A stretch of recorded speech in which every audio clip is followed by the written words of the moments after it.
Welcome to Ask Your Spirit Guides with Dr. Victoria Shaw, your weekly gateway to divine guidance and soul alignment. Each week, intuitive counselor and spiritual teacher Dr. Victoria Shaw connects with spirit to bring through live channeled messages from your personal guides, offering clarity, healing, and support on your journey. Whether you receive a personal reading or simply tune in, know that every episode delivers a powerful energetic transmission meant just for you. We're live every Tuesday at 5 p.m. Pacific on SoulSearch TV, streaming online on Roku, Amazon Fire, Apple TV, and our mobile app. Take a deep breath, open your heart, and prepare to receive. This is Ask Your Spirit Guides, and your journey starts now. Are you ready to experience real healing? Body, mind, and soul? Introducing Becoming Whole, Healing with Francie Soito, a powerful new live show on SoulSearch TV. Francie is a Reiki master, psychic medium, and angelic channel with over 15 years of experience helping people and pets heal, receive messages from the spirit world, and reconnect with their true path. Every other Thursday at 6 p.m. Pacific, join Francie live as she taps into your energy field, connects with your angels and guides, and offers messages of healing, love, and deep transformation. Watch for free on SoulSearch TV, available online on Roku, Amazon Fire, Apple TV, and our mobile app. Want to receive a live reading or healing? Spots are limited. Grab your ticket now and receive a private Zoom link to join the session. Launching June 26th. Let the healing begin. Looking for clarity, healing, and divine guidance? Tune into two powerful new live shows on SoulSearch TV, where spirit meets transformation. On Tuesdays at 5 p.m. Pacific, join Dr. Victoria Shaw for Ask Your Spirit Guides, a live reading show where she channels messages from your guides to help you align with your soul's highest path. Then every other Thursday at 6 p.m. PST, experience Becoming Whole, Healing with Francie Soito, a transformational healing session where Francie, a Reiki master and psychic medium, offers deep energetic support, spirit connections, and intuitive guidance. Watch both shows for free on SoulSearch TV, online, Roku, Amazon Fire, Apple TV, and our mobile app. Want a live reading or healing? Spots are limited. Get your tickets now. 2 shows, 2 powerful healers, 1 place to realign your soul. Only on SoulSearch TV. Step into a sacred space with Ragini Mishra for Light Mirror Reflections, where every session becomes a portal to your soul, blending intuitive energy readings, name vibration decoding, and channeled messages from Babaji, Hanumanji, and the Divine Masters. Ragini guides you back to the truth you've always carried within. This is not just a reading, it is a reflection. Join Light Mirror Reflections every other Thursday at 6 p.m. Pacific, only on SoulSearch TV. Watch for free online or tune in via Roku, Amazon, Apple TV, and Android TV. Want to go deeper? Step into the Zoom room for a live personal reading and sacred soul connection. Come not to be told who you are. Come to remember who you've always been.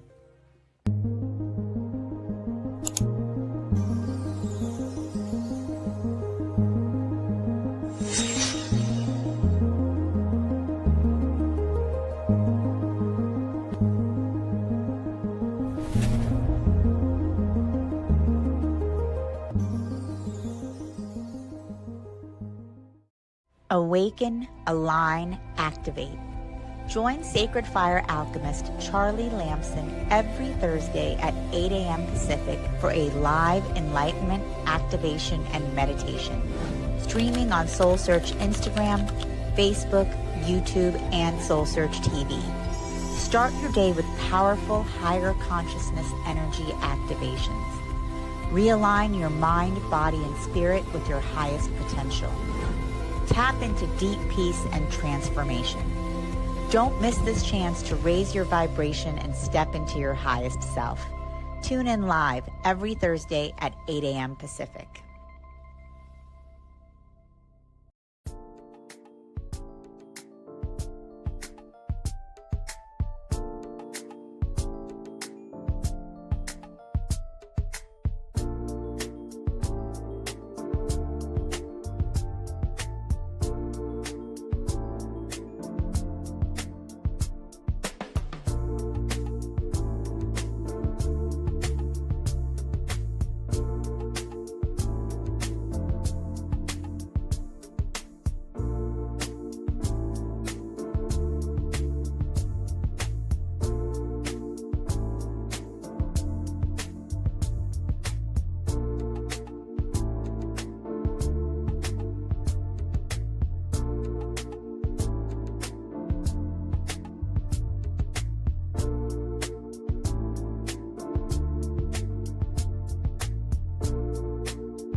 Welcome to Ask Your Spirit Guides with Dr. Victoria Shaw, your weekly gateway to divine guidance and soul alignment.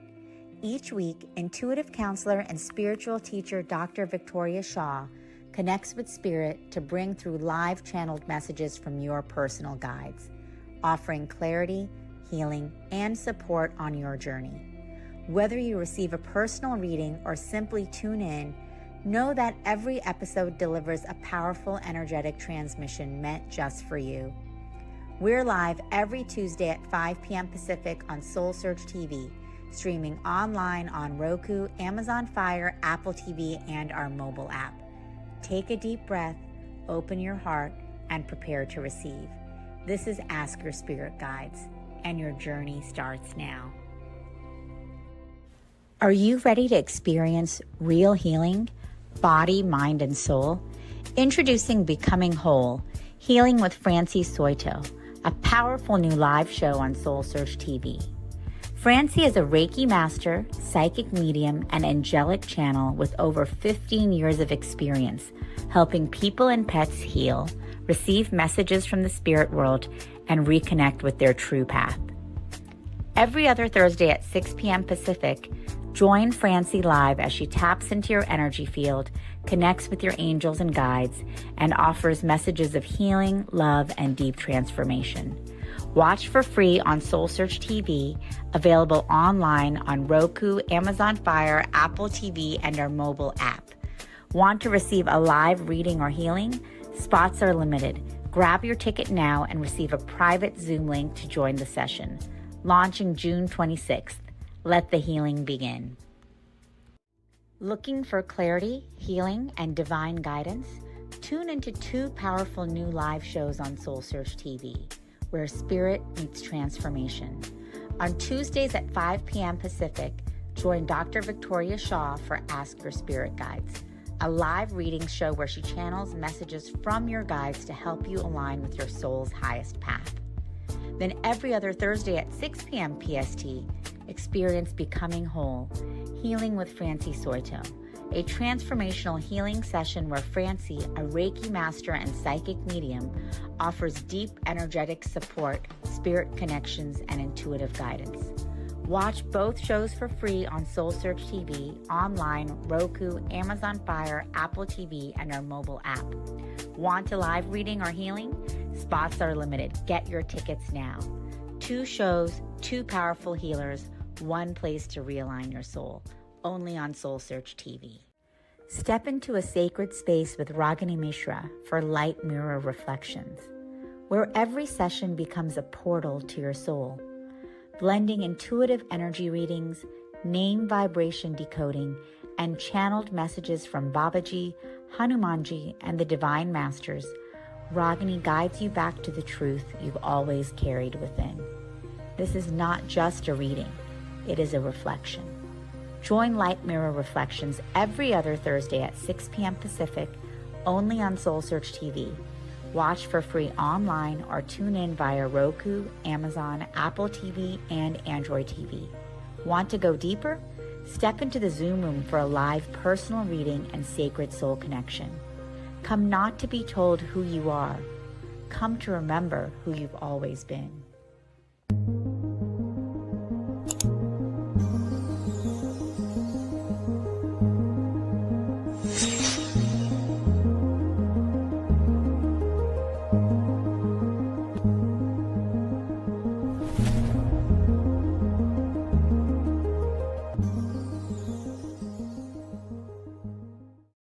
Awaken, align, activate.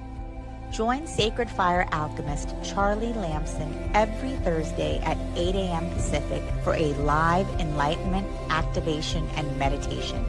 Streaming on SoulSearch Instagram, Facebook, YouTube, and SoulSearch TV. Start your day with powerful higher consciousness energy activations. Realign your mind, body, and spirit with your highest potential. Tap into deep peace and transformation. Don't miss this chance to raise your vibration and step into your highest self. Tune in live every Thursday at 8 a.m. Pacific.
Welcome to Ask Your Spirit Guides with Dr. Victoria Shaw, your weekly gateway to divine guidance and soul alignment.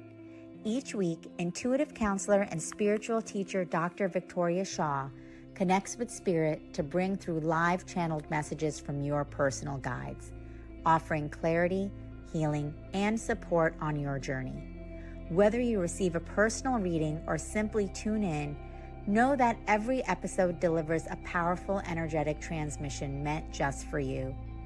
We're live every Tuesday at 5 p.m. Pacific on SoulSearch TV, streaming online on Roku, Amazon Fire, Apple TV, and our mobile app. Take a deep breath, open your heart, and prepare to receive. This is Ask Your Spirit Guides, and your journey starts now. Are you ready to experience real healing? Body, mind, and soul? Introducing Becoming Whole, Healing with Francie Soito, a powerful new live show on SoulSearch TV. Francie is a Reiki master, psychic medium, and angelic channel with over 15 years of experience helping people and pets heal, receive messages from the spirit world, and reconnect with their true path. Every other Thursday at 6 p.m. Pacific, join Francie live as she taps into your energy field, connects with your angels and guides, and offers messages of healing, love, and deep transformation. Watch for free on SoulSearch TV, available online on Roku, Amazon Fire, Apple TV, and our mobile app. Want to receive a live reading or healing? Spots are limited. Grab your ticket now and receive a private Zoom link to join the session. Launching June 26th. Let the healing begin. Looking for clarity, healing, and divine guidance?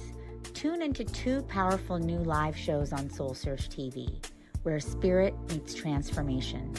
On Tuesdays at 5 p.m. Pacific, join Dr. Victoria Shaw for Ask Your Spirit Guides, a live reading show where she channels messages from your guides to help you align with your soul's highest path. Then every other Thursday at 6 p.m. PST, experience Becoming Whole, Healing with Francie Soito, a transformational healing session where Francie, a Reiki master and psychic medium, offers deep energetic support, spirit connections, and intuitive guidance. Watch both shows for free on SoulSearch TV, online, Roku, Amazon Fire, Apple TV, and our mobile app. Want a live reading or healing? Spots are limited. Get your tickets now. 2 shows, 2 powerful healers, 1 place to realign your soul. Only on SoulSearch TV. Step into a sacred space with Ragini Mishra for Light Mirror Reflections, where every session becomes a portal to your soul. Blending intuitive energy readings, name vibration decoding, and channeled messages from Babaji, Hanumanji, and the Divine Masters, Ragini guides you back to the truth you've always carried within. This is not just a reading, it is a reflection. Join Light Mirror Perfect. Hello everyone, welcome to the SoulSearch Reno Enlightenment Expo. I'm Tangela, the founder of SoulSearch, and I'm so excited to welcome all of you guys here at SoulSearch. We are here to support the evolution of consciousness, the expansion of our souls, and we do that by hosting these live events all over California, Nevada, Arizona. We'll be back in Reno in October, so stay connected with us.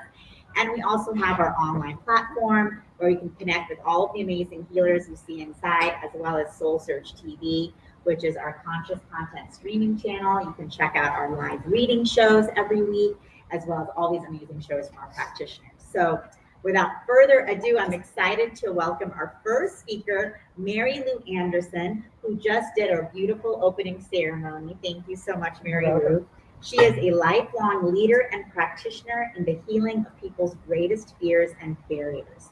She is a spiritual advisor, certified theta healer, Reiki master teacher, energy healer practitioner, certified yoga meditation teacher, pranayama teacher, spiritual reader, sacred listener, bone reader, earth drummer, women's healing circle teacher, sister, and much more. So this is a woman of many, many amazing supernatural talents, and she's here to share one of them with us today, bone throwing, a very ancient practice of divination, Osteomancy. So welcome all. Thank you for being here. Hey, nice to see y'all. Can you see? Okay. Thanks for the beautiful intro. So appreciated. So the longer we live, if we do this work, the more our repertoire grows. So to hear it is like, wow, that's so my name's Mary Lou. I'm based here in Reno. This is going to be kind of a high level, quickie thing. We've got about, I don't know, 40 minutes or so. Okay, so who has heard of bone throwing before? Has anybody? Have you had your bone thrown? No? Anybody else? Okay, so such a cool form of divination. How many people have had their cards read? Yeah. What about your energy? Yeah. How many of you do energy readings or card readings? Kind of, sort of. Yeah. Okay. So I'm going to sit back for a second here and share a little bit about this, and then I'm going to show you what these bones are like. They're so, there's lots of forms of divination, right?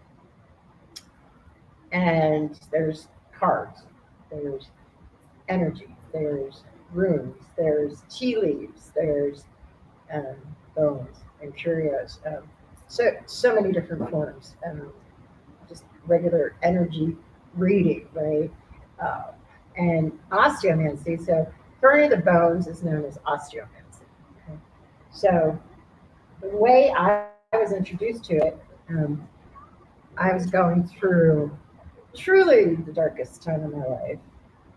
You have more dark times afterwards, and you're like, really? But this was probably the darkest time of my life.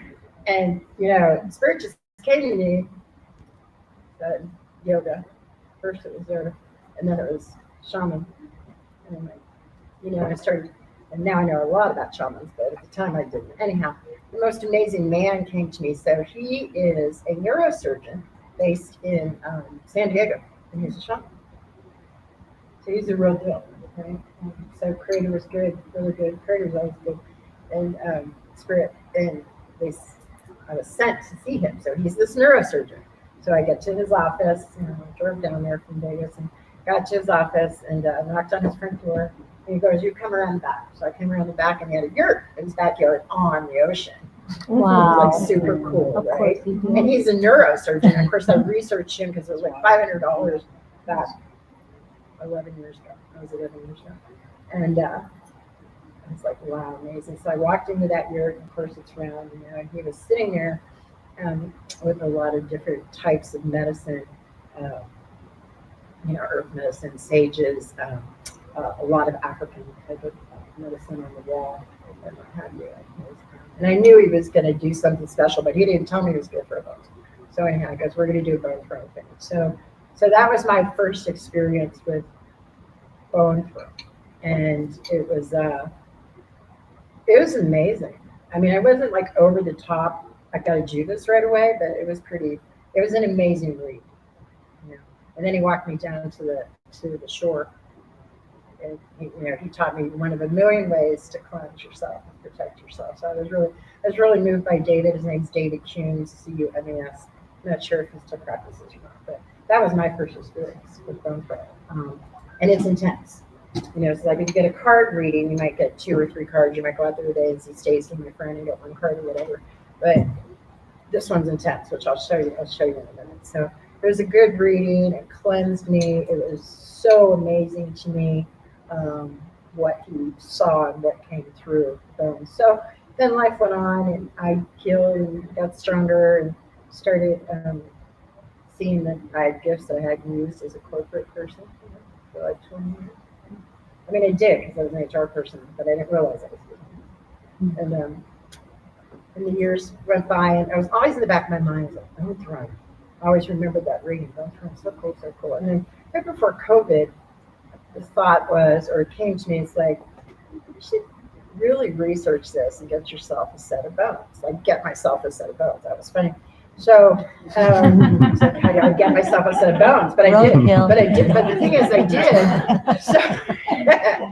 So as soon as, and you all probably understand this, or you won't be saying the circle. As soon as I opened my heart out and put that intention out to learn as much as I could and to see what would happen, things started to happen, right? So I reconnected with David. I spoke with him a little bit. And his story, the way he became a bone thrower, was he spent 8 years in South Africa with the Sangomas. Have you ever heard of the Sangomas? So the Sangomas are a tribe, primarily of women, okay? And they're the first known divinators, first known to man divinators. So, yeah. So guess what they had to use for divination?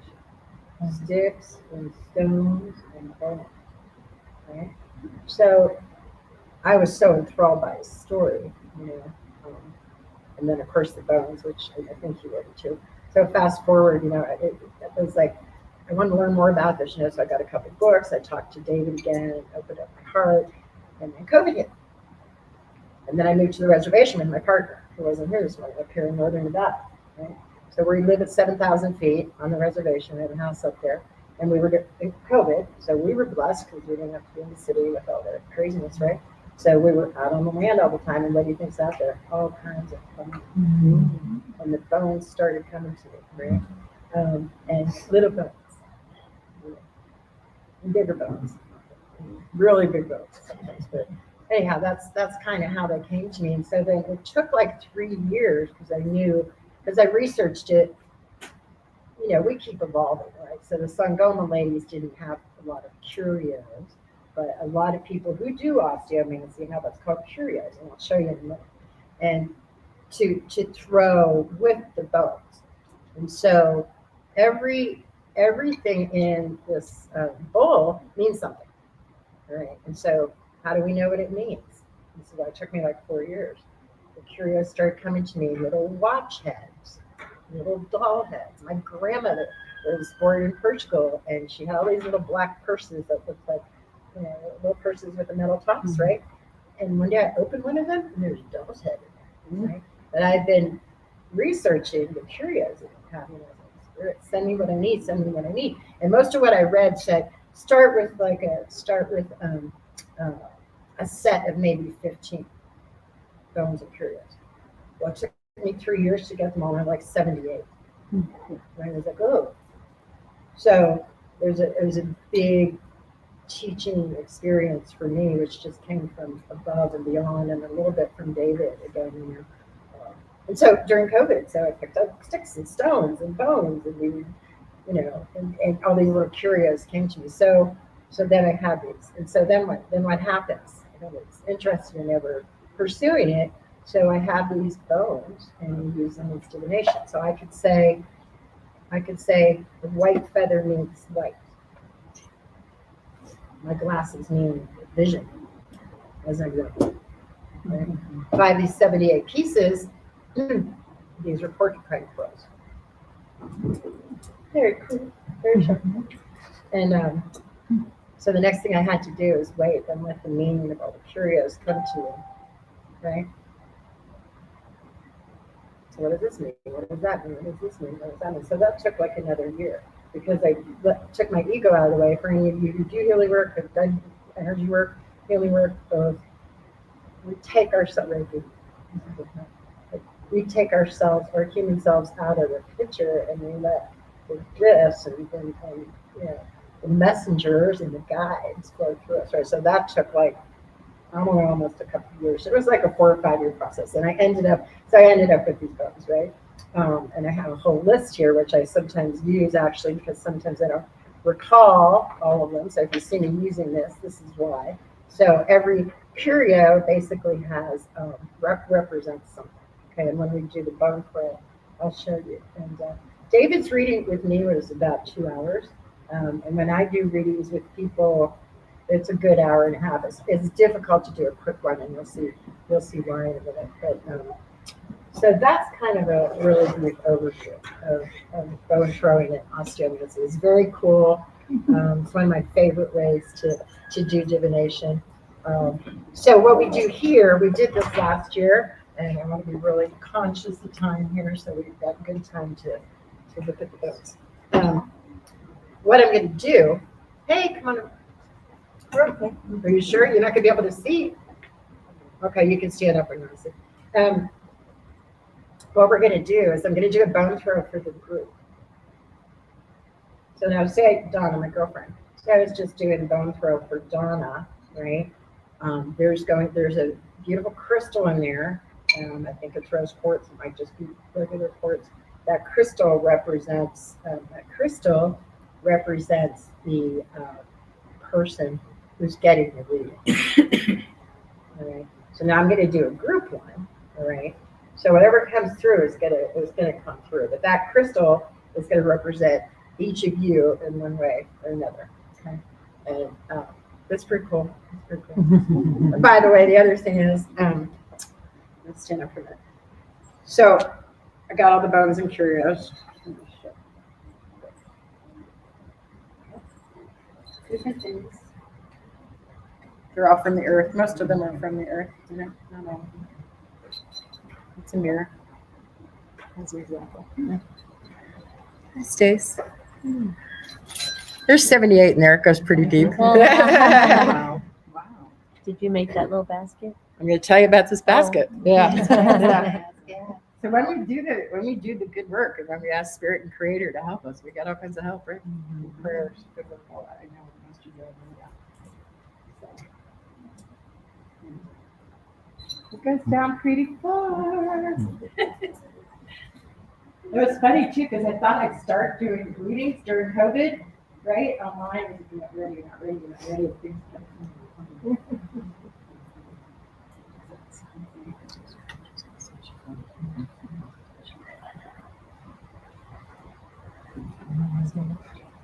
I'm not into it.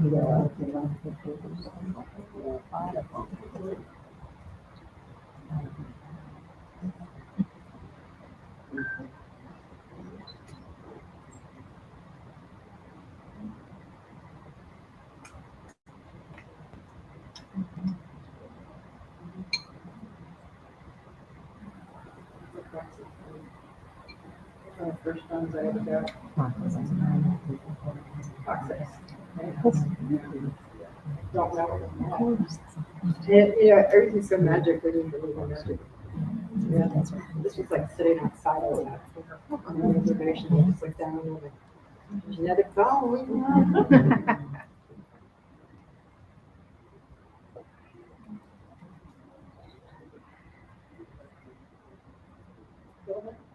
So finally, it was like, this is enough. Have a lot of pieces. And then, there's books written about everything. So I found a really good book, not from the Sangomas, but a good book on osteomancy, and read up on that. And self-taught myself on how to.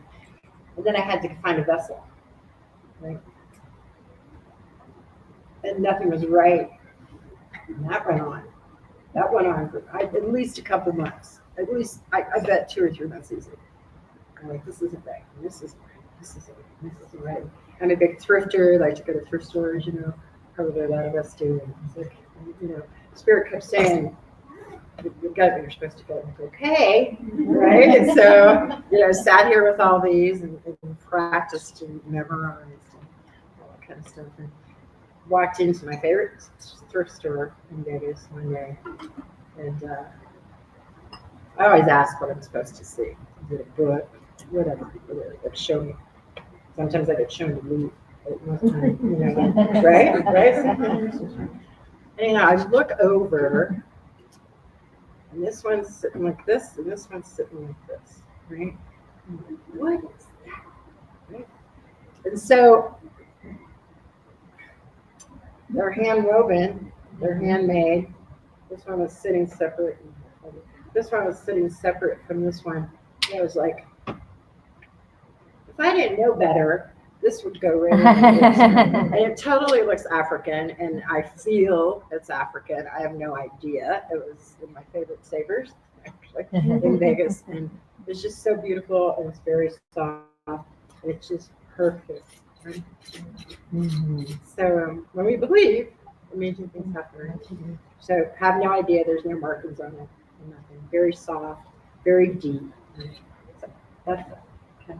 Perfect. So what I'm going to do is I'm going to do this throw here. Hopefully I only have to do it once and maybe a little sip of coffee. I'm going to do the throw, and then I'm going to read it for y'all. So what I want, well, I don't want anything. I want you to just enjoy it. But what I would invite you all to do is if you have anything, any questions flowing through your mind early this morning after a nice opening ceremony, whatever, anything that you're wondering about, you're concerned about, or whatever, just keep that in the front of your mind. Okay. So I'm not necessarily a medium, and that's not what this is, but it kind of sort of is, because divination brings out all types of different messages, right?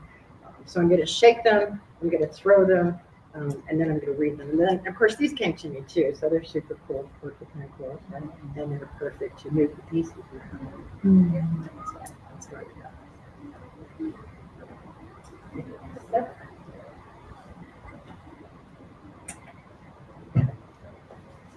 So, I always have a white feather with me.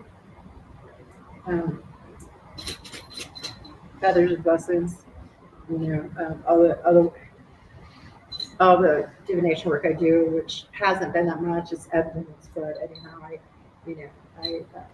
I'm blessed to be of the light, and therefore we teach of the dark also a lot, right? Opposites. But I always have a white face for it. I like the one. Feels good. So usually I just shake it up. They put a good intention out that nothing falls on the floor. How do you do it? Gently. Yeah.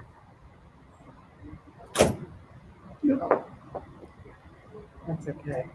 Yes, and this for purposes of no. Okay. Good. So usually we would be sitting on the floor. Yeah. Usually we'd be sitting on the floor, or at a big table, like we'd be sitting across from you, right? So we're going to leave that over there. So these are the bones and these are the curios, and you're welcome to take a picture if you want.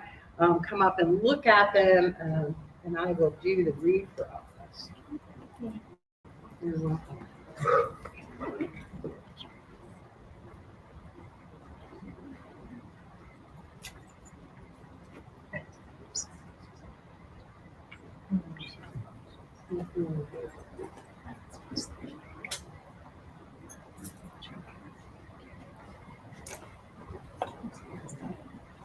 There's some of the stuff pieces in there. We'll do a little bit of this. Just spread it out a little bit.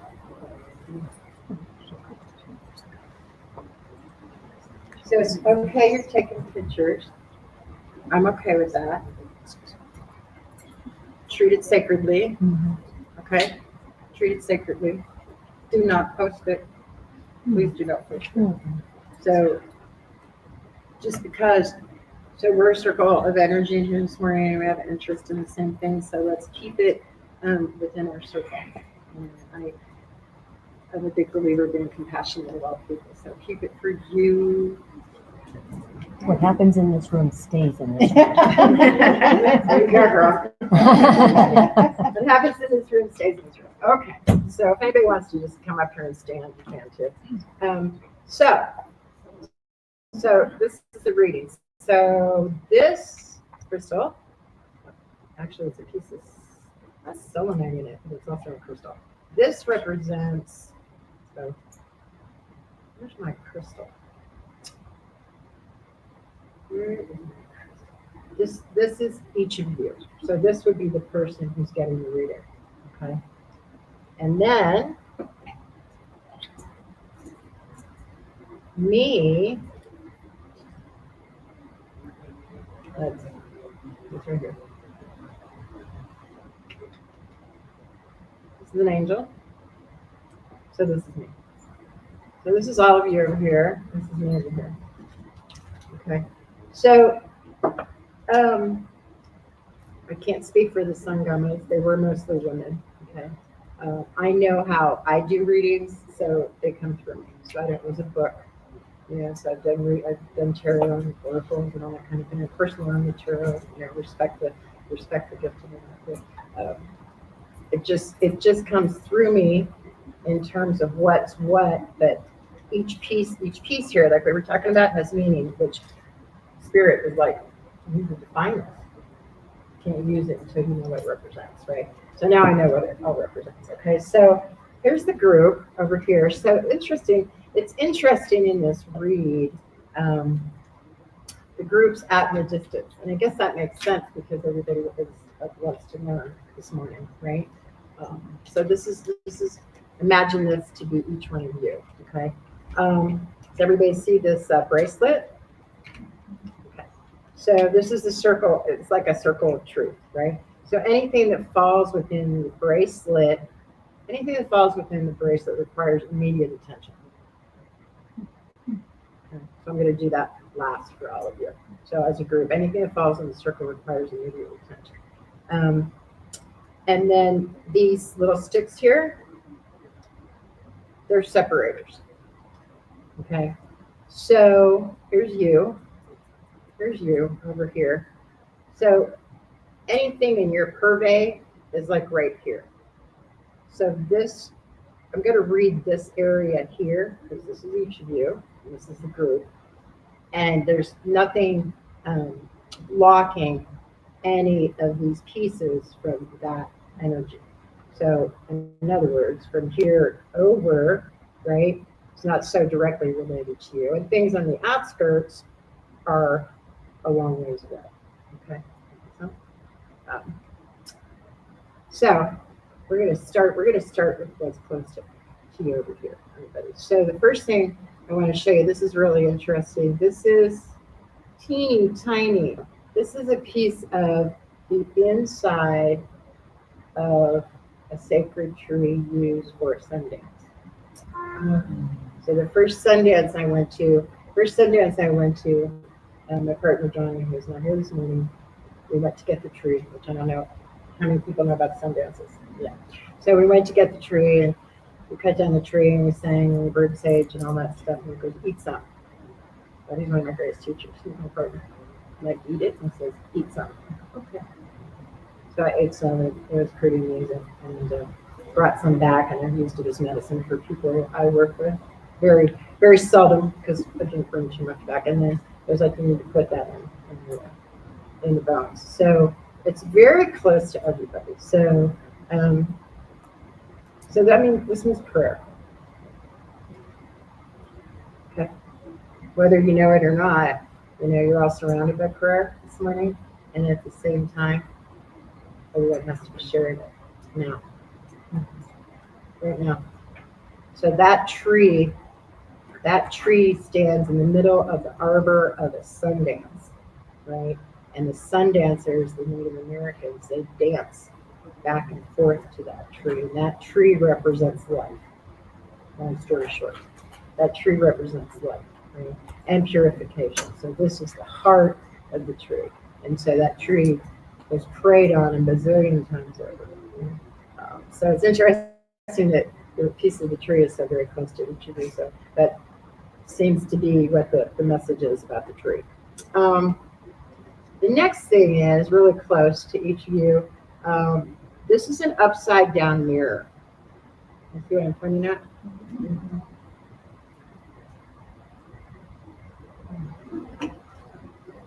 Upside down. So interesting, that's very close. My wishbone. So upside down mirror, really close to everybody in the group. I guess it's a reminder. It's a reminder to be willing to look at ourselves today, this weekend. Are we where we're supposed to be? Are we doing what we're supposed to be doing? Maybe we don't know. Maybe we don't know what we're supposed to be doing. So are we working on that cause for ourselves? It's upside down. It means there's work that needs to be done. And when it's face up, it's like reflection. I can see myself. I can see myself in the mirror. But when it's face down, it's like, I feel like I feel like it's kind of mean for the larger group that we may all be wondering what's next for ourselves, and maybe aren't taking as good a look at ourselves as we need to, and don't have fear, right? Don't have fear. So that's that mirror. We've got, what else is here? So we got the wishbone, right? So this was kind of easy. This is the wishbone. So this is a really positive bone and very close. And so I sense that with everybody in this circle, you all have desires that you want to fulfill now more than ever on some level, now more than ever, right?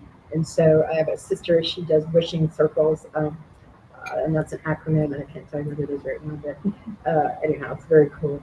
But, you know, put your wishes into action, right? It's very important right now. You know, if there's somewhere you feel you need to be, or there's something you feel you must be doing, or something you feel you must be eliminating. We just went through that beautiful full moon, and now's the time. And yeah, it's powerful. It's like right on top of you almost. So, what do we got here? We've got some old shells. We've got a metal shell. And again, I'm human, and I'm going to have to look and remind myself about the metal shell. So let me see if I can. Oh. So the metal shell, this is a metal. I don't even know where I got it from, but I was supposed to have it in here. So the metal shell means hardness. Hardness.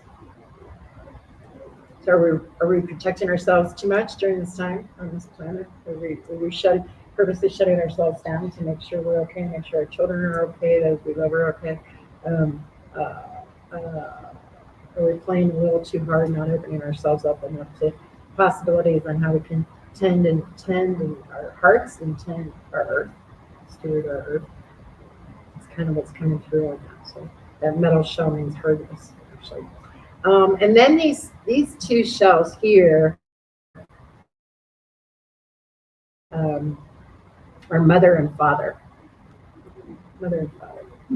So it seems like there's a lot of family energy in this circle, a lot moving through you all, as far as love for your family, and keeping them close. Maybe it's a reminder, you know, to be keeping your parents close, or if you are parents, a reminder of the importance of your children keeping you close, right? During this time in our world, which is absolutely beautiful and joyful, and at the same time, it's a struggle, right? So we all know this is a struggle, and so keep your family close. Here's a grandmother. We just had grandmother full moons. A grandmother is very close to you, and these little shells are babies.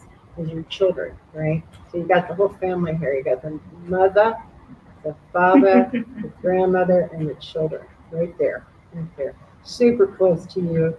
You've got an upside down mirror. You know, time's up. We really just have to take a look at ourselves and love ourselves. We're so blessed to be on this planet and be healthy and walking around and all those kind of things. So we got to flip that mirror over. And, you know, sometimes hardness is necessary, right? But we're being too hard about some things, and we all do that. Like, I don't want to get involved in that. I'm not going to get involved in that. Like, maybe there's something there for us. Maybe there's a lesson or something. This is a piece of medicine Native Americans use. So I want you to know that. Time ago. Okay. So this is Johnny calls it Bishop. They call it other names. So this is white chalky medicine. Yeah, and it comes in big. We have big pieces of it like this. And so, you know, I was called to put the medicine in here. So interesting. So what's that medicine used for? A lot of times natives will, I don't know, Kimberly, if you've ever taken this for an upset stomach.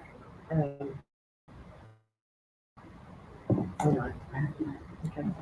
We do sometimes. It settles your stomach. Okay?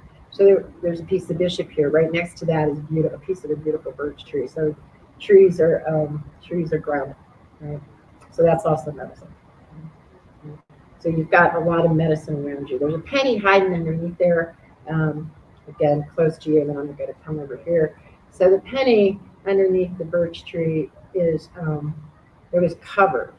and it's upside down, which is interesting. So what I'm getting is, don't worry about the money thing. Even though you are, even though we all do. Don't worry about the money thing. Like that's not, maybe you all do. But that's not top priority. Okay, and right next to the money thing is a little watch. Teeny tiny little watch, right? So time is of the essence, right? Time is of the essence. Stay close to your family. Keep building your family relationships. Be willing to take a good look at yourself in the mirror. Okay. Are you too hard? Are you not hard enough? Are you too hard on yourself? Don't know. Wishes come true, and we set good intentions, they come true. You're surrounded by your family. Those are the closest pieces to each of you. Really close to that piece of birch is a horse. So a horse represents freedom. Get on that horse and come. Horse represents freedom. So seems like that's important to some people in this group this morning. And you can see it, you just got to state it, and you got to create it. You state it, and you got to create it. This is a hip bone, a little hip socket. Yeah. So that's pretty darn close.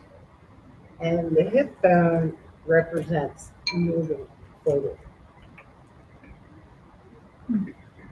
So whatever maybe you were thinking about and should ask yourself that question, this is a reminder that's big on a lot of people's minds in this circle this morning, and to work on moving forward with love.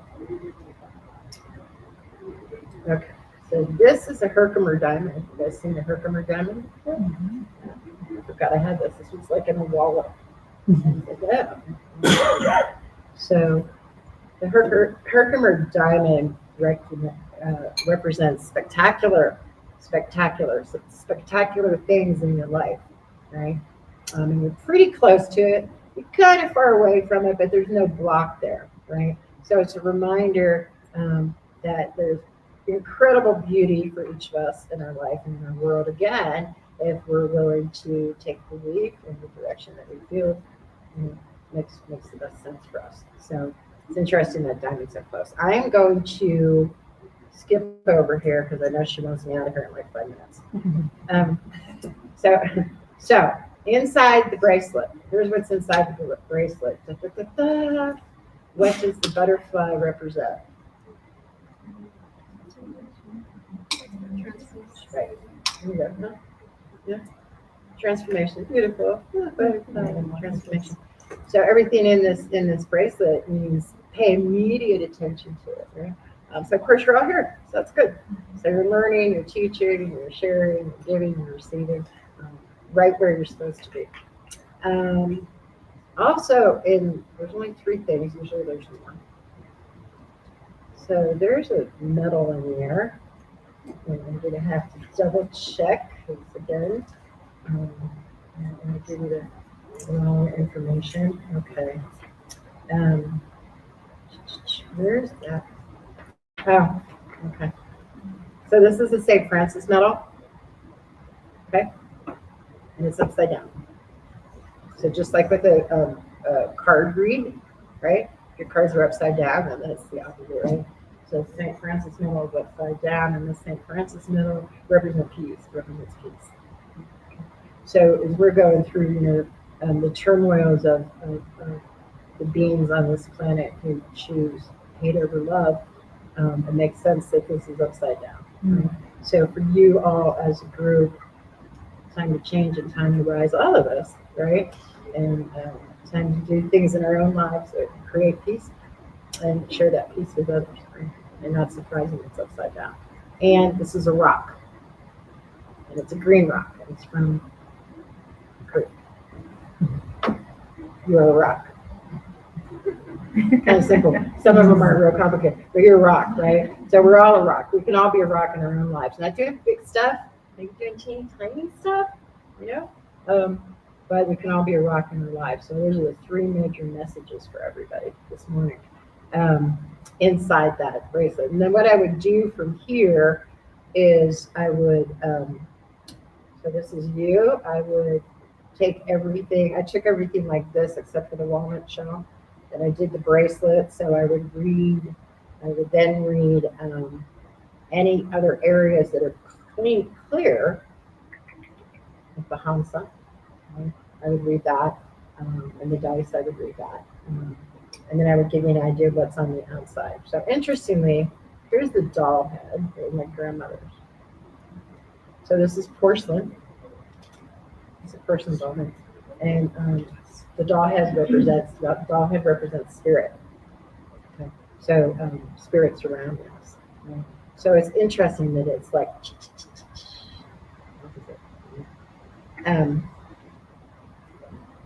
which tells me we can all be a lot closer to our creator and our source than we are. And that's the message that comes this morning. So I usually see that doll head much closer. So that's a quickie overview of the reading. So who has questions? Anybody have any questions? Yeah. Can I just have an observation? Sure. So right in front of me is the die and the floor, Uh-huh. and then that's like the person who's trying. And so I'm really thankful. Beautiful. We were there, had 4 hacks, and I watched them for 20 minutes, and it's like this really special thing. So That's beautiful. Oh, that's wonderful. Oh, that's wonderful. What's your name? sure. Oh. And I was called back to this one. So it's just beautiful. Questions? Comments, anybody? Yes, ma'am. In regard to the rock inside the bracelet, which is the sort of things that should have immediate attention, it's not clear to me if that's reminding us that we're rocks and we can handle it, or does that mean we need to really ground ourselves? Or I'm not sure what the. Yeah, what I got from that rock, and I will actually double check a large green rock. But what I immediately got from that rock inside that circle is we are all rocks, and if we're not acting as a rock in our life in a good way, then we need to invoke that. That's what I got. But hold on a minute, because again, sometimes I have to double check here. So let me make sure there wasn't anything else I attached to that I maybe I should speak to.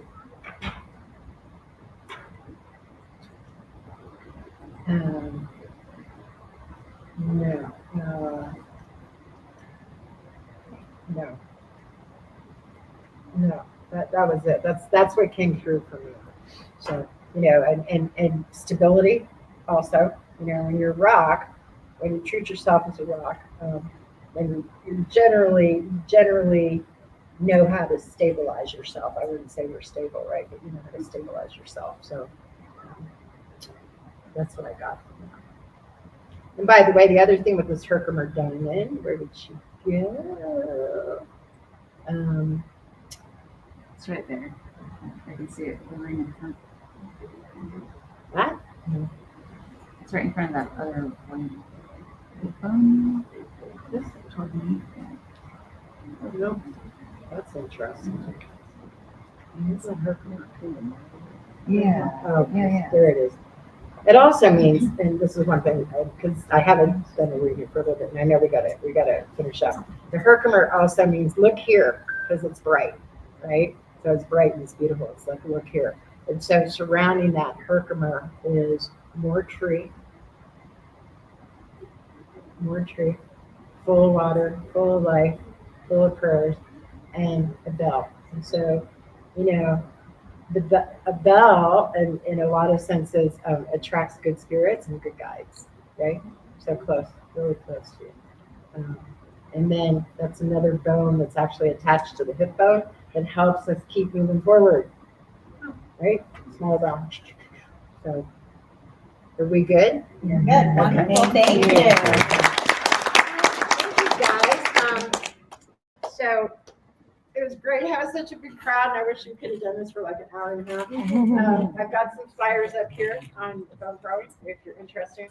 call me or reach out or text me or whatever, and we'll set up a time. And I do them in person, but I also do them on Zoom. This is easy to do on Zoom. I mean, if you do, and a lot of us who do energy work, we do distance work all the time. Right? So there's a couple flyers up here, especially for going progress and other things. So thank you all.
Welcome to Ask Your Spirit Guides with Dr. Victoria Shaw, your weekly gateway to divine guidance and soul alignment.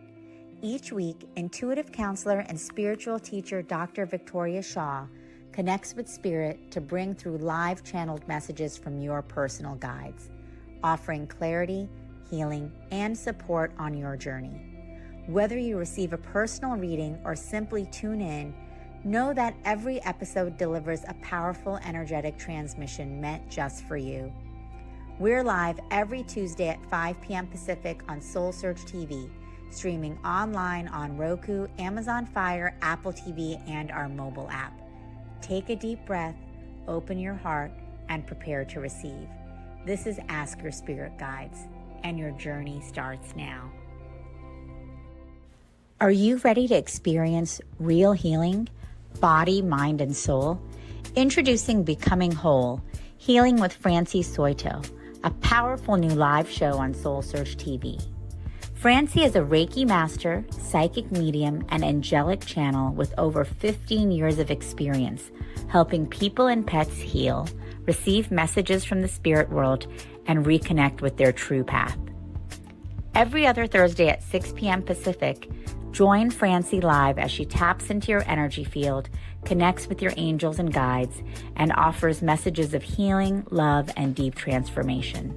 Watch for free on SoulSearch TV, available online on Roku, Amazon Fire, Apple TV, and our mobile app.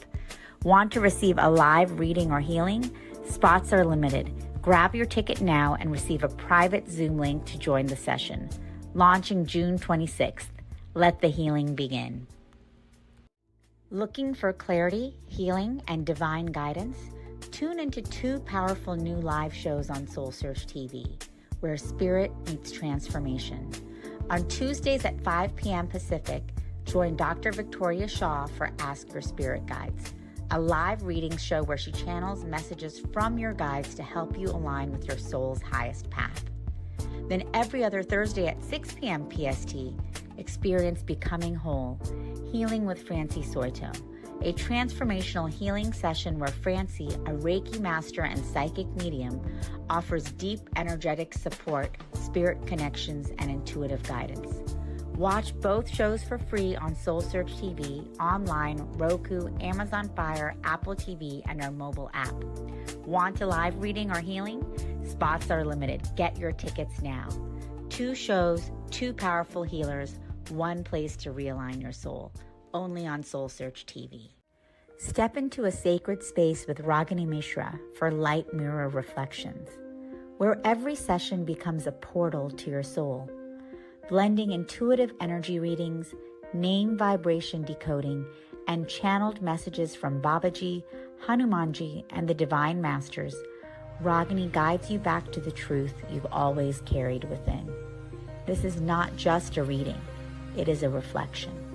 Join Light Mirror Reflections every other Thursday at 6 p.m. Pacific, only on SoulSearch TV. Watch for free online or tune in via Roku, Amazon, Apple TV, and Android TV. Want to go deeper? Step into the Zoom room for a live personal reading and sacred soul connection. Come not to be told who you are. Come to remember who you've always been.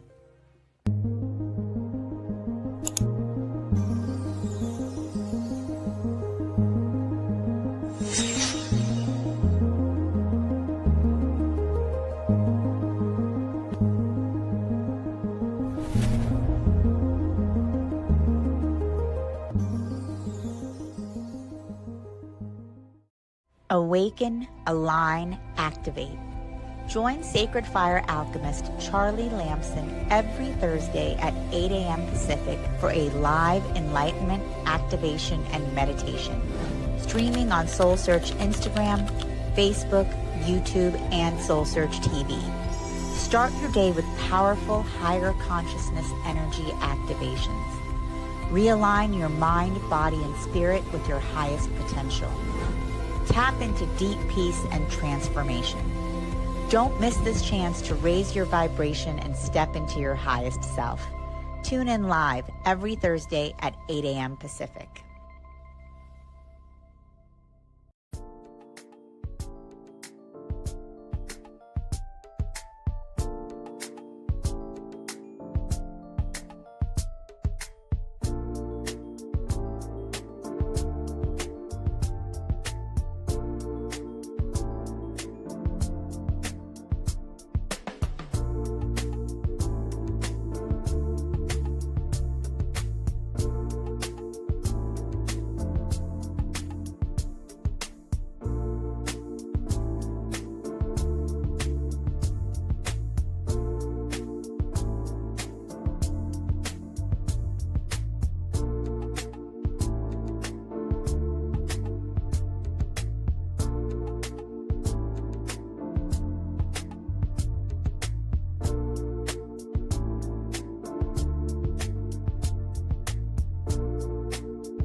Welcome to Ask Your Spirit Guides with Dr. Victoria Shaw, your weekly gateway to divine guidance and soul alignment. Each week, intuitive counselor and spiritual teacher Dr. Victoria Shaw connects with spirit to bring through live channeled messages from your personal guides, offering clarity, healing, and support on your journey. Whether you receive a personal reading or simply tune in, know that every episode delivers a powerful energetic transmission meant just for you.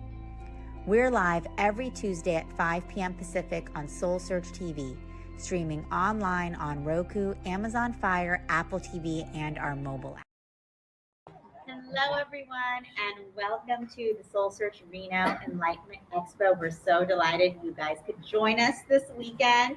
Stick around because it's going to be very enlightening, as it will be for the next hour with our amazing speaker, Lee Osborne.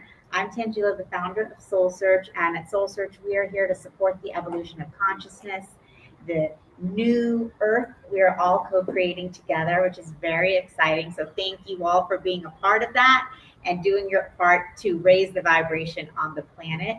Stay connected with us. We'll be back here in Reno in October. And you can also, of course, find Lee and all of our amazing practitioners on our platform, soulsearch.io. And don't forget to check out our TV shows on SoulSearch TV. And of course, I'm excited to introduce Lee Osborne. Utilizing divinity, angel, and oracle cards, Lee channels messages from your loved ones, angels, guides, and ancestors. He can support you and guide you on a life to peace. And Lee himself actually came and became very close to spirit after a close friend took her own life, and he also tragically lost his newlywed wife to cancer. So it was through many tragic experiences like these that Lee had his spiritual awakenings, and at a workshop in Mount Shasta, the first door to the spirit realm opened wide. He has studied massage, trained with a Native American Hakoya intercessor, engaged in sweat lodge ceremonies, vision quests, and received Usui Reiki attunements. He studied with the seer Almi Barton, learning the tones of light, frequency, and angel sigils, earning the title of Bel Vaspada Grand Master. He likens his spiritual evolution to climbing a mountain, and he's here to support you on your spiritual evolution as well. Thank you so much. That guy sounds pretty impressive. I think I'd like to listen to him talk. So let's start today. Let's just kind of shake it off a little bit, kind of get back in our body, relax. Yeah, okay. So my thanks to Tangela for having me here and putting on this wonderful thing. I met Tangela in Mount Shasta at a show being produced by New Earth. And she just started, she had her vision, and I have been doing shows with her ever since she started SoulSearch. So anyway, here I am. As she said, my name's Lee Osborne. And I was born in a small lumber town in far northern California that some of you may have heard of. It's called Mount Shasta. Right smacky dab in the middle of the last century. And so if you're kind of doing the math, yeah, I'm about to complete 75 trips around the sun. 80's looking younger by the day, I'll tell you that, you know. So I grew up in that area. And this is a true story. In those days, women, you delicate creatures that you are, were kept in the hospital 7 to 10 days after childbirth. And at around day 3, my mom had had enough of that noise. Called my dad, said, come get me. And he says, well, the road's closed, it's snowing. And she said, I don't care. You'll get Lee Clark, who is the landlord, and have him, they'll let him through. He was the chief of police in the city of Dunsmuir. So I was born in Mount Shasta, and I came home from the hospital 3 days old in the chief of police in the city of Dunsmuir's police car. Do you think my life was set? Yeah. So what Tangela didn't say is that I spent 32 years, 2 months and 15 days if you're keeping score at home, out in the naked city, crushing crime, facing death, keeping the streets safe for women and children, defending the weak, championing the strong, and striking terror into the hearts of evildoers everywhere. Yes. Mm-hmm. I worked about a year and a half in the city of Dunsmuir, and then I moved to Truckee, just right up the hill here. And I worked in Truckee for the sheriff for 20 years. And then I transferred to the main office in Nevada City. I worked down there for a little over 10. So in the midst of that, I took 6 weeks off and went to Nevada City and became a massage therapist. Okay, wait, what?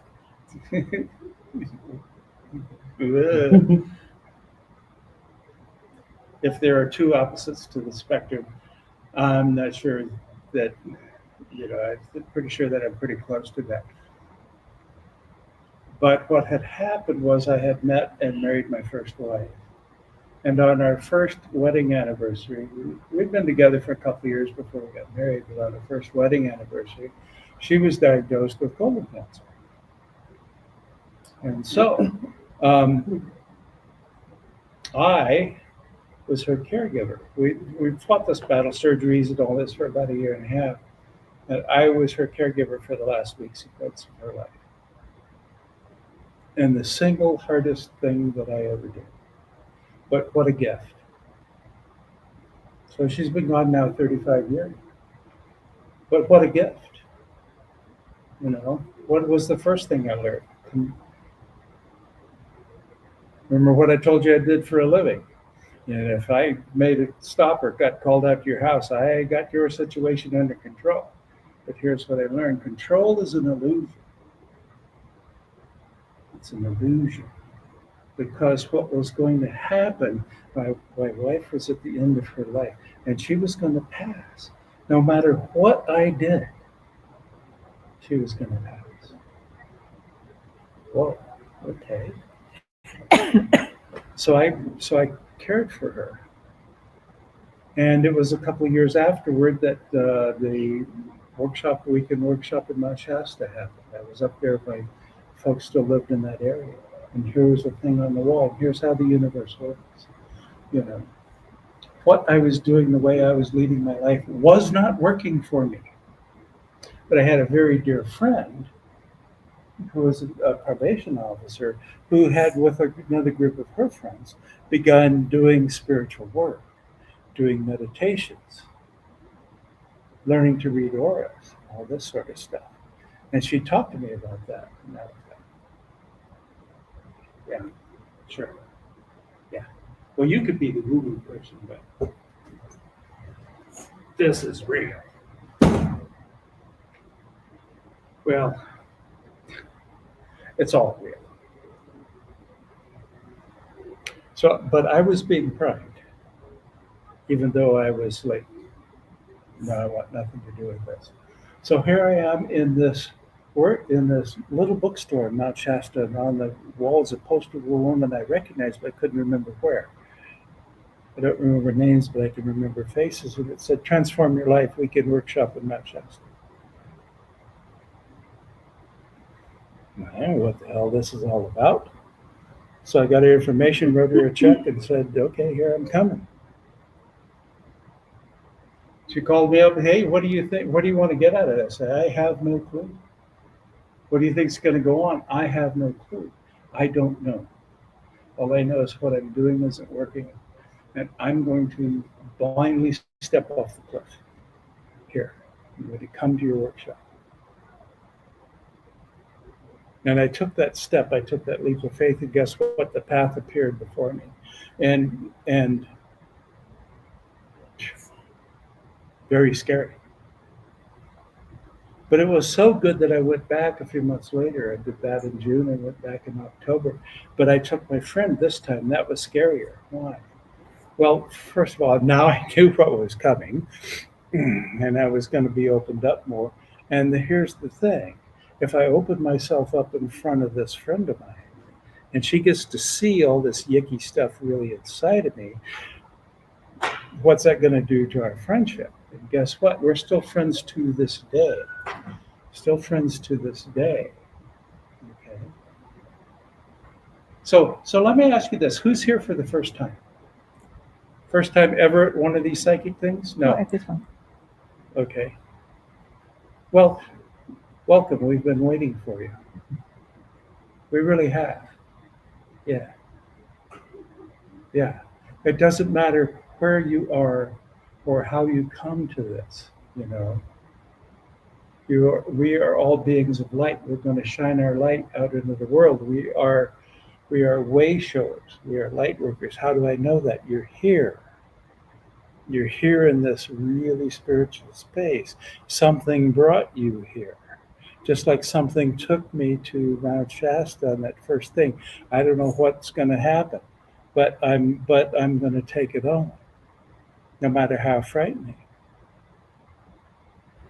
Now let me ask you another question. Who here in this room wants to drive 100 miles an hour to a gunfight?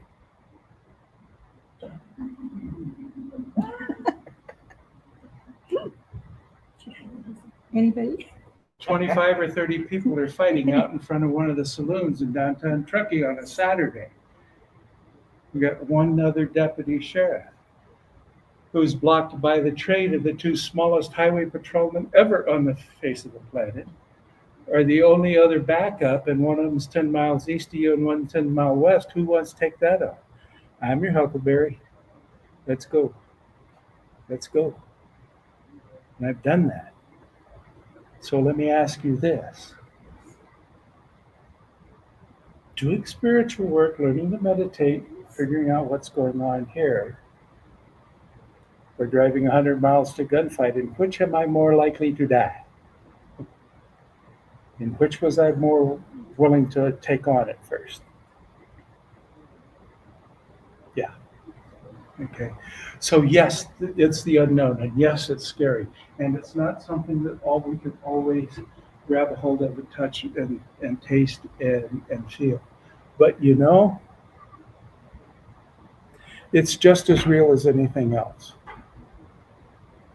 And it did transform my life. And that's how I got to, a couple of years after that, or a year after that, I wound up coming out of my second tour in the drug task force. And I had a bunch of leave. So I took 6 weeks off and I drove to Nevada City and I became a massage therapist. And then I studied with Judy as a student teacher, teaching her how to do this for probably about another 3 or 4 years, because I was gaining spiritual insight. I was gaining stuff. I was growing. I was doing things I didn't think I could do. And all this time, I'm still working for the sheriff's office. Do you think that they looked at me a little differently? Yeah. Oh yeah. But you know what? I'll tell you a secret here.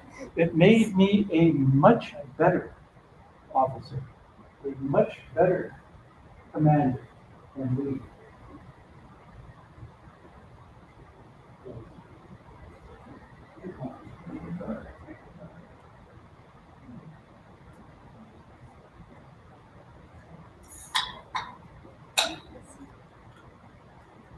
So that's who I am, and that's where I come from. And I continue to study this stuff off and on. You know, I'll study a bunch. I'll take some workshops and things, and then I have to kind of sit and let it all percolate a little bit, and do the practice and do the things. Because see, when you are ready, your teacher will show up. And then when you've learned what you can from them, then another teacher will show up, and another teacher will show up, you know. So hey, here you are, you're taking the first step towards this. And you're maybe taking your second step for those of you who are coming along, or your 47th step, or your 3,657th step. It really doesn't matter. If you're brand new here and you're like, chakras, who knows from chakras? Well, we'll reach you there. Or no, dude, listen, I I planted the tree of life from the seed and made it grow. Okay, we all have things that we can learn from each other. And by coming here today and being here and listening, your healing has already begun. Your past traumas are ready to slough off. You're ready to make those next steps. Okay? And those next steps and those next steps and those next steps. Because it really, really doesn't matter how many times you've done this and how long you've been doing it. We can all use this. You know, I get routine readings. I get an astrological reading at the beginning of every year. Now, my birth chart shows that I'm supposed to be of service. In on one side, it's police or military, law enforcement or military, and on the other side is spiritual. So here I am. I mean, so really here I am. And what really can I offer to you other than, telling my story over and over and over and over? Well, I do angel and oracle and tarot card readings, and in those readings, what I do is I tap in through the medium of the card. We tap into your team of guides and angels, and we all have them. We come into this life with a team of guardian angels that are with us from birth to death. And then our other guides, who are part of our oversoul, our ancestors, those that have gone before and some that didn't reincarnate with us on this plane, those are all our guides. And some of those, our ancestors are always with us, but other guides change because we need certain guidance when we're 5 years old, and we all need guidance when we're 15, whether we want to listen to it or not. But as we move through the stages of life, we need different guidance. But they're all here to help us out. And so what I do is I help you tap into that through the medium of the cards and get the information that you need. And so we have here in this existence, we've got a year that's roughly 365 days long, and days that are roughly 24 hours long. There's a little slippage in there, and we've got to slip an extra day in about every 4 years. But I'm not here to be all that precise. And there are a certain number of minutes, and I didn't figure that all out because I could, but that's other people can geek out. So of that time, how much do you have to invest in your future? How much time do you have to invest in your growth? Do you have 5 minutes a day? Do you have 15 minutes a day where you can just sit, where you can meditate, where you can pull a card? Do you have an hour every month out of all the hours in the month? I think there's well over 3,000 hours or so in a year. Do you have a few of those, 8 or 10 or 12, that you can spend on your growth? And this is, we look at it like investing in ourselves, investing in our future, investing in releasing the traumas and the drama. And in doing that, you heal ancestral traumas too. Just by healing and working on these things yourself. Working on the shadow side. Who wants to do that? Ew, icky stuff. I didn't want to. I certainly didn't want to. I was always drawn in fantasy and things drawn to the wizards and the warlocks and the medicine people and all, Except their stories were always, oh, well, they had some physical issue, or they went through some great emotional issue, some real dark night of the soul. And who wants to do that? That doesn't sound like any fun. But yet I wound up doing it anyway because that was my path, which led me here. It's interesting. Let me tell you a little story back from when I was working with the sheriff's office. We, the Deputy Sheriff's Association would raise money, and then they'd use that money to put on a series of 4 or 5 pancake breakfasts for the various little leagues around the south end of around the western end of the county, and we would provide all the food and do all the cooking there, so all of the proceeds would go in to the little league. And so there was it got to be where those of us who were like in the administration were the only ones showing up, not the deputies. And they were going to start this petition drive and informal picketing because they wanted the community to come out and support them, just so that they could get a raise. So we'll come do this pancake breakfast.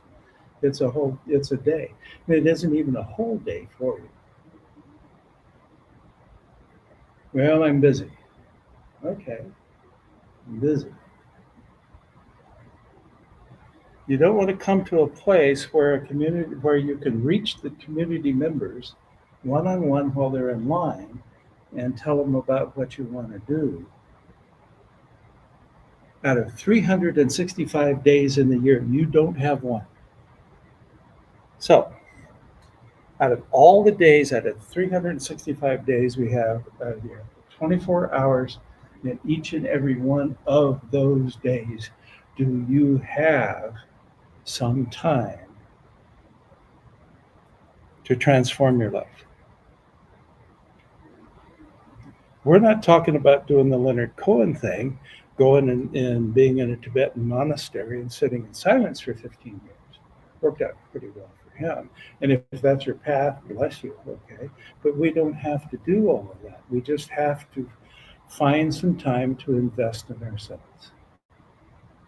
It can be, if you can just get 5 minutes sitting in a quiet space, drinking your tea, or your coffee, or your whatever, being in that meditative state. And if you can carve that out of, even if you can't do it every day, 2 days, 3 days, whatever, it all builds up, it all works. So how does this work? Well, let's see. I'm looking at it's time to stop talking now.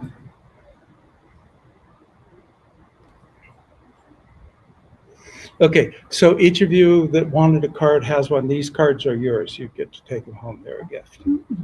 So the first thing we have, and while these cards will be specific to the person who has them, because we're here in a group, we have this group energy that really is magic.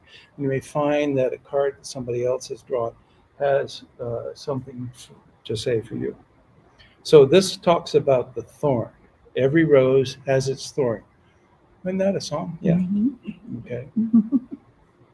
And so we see this wonderful woman, and there's 2 pieces of her, and there's over the rose. And this talks about boundaries and clear communication. Setting your boundaries.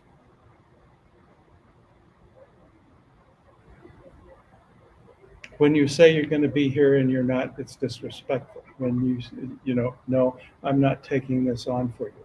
I cannot babysit today. I can't do your work for you. I have to be here. I have my time. Well, you're not doing anything. That doesn't matter what I'm doing or not. This is my time. Setting your boundaries and clear communication. Okay. So that a lot of that, and that means removing the sting of emotion, getting out of the you always, you never type of thing. Remember what you said to me 5 years ago. And getting into and dealing with the behaviors. Then you're speaking from your heart. And this is where true communication lies. But here's the thing about clear communication. It is your job to communicate your truth clearly. It is not your job to make me listen.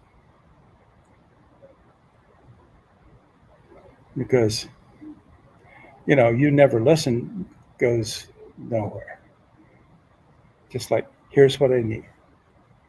And it can go dink donk, or it can penetrate, but you have to keep speaking your truth. It's not up to you to persuade somebody else to hear what it is that you have to say. Now, never do this. When I was working, I developed the ability to listen to several things at once, listen to the radio and have all sorts of things. So I'd be sitting at home looking at the newspaper with the news on. My lovely bride would come in after her work and go and tell me all this about what's going on. And she'd go, "You'd never listen to me." I'd fold the newspaper up and repeat word for word. Not good. Not good. Why? I heard her, but I wasn't listening. See, and you all know the difference. I heard every word you said, and she said, but you weren't listening. And this is a few years after I've done a lot of this stuff, and I was supposed to be all this psychic and all this sort of stuff, but there was still a lesson in there for me. Still very much a lesson in there for me. Okay, the breathing root. It's heart healing. Heart healing. You feel your heart. Okay. Time eases this stuff. Time eases this stuff. Do I still get a little melancholy around Thanksgiving, Christmas, and all that every year? Yeah, I do. But and do I still miss my wife? Yes, I do. It's been 35 years. But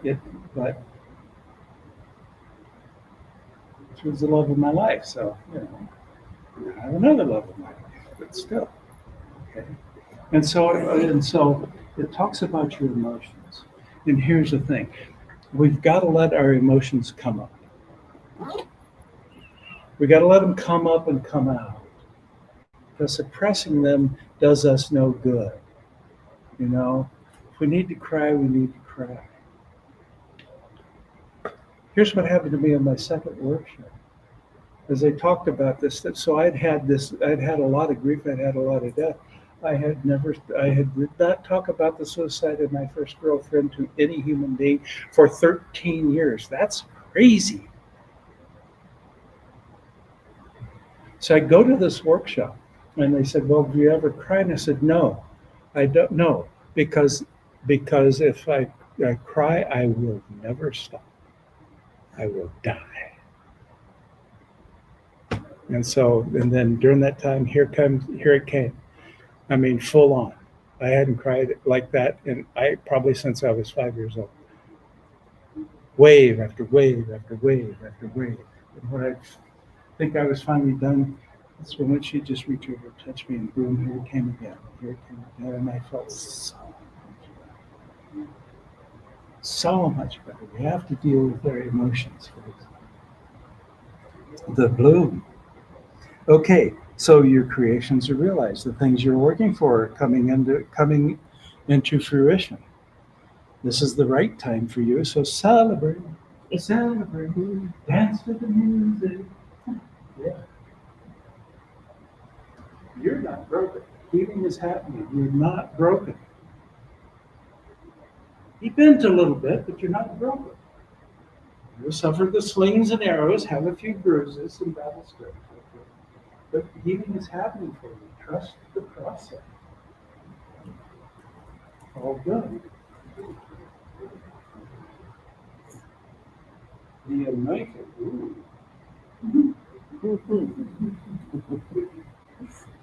You have gifts. You have soul gifts. So answer the call. Answer the call. Step into your power as the strong, beautiful, powerful woman that you are, and spread your gifts. Get up here and talk to people. It's scary, but wait a minute. 100 miles an hour to a gunfight? Write your blog, write your book, get on YouTube or whatever. You've got stuff. Answer the call. You are needed now more than ever. I know I'm not supposed to be out of the frame, but the way it goes, you guys can hear me. Imagine. Just imagine.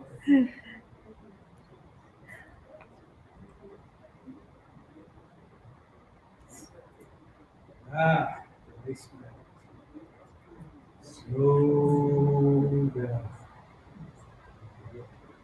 You're working too hard, you're moving too fast. And it's not sustainable. I know there's it's better to burn out than to fade away, but not in your instance. Um, if you work yourself to death, you'll just be dead. Okay, so slow down, take that time.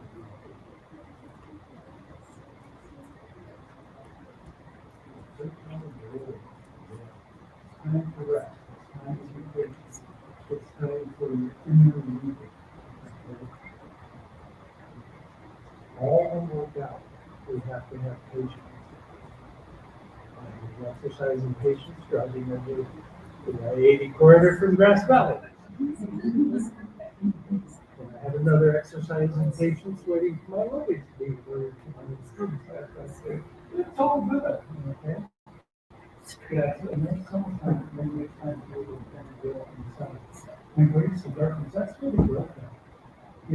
So we plant seeds in the dark. And then they bloom. So if we do go, it's active. There is a silver lining. Whatever's going on, it's over in the mind. What we're learning. It is useful. It is good. There's always hope. I know the world seems like a dumpster fire, but here's the thing about a dumpster fire, is it's leading you to the dumpster.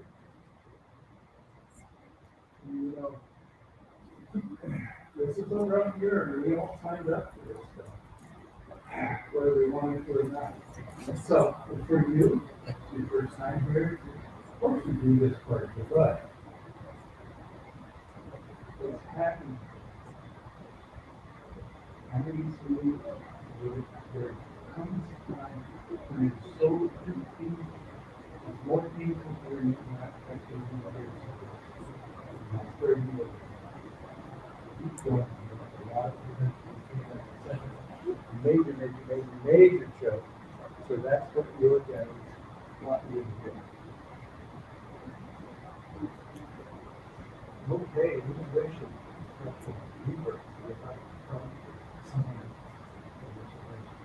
Step into your power.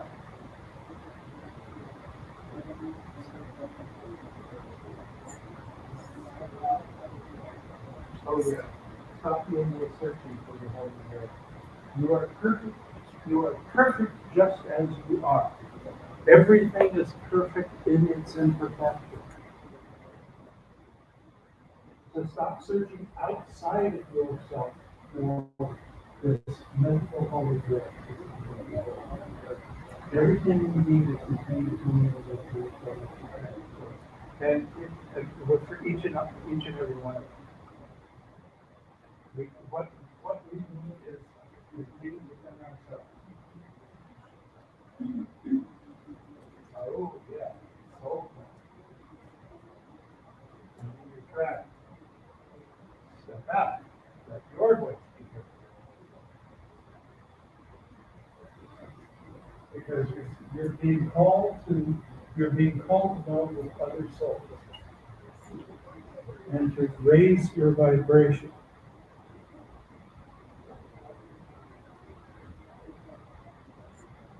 Yeah. Forgiveness, self-kindness. Get back to that. Remember when you were a kid and the world was new for you. Yeah, the loss of innocence is really, really the worst.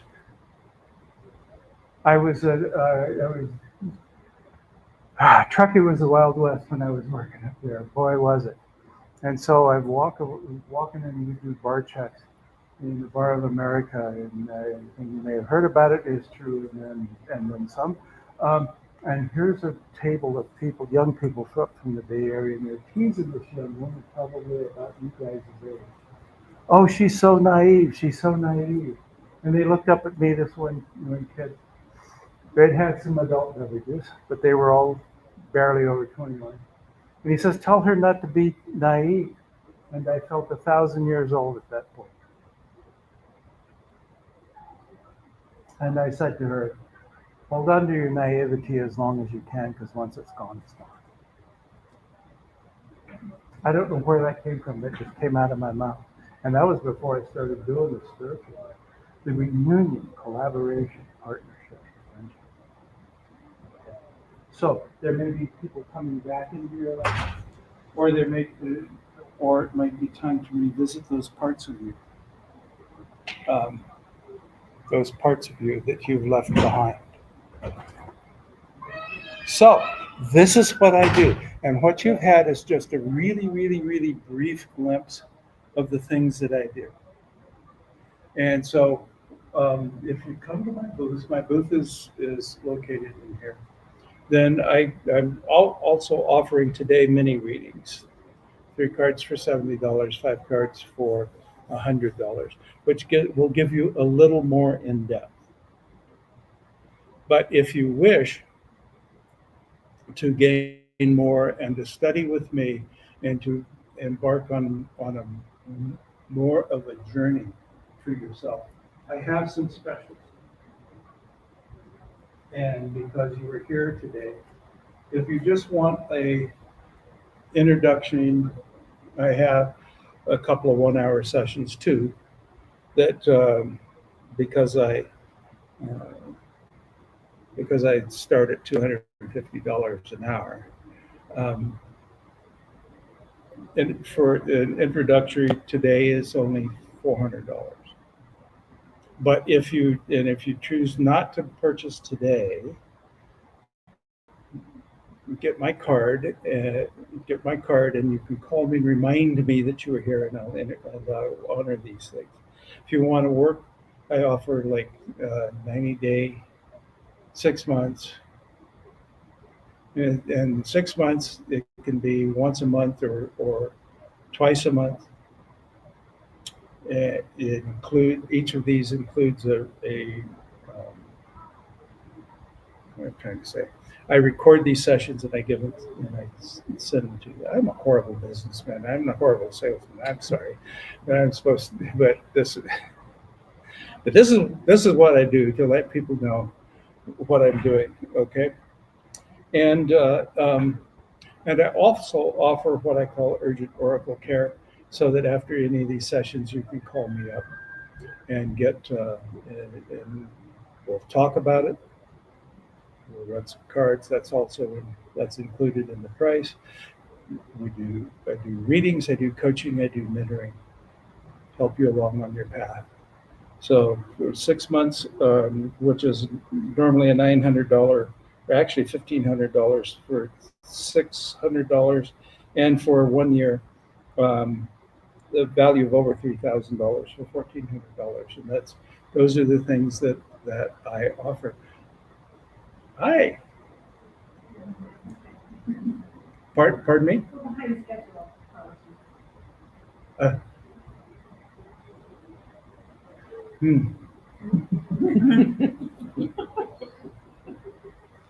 Well, I'm glad that you're here.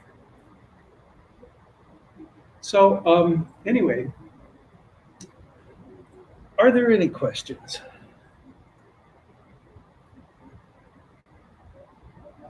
Okay, so either did just a wonderful job, or you're all like going, "What the hell was this guy talking about?" So here's the thing, folks.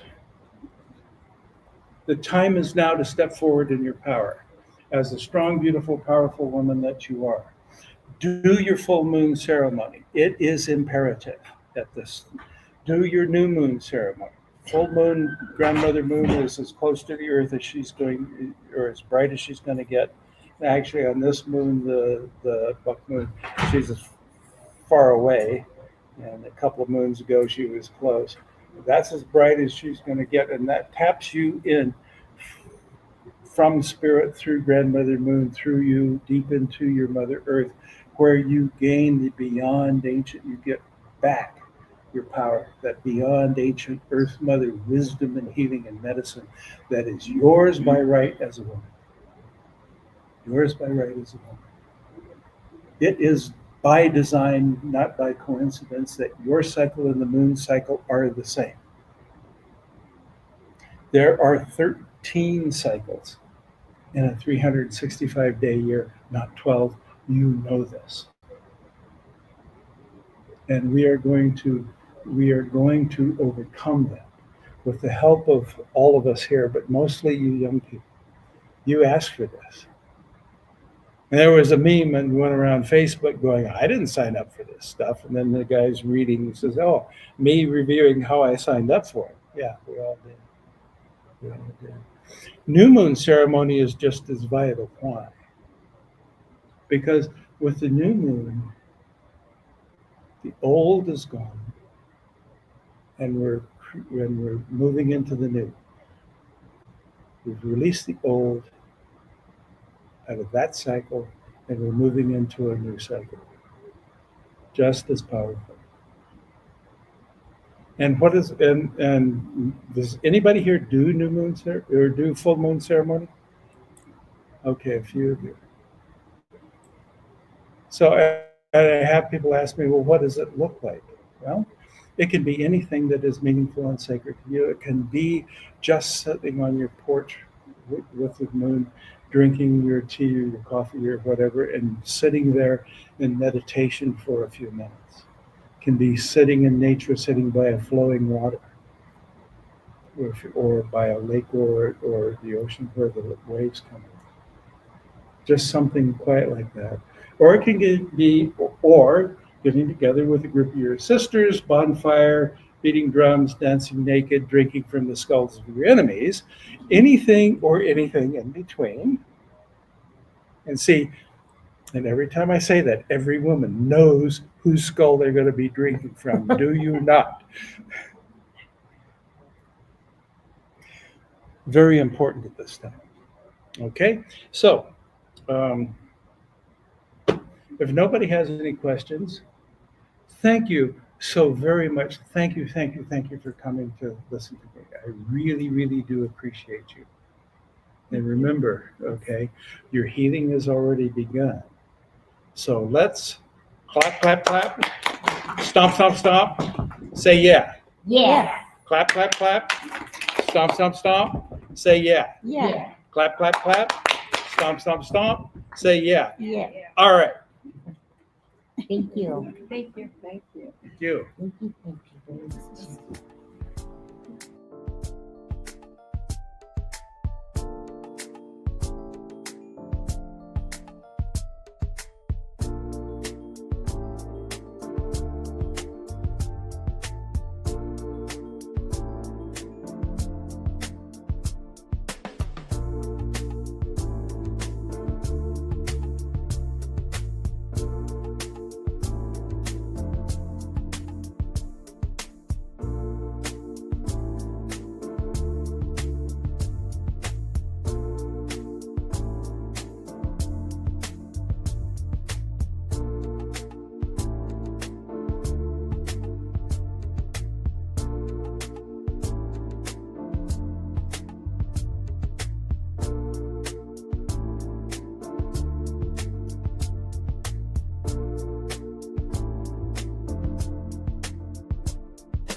Welcome to Ask Your Spirit Guides with Dr. Victoria Shaw. your weekly gateway to divine guidance and soul alignment.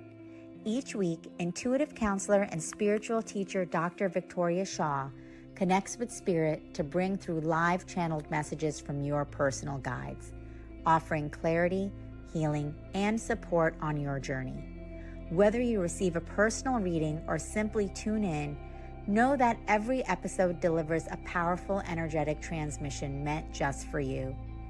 We're live every Tuesday at 5 p.m. Pacific on SoulSearch TV, streaming online on Roku, Amazon Fire, Apple TV, and our mobile app. Take a deep breath, open your heart, and prepare to receive. This is Ask Your Spirit Guides, and your journey starts now.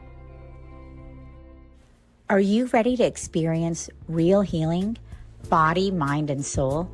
Introducing Becoming Whole, Healing with Francie Soito, a powerful new live show on SoulSearch TV. Francie is a Reiki master, psychic medium, and angelic channel with over 15 years of experience helping people and pets heal, receive messages from the spirit world, and reconnect with their true path. Every other Thursday at 6 p.m. Pacific, join Francie live as she taps into your energy field, connects with your angels and guides, and offers messages of healing, love, and deep transformation. Watch for free on SoulSearch TV, available online on Roku, Amazon Fire, Apple TV, and our mobile app. Want to receive a live reading or healing? Spots are limited. Grab your ticket now and receive a private Zoom link to join the session. Launching June 26th. Let the healing begin. Looking for clarity, healing, and divine guidance? Tune into 2 powerful new live shows on SoulSearch TV, where spirit meets transformation. On Tuesdays at 5 p.m. Pacific, join Dr. Victoria Shaw for Ask Your Spirit Guides, a live reading show where she channels messages from your guides to help you align with your soul's highest path. Then every other Thursday at 6 p.m. PST, experience Becoming Whole, Healing with Francie Soito, a transformational healing session where Francie, a Reiki master and psychic medium, offers deep energetic support, spirit connections, and intuitive guidance. Watch both shows for free on SoulSearch TV, online, Roku, Amazon Fire, Apple TV, and our mobile app. Want a live reading or healing? Spots are limited. Get your tickets now. 2 shows, 2 powerful healers, 1 place to realign your soul. Only on SoulSearch TV. Step into a sacred space with Ragini Mishra for Light Mirror Reflections, where every session becomes a portal to your soul. Blending intuitive energy readings, name vibration decoding, and channeled messages from Babaji, Hanumanji, and the Divine Masters, Ragini guides you back to the truth you've always carried within. This is not just a reading, it is a reflection. Join Light Mirror Reflections every other Thursday at 6 p.m. Pacific, only on SoulSearch TV. Watch for free online or tune in via Roku, Amazon, Apple TV, and Android TV. Want to go deeper? Step into the Zoom room for a live personal reading and sacred soul connection. Come not to be told who you are. Come to remember who you've always been.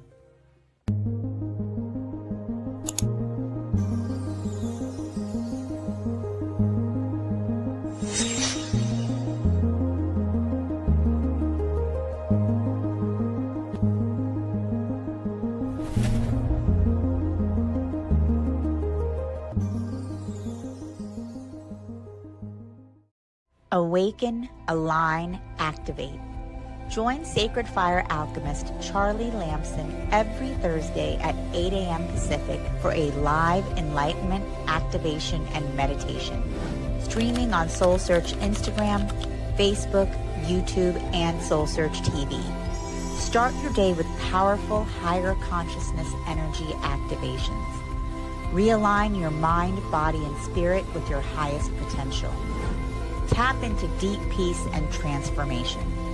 Don't miss this chance to raise your vibration and step into your highest self. Tune in live every Thursday at 8 a.m. Pacific.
Welcome to Ask Your Spirit Guides with Dr. Victoria Shaw, your weekly gateway to divine guidance and soul alignment. Each week, intuitive counselor and spiritual teacher Dr. Victoria Shaw connects with spirit to bring through live channeled messages from your personal guides, offering clarity, healing, and support on your journey. Whether you receive a personal reading or simply tune in, know that every episode delivers a powerful energetic transmission meant just for you. We're live every Tuesday at 5 p.m. Pacific on SoulSearch TV, streaming online on Roku, Amazon Fire, Apple TV, and our mobile app. Take a deep breath, open your heart, and prepare to receive. This is Ask Your Spirit Guides, and your journey starts now. Are you ready to experience real healing? Body, mind, and soul? Introducing Becoming Whole, Healing with Francie Soito, a powerful new live show on SoulSearch TV. Francie is a Reiki master, psychic medium, and angelic channel with over 15 years of experience helping people and pets heal, receive messages from the spirit world, and reconnect with their true path. Every other Thursday at 6 p.m. Pacific, join Francie live as she taps into your energy field, connects with your angels and guides, and offers messages of healing, love, and deep transformation. Watch for free on SoulSearch TV, available online on Roku, Amazon Fire, Apple TV, and our mobile app. Want to receive a live reading or healing?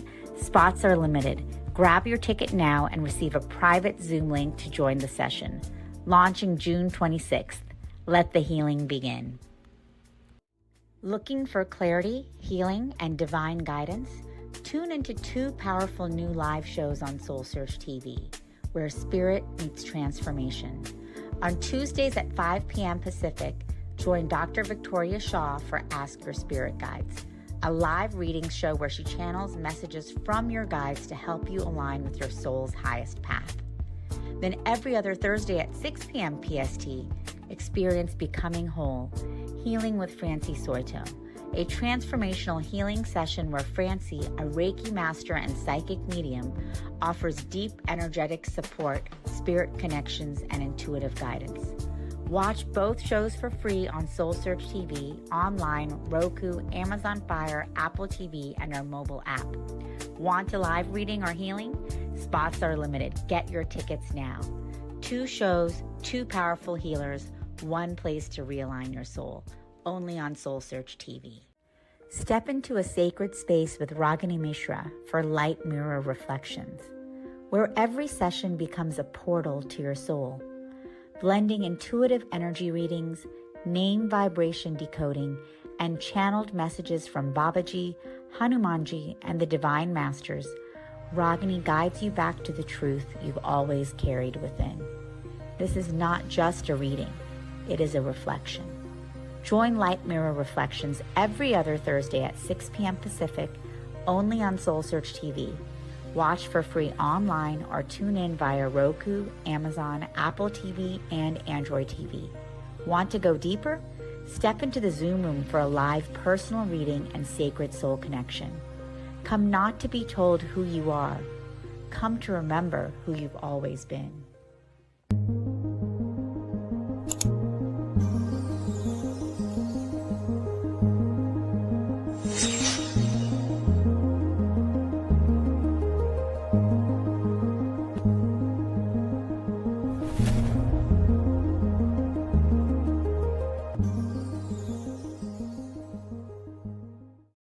Awaken, align, activate.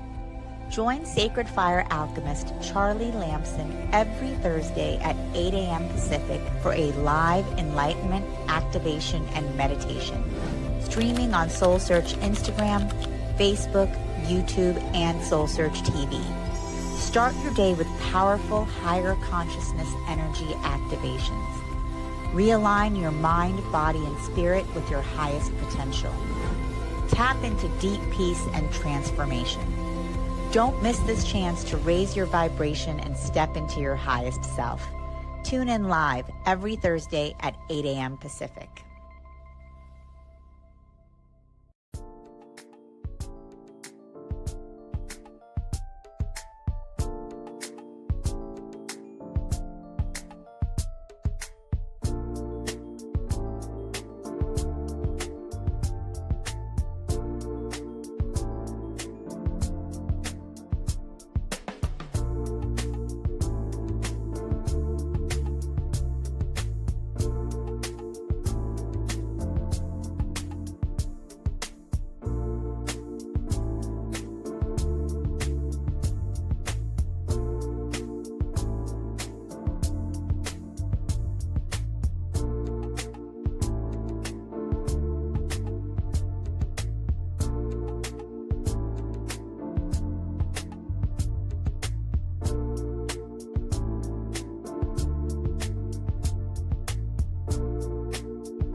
Hello, everyone, and welcome. I'm Tangela, the founder of SoulSearch, and welcome to our SoulSearch Reno Enlightenment Expo. We are delighted that you guys could join us this weekend because at SoulSearch, we're here to support the evolution of consciousness, soul expansion, and of course, raising the vibration of the planet together. And by being here today, that's what all of you are doing with us. So thank you so much. And feel free to come in, guys. Come in and have a seat up front. Don't be shy. And of course, at SoulSearch, we love having our Enlightenment Expos. We'll be back here in Reno in October, so stay connected with us. And you can find all of our amazing practitioners like Fabiola, of course, on our platform, soulsearch.io. And don't forget to check out our TV shows on SoulSearch TV from all of our amazing practitioners. So I'm delighted to introduce our next speaker, Fabiola Bauman. She is a shamanic practitioner and way shower of Peruvian indigenous wisdom, and she is honored to share her work through her company, Soul's Journey. She was guided by an inner calling and left her career as a scientist and biology college professor in the United States to return to her homeland of Peru. There, she began to reconnect with the ancient heritage of her ancestors. Recognized for her intuitive and shamanic abilities, Fabiola was blessed to be guided by the Apus, the spirit of the mountains, who encouraged her to create a documentary to help others rediscover their connection to the earth and unlock their inner power. And she now serves as a guide for many, many others like yourselves on the path for transformation through one-on-one sessions, group gatherings, talks, and webinars. And she shares indigenous wisdom to support people in releasing anxiety, reconnecting with their purpose, tapping into their inner wisdom, and experiencing greater peace and clarity. So you guys are in for an amazing time with Fabiola. Thank you so much.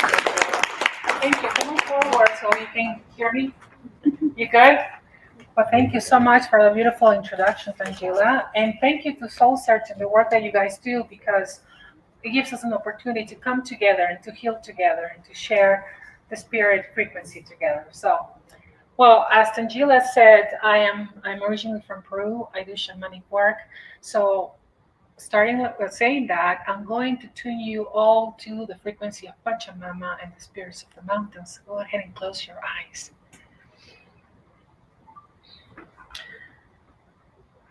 Let's arrive here not only with our minds, but also with our whole being. Let's arrive in this body, in this moment, on this land. Feel your feet on the ground. Visualize soft roots growing from the soles of your feet, reaching deep into the earth, into our dear Mother Pachamama, Mother Earth. Reaching through the floor, through the layers of stone and soil, until they feel that embrace of our dear Mother Pachamama. Let her hold you. Let her remember you. And let your nervous system slow down and your energy settle like water returning to the lake.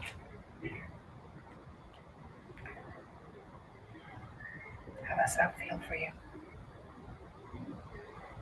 Now, from the base of your spine, feel two threads, a golden thread and a silver thread, that represent your feminine and masculine energy, traveling through your belly, your heart, your throat, until they reach the crown of your head.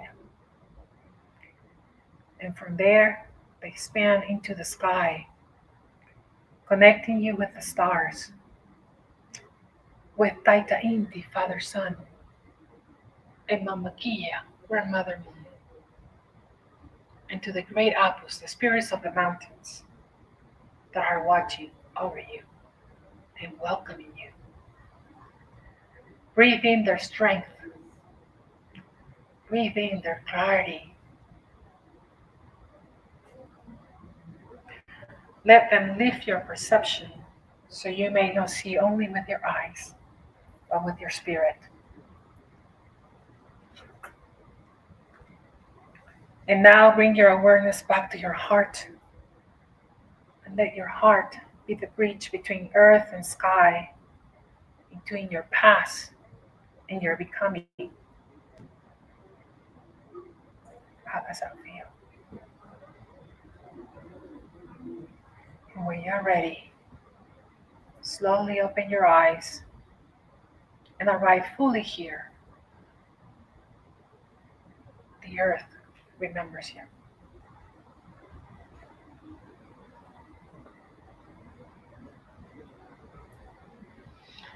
Welcome back.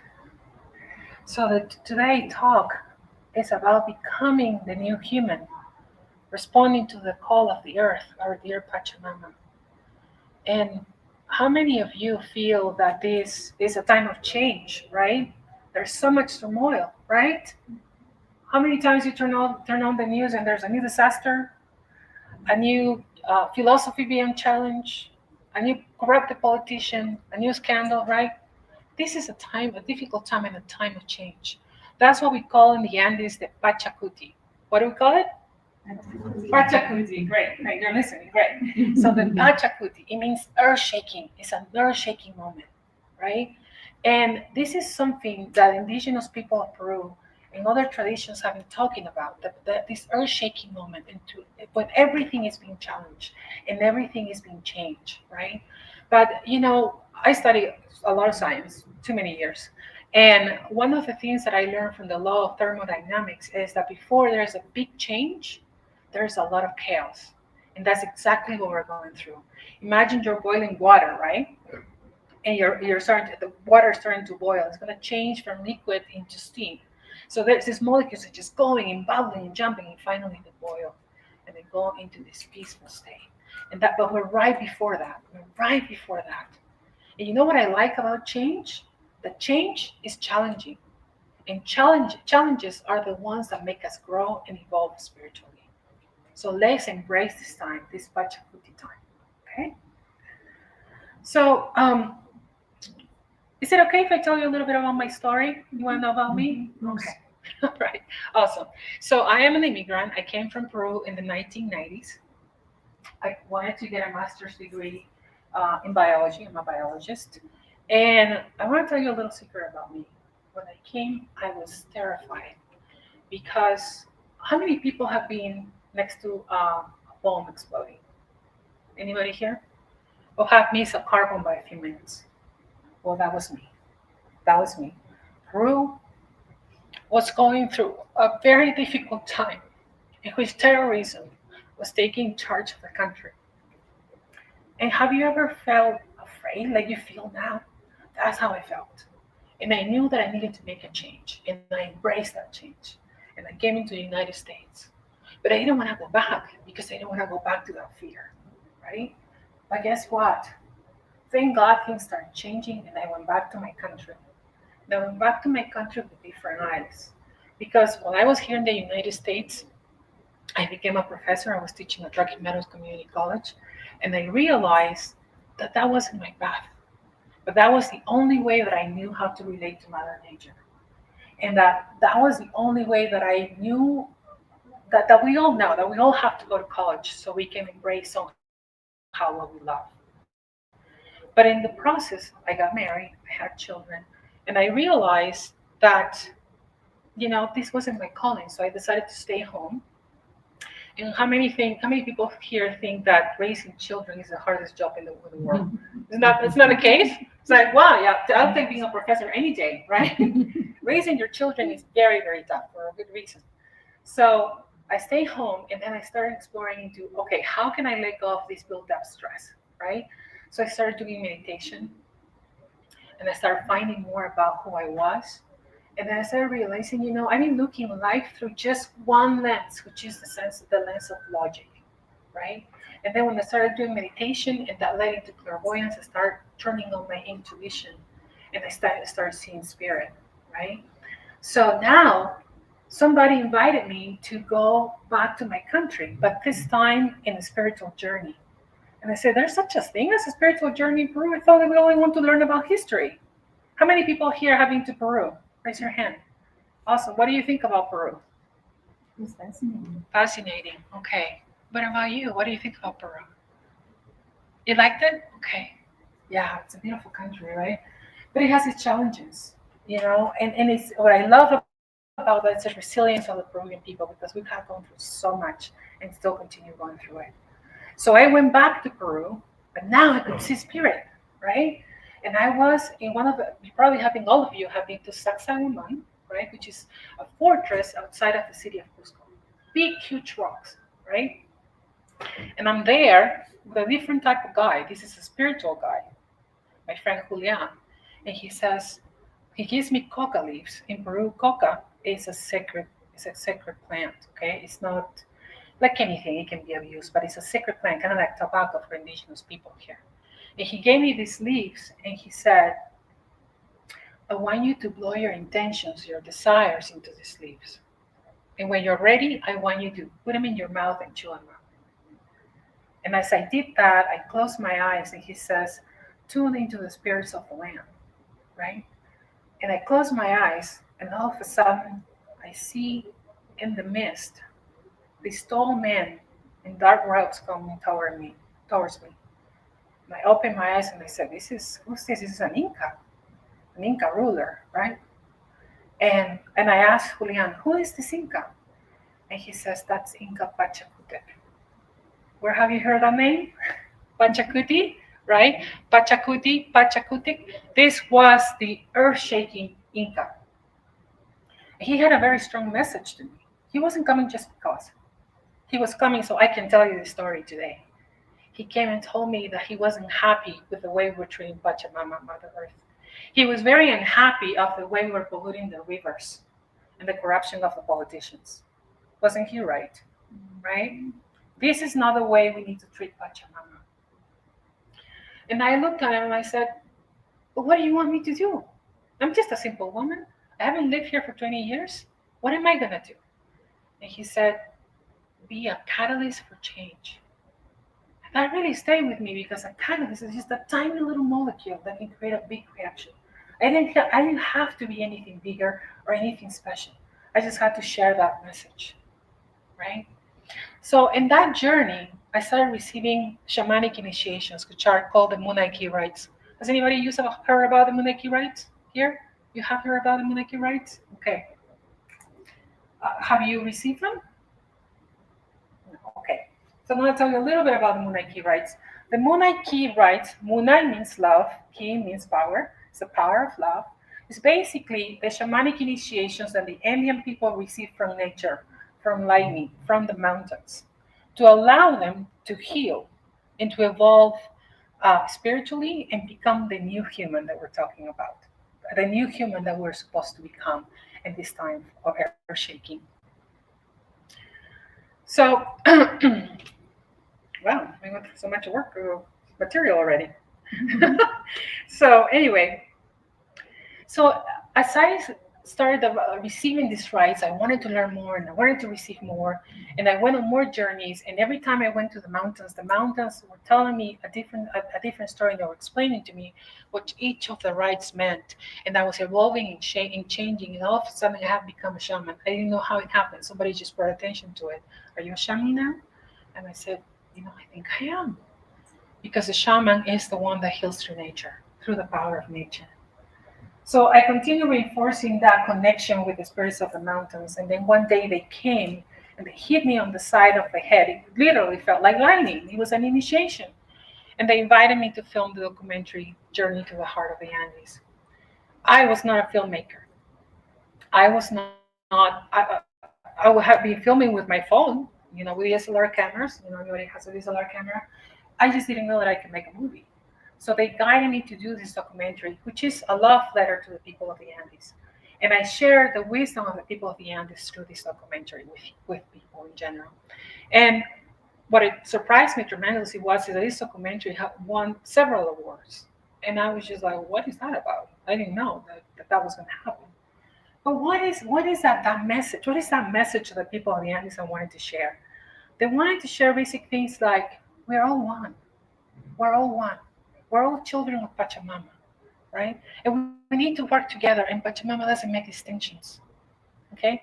There's another concept too, Aini, reciprocity. What we give is what we receive. And Pachamama is the best giver of all because we put a little kernel on the ground and how much more we receive, right? So it teaches us about giving without expecting. It teaches us about community, about working together. I was in Peru just 3 weeks ago, and I had the opportunity to participate in Watunaku. Watunaku is a ceremony, an ancestral ceremony, in which people come from different parts of South America to exchange seeds to improve the genetic quality of their seeds. But in that particular ceremony, there were thousands of children from different schools in the Cusco region. And they were all dancing to Mother Earth. They were all dancing to the sun and the moon in the solstice. It was a beautiful ceremony. And it really told me what the new human needs to be. In that moment, I was seeing how this woman, Elena Pardo, who organized this event, how she was raising the new people, the new human, the new people that we need. Okay, so what is that we need? We need to remember what we left behind, which is to be close to the earth. We need to remember to respect our ancestors, right? How many people here are forgetting about that, where they come from? I guarantee you that you were born into the family, you were born for a reason, because we're all indigenous of the earth, okay? And we need to respect and honor where we come from. And that we need to live from the heart and not from fear, okay? So try not to watch the news because it's just fear, fear, fear, fear, fear, fear, right? Raise your vibration. Raise your vibration. Remember that the earth is not only a resource, it's a living being. And let's start walking like a spirit with love in our heart. So this is the invitation of this time, the earth-shaking moment of the Pachacuti. This is not just for the children of Peru. It's for all these children of Pachamama right here in this room. Okay? So the new human is not only a person who meditates or does ceremony. The ceremony is very important, right? But that new human is someone who remembers. So we're going to remember today that we are part of nature. Because if we want to heal our planet, we need to start by healing ourselves, right? You are part of that nature, and we need to start by healing yourself. So how do you do that? You need to know what you need to heal. We're not separate from the rivers. We're not separate from the trees. We're not separate from the soil and the stars. We need to remember that in our bones. We need to feel it within us. And you know what is the biggest lesson that I need to remember? This is going to sound a little old-fashioned, but I'm going to say it. Respect. Respect for one another. Respect for where we come from. And most of all, respect for our dear Mother Earth. Because when we start remembering that you and I are not that different, that even though we may have different points of view, we're part of the one. And just because you're different than me doesn't make you wrong. We need to remember and respect each other. No matter how different our points of view, not how different we look or where we come from. Because together we make this beautiful tapestry of love and the children of Mother Earth. Okay?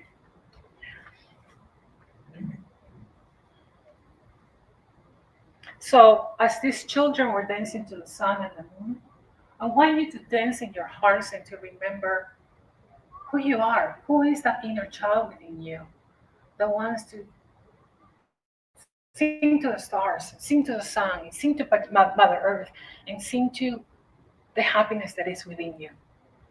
So let's go ahead and take a moment to pause and to breathe and to respect our uniqueness, to honor our own divine vibration, and to remember who we are and where we come from. Go ahead and close your eyes. Begin by taking a deep breath. In through your nose, out through your mouth. And let your awareness drop down from your head into your body, into your breath, into this sacred moment. Once again, feel the earth, Pachamama beneath you, holding you, loving you, supporting you, remembering you. Now bring your attention into your heart and imagine a soft golden light glowing there. And the light begins to expand like the sunrise. The sun is rising within you. And from this light, you begin to see a version of yourself emerge, a younger you, your inner child. The one who came here pure, intuitive, sensitive, and full of wonder. What does he look like? What does she look like? How old are they? What are the emotions that they're feeling at this moment? Is there something they want to tell you right now? Ask them. How's your inner child feeling at this moment? Whatever comes, let it come. Honor it, respect it, listen to it.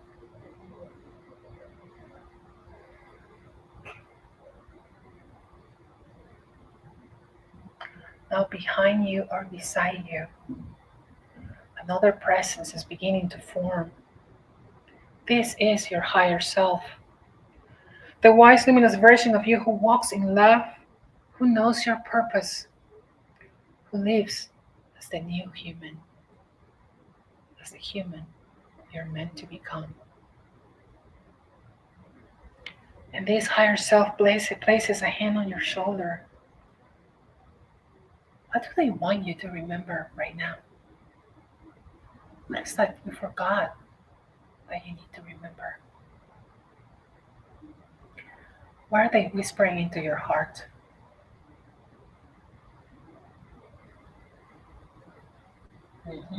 Yes.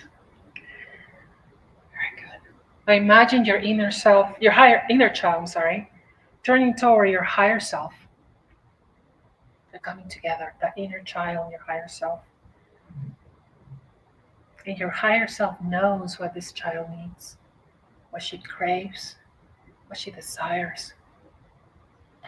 And the higher self embraces that inner child lovingly, gently, fully. There's no rush, no judgment, no fixing, only compassion, only love, only remembering and healing. Take a deep breath and feel in your heart this reunion of your two selves, your past and your potential, your innocence and your wisdom becoming one.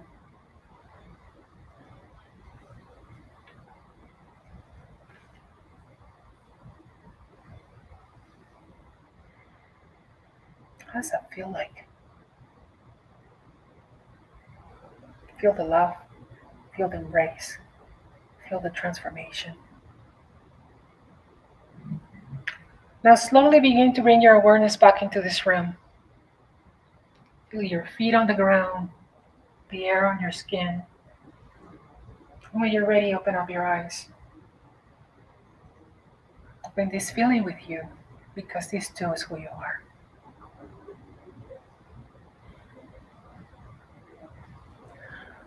So as a shaman, it's my job to help you remember who you are, to help you connect the parts of you that have been disconnected, your physical, your mind, your emotional, and your spirit.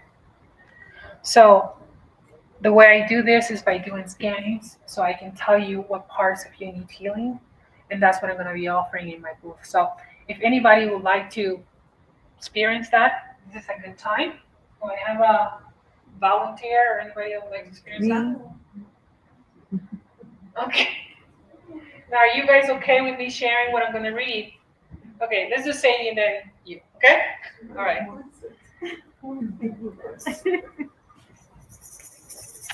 So the way I do this, okay, shamans, why are they shamans? Why are we shamans? Because we work with nature. We read energy, we heal energy, but we do it with the powers of nature. So I'm going to call them 4 archetypes that are gonna help me read her, the physical, the mental, the emotional, and the spirit. Okay, ready? Okay. Such a mama, Yaku mama, mother serpent, come forward.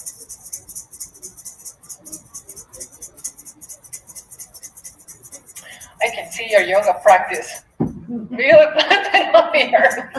She's very firm. She's very solid, right? Do you practice martial arts? No. No? Okay, but your core is just like, whoa, really strong. Yeah, very good. And I know that you seem to walk a lot. You walk a lot, you move a lot. You're very, very strong physically. So that's beautiful. Wow. You gotta come to Peru and hike those mountains with me. Okay, what else? Okay, so you look physically, you look great. Okay, but what such a mama and Yakumama? Such a mama is the serpent of the earth. Yakumama is the serpent of the water. What it tells me is that sometimes you just need to put your baggage down. You carry a lot of weight on yourself. I don't know if it's a literal weight as much as a family weight, you know. And she wants you to just let it go. You don't have to carry all that because it almost seems like it's in the past. Okay, sometimes we carry stuff in the past, you know, like responsibility from parents or whatever, and it feels heavy. So that's the only thing that she wants to tell you at the physical level. Nothing else? Okay, thank you. Mother, sister, Jawar, come forward. Otorako.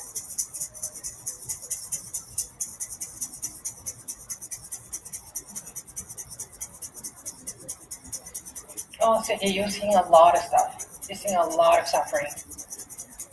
And it's almost like, yeah, okay, that's here and I'm here. But you're seeing a lot of stuff. You're seeing a lot of loss, a lot of, I'm getting goosebumps. You see people dying. And you are just such an angel to be there by their side and just love them. So, what Torongo wants to tell me is that, wants to tell you, is that you're such a beautiful angel, but you need to, these shadows that you have to work with, these shadows, it's just a way for you to grow spiritually. You know, it kind of helps you become stronger. And sometimes, I don't know if you have dreams about it, but it come and haunt you, and it's important that you realize that was just a vehicle for you to grow. Okay, from that information, from those experiences. And sometimes it's important for you to just kind of like, okay, I need to. That's my work. I need to go into the light because sometimes it can get pretty dark. You know. So, okay. Thank you, Mother, Sister Joe. Remember, come forward. Sarah Kendi.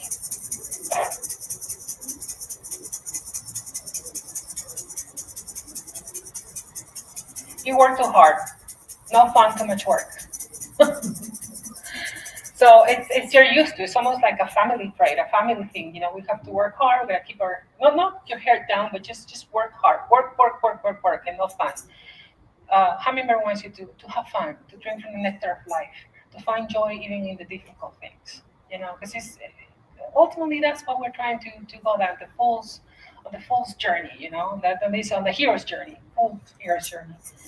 And that's the part that you're missing, that you need to start enjoying life and really having fun, like, you know, really kind of get out of that mold of working so hard. And it's ancestral. It is ancestral. It's the way your family taught you to be. You know, gotta work hard, just keep your eye on whatever you're working and just keep doing it. And that's just, sometimes it's very unfulfilling because it's just a programming, as you know, right? Thank you, remember? Okay. Eagle and Condor.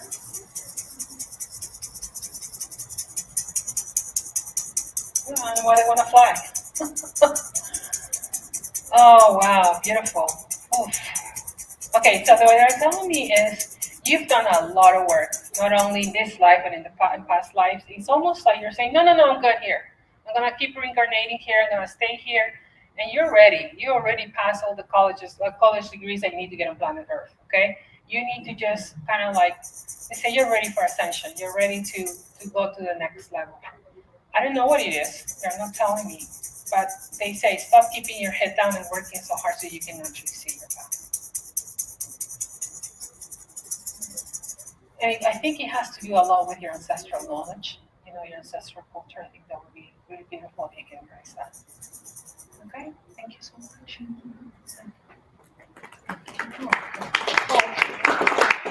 No need to clap, it's just, that's her information. Okay, ready?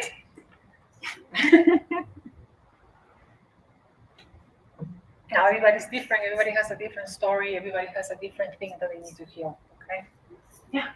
Okay. How are we doing in time? What time? 10 minutes left? Okay, 15 minutes left, okay. To the end of the hour or to the end of my speech? It ends at 11:50.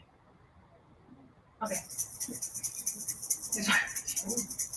That's something I have to make up control freak, right? I'm sorry, what's your name? Misty. That's nice to meet you. Okay, so I'm gonna call such a mama yes mama to medium physical level. Such a mama yes mama. Oh, you're strong. You're strong. You have a very strong personality. Yeah. Are you tough? Yeah. You're a doer. Okay. But sometimes you doubt yourself. And I don't know why it's not telling me physical things, but sometimes you doubt yourself and you shouldn't because you're very strong. Okay? And there's a little, again, I don't know why it's telling me this. Because this is only physical. There's anger. You're angry with, I don't know, whoever the male in your family is.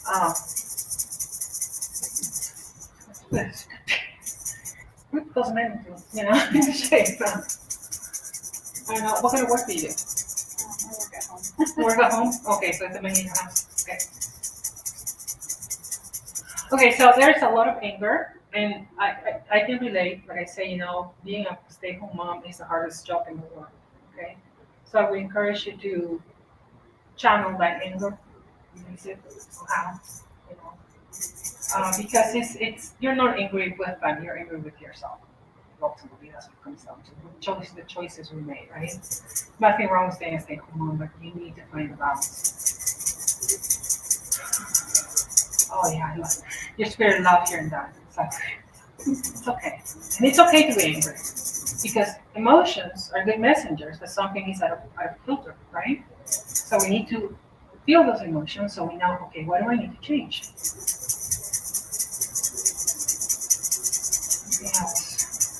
No, she just wants you to manage your anger. It's very important. Okay? Thank you such a mama. Thank you, mama. Mother, sister, Jawar, come forward.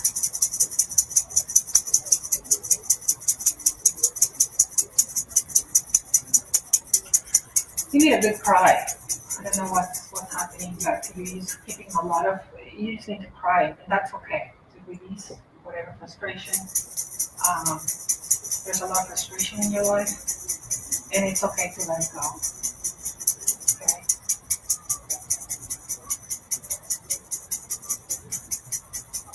Because it seems like in your life you need to figure out certain things, and you almost feel like you can't get out of this box, right? And that creates a lot of frustration. How many people have felt like that before? Right? We're in the box and we can't get out, right? It's like, oh, I want to break that box. Well, kick it. It's okay. It's okay. It's okay to break it, So, and you know what? Sometimes the box is just in our head. It's just like, we need to just chill, just, I'm not cooking today. No problem. I'm not hungry. You're hungry. Right? So, yeah, we need to put responsibility on other people.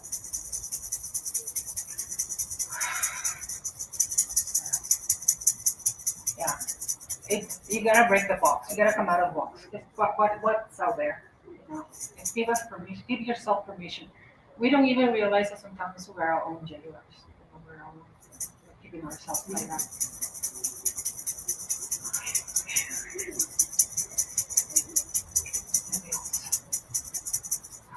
Whoa.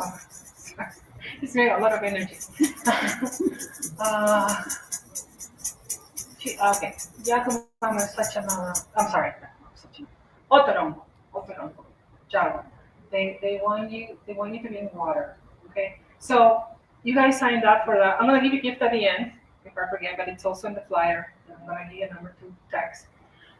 You need to balance the elements in your body, and they want you to balance the element of water. Okay, water. They want you to swim, have some salt baths, because the energy is not flowing, and that's why you're getting angry. Okay, so again, the shaman cures or heals through nature. We need to balance those elements. Thank you, Drongo. Remember, Hummingbird telling me she's asking herself, should I do this? Should I do that? It's like, why doesn't she do it? You need to give yourself permission. You don't need to question. Just do it. It's okay. Fly. Fly and drink from the nectar of life. We all have to be balanced into our lives and bring happiness and joy. What makes you happy? If we don't bring that into our lives, what's the purpose of life if we're not enjoying it, right? So you need to do whatever makes you happy. You have to do it. Okay?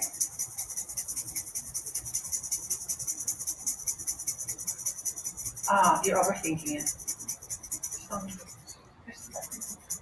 You sound like an IKEA. Just do it, right? Okay.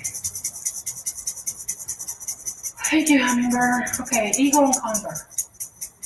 Oh, you have an amazing path in your life. They're showing me, if she just gave herself permission to see the beautiful person that she is and the beautiful path that she has ahead, because you know it, right? You feel it, right? You know it. Just allow that to be you. Be that new human, right? It's okay. It's okay. Allow that path to go forward for you. Fly. Allow yourself to fly. Yes. Don't think less of yourself. We all do that. That's just nonsense. Right? We're all children of Project Mama. We're all children of the universe. And we are all the same. What? 7 minutes. Okay. Thank you so much. Thank you. Okay. So, thank you. Thank you. Okay, so again, I'm going to be offering those in my booth. So if you want to be scanned and see what your next steps are, I can also, I brought my mesa, but I didn't do that to see what type of healings you might need. But I will put that in the booth.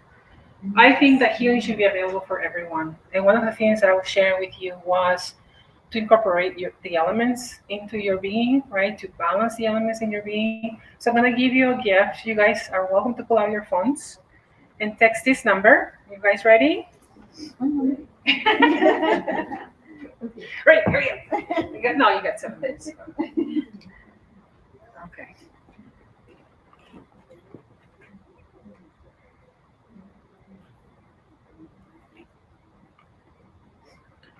Okay. I'm going to say it 3 times, no worries. Text the number 26786. 26786. What number? 26786. Okay. And you're going to send the word Andes, like the Andes Mountains, ANDES.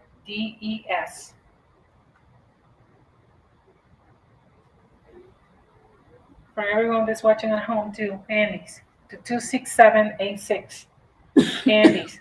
And you're going to receive a link to sign up for a class that is going to teach you how to balance the elements in your being, okay? The fire, the water, gosh, I'm blanking out. The earth and wind and the air, right? So yeah, we need to balance those within ourselves. Sometimes we don't realize we're stuck because we don't have that flow, and the water element is going to teach us how to flow. So I also, and this is the main thing that I'm focusing on right now, is taking people on journeys to Peru. We have a group going to Peru at the end of August. So if anybody's interested in going to Peru on a spiritual journey, just like the one I took, please come to talk to me at my booth. We have room for 2 more people. I know it's coming very close, but we have room for 2 more people. But we will continue taking people to Peru. So if you're interested, please come to the booth, put your name down, and we will email you when another opportunity comes up. So thank you so much. Go out there, be the new human. Pachamama is there for you, and it will guide you. Thank you. Thank you, Fabiola. That was great. Thank you. Oh,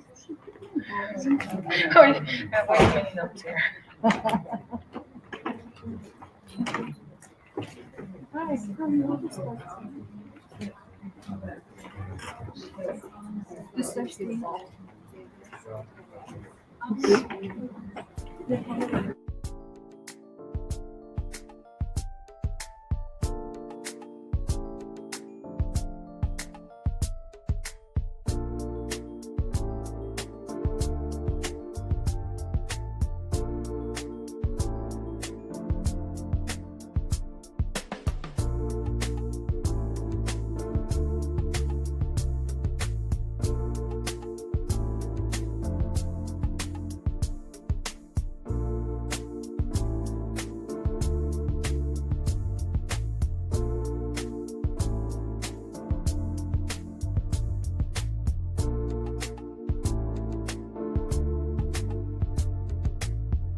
Welcome to Ask Your Spirit Guides with Dr. Victoria Shaw, your weekly gateway to divine guidance and soul alignment. Each week, intuitive counselor and spiritual teacher Dr. Victoria Shaw connects with spirit to bring through live channeled messages from your personal guides, offering clarity, healing, and support on your journey. Whether you receive a personal reading or simply tune in, know that every episode delivers a powerful energetic transmission meant just for you. We're live every Tuesday at 5 p.m. Pacific on SoulSearch TV, streaming online on Roku, Amazon Fire, Apple TV, and our mobile app.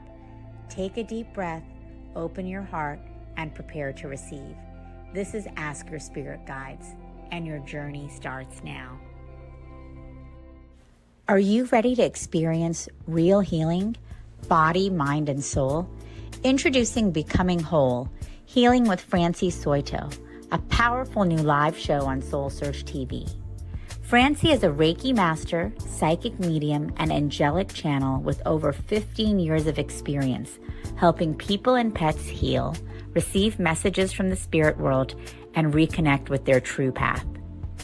Every other Thursday at 6 p.m. Pacific, join Francie live as she taps into your energy field, connects with your angels and guides, and offers messages of healing, love, and deep transformation. Watch for free on SoulSearch TV, available online on Roku, Amazon Fire, Apple TV, and our mobile app. Want to receive a live reading or healing? Spots are limited. Grab your ticket now and receive a private Zoom link to join the session. Launching June 26th. Let the healing begin. Looking for clarity, healing, and divine guidance? Tune into 2 powerful new live shows on SoulSearch TV, where spirit meets transformation. On Tuesdays at 5 p.m. Pacific, join Dr. Victoria Shaw for Ask Your Spirit Guides, a live reading show where she channels messages from your guides to help you align with your soul's highest path. Then every other Thursday at 6 p.m. PST, experience Becoming Whole, Healing with Francie Soito, a transformational healing session where Francie, a Reiki master and psychic medium, offers deep energetic support, spirit connections, and intuitive guidance. Watch both shows for free on SoulSearch TV, online, Roku, Amazon Fire, Apple TV, and our mobile app. Want a live reading or healing? Spots are limited. Get your tickets now. 2 shows, 2 powerful healers, 1 place to realign your soul. Only on SoulSearch TV. Step into a sacred space with Ragini Mishra for Light Mirror Reflections, where every session becomes a portal to your soul, blending intuitive energy readings, name vibration decoding, and channeled messages from Babaji, Hanumanji, and the Divine Masters. Ragini guides you back to the truth you've always carried within. This is not just a reading, it is a reflection. Join Light Mirror Reflections every other Thursday at 6 p.m. Pacific, only on SoulSearch TV. Watch for free online or tune in via Roku, Amazon, Apple TV, and Android TV. Want to go deeper? Step into the Zoom room for a live personal reading and sacred soul connection. Come not to be told who you are. Come to remember who you've always been.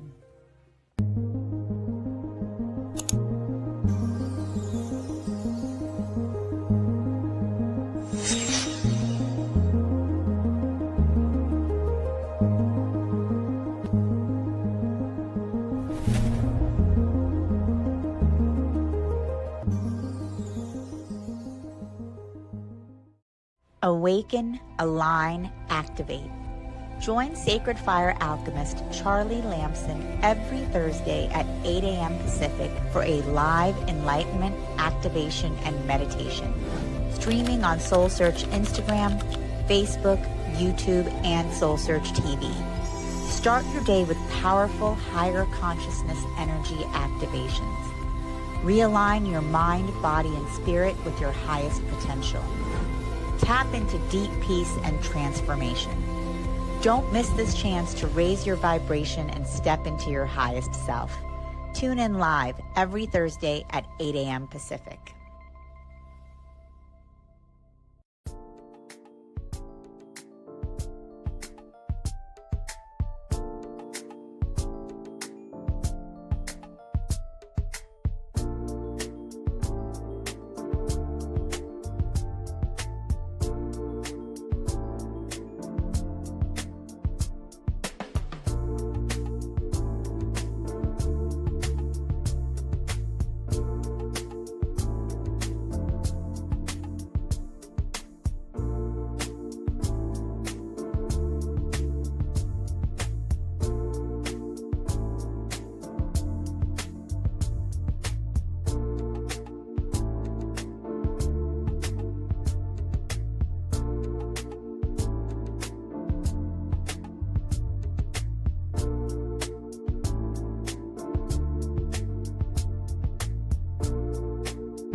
Welcome to Ask Your Spirit Guides with Dr. Victoria Shaw, your weekly gateway to divine guidance and soul alignment.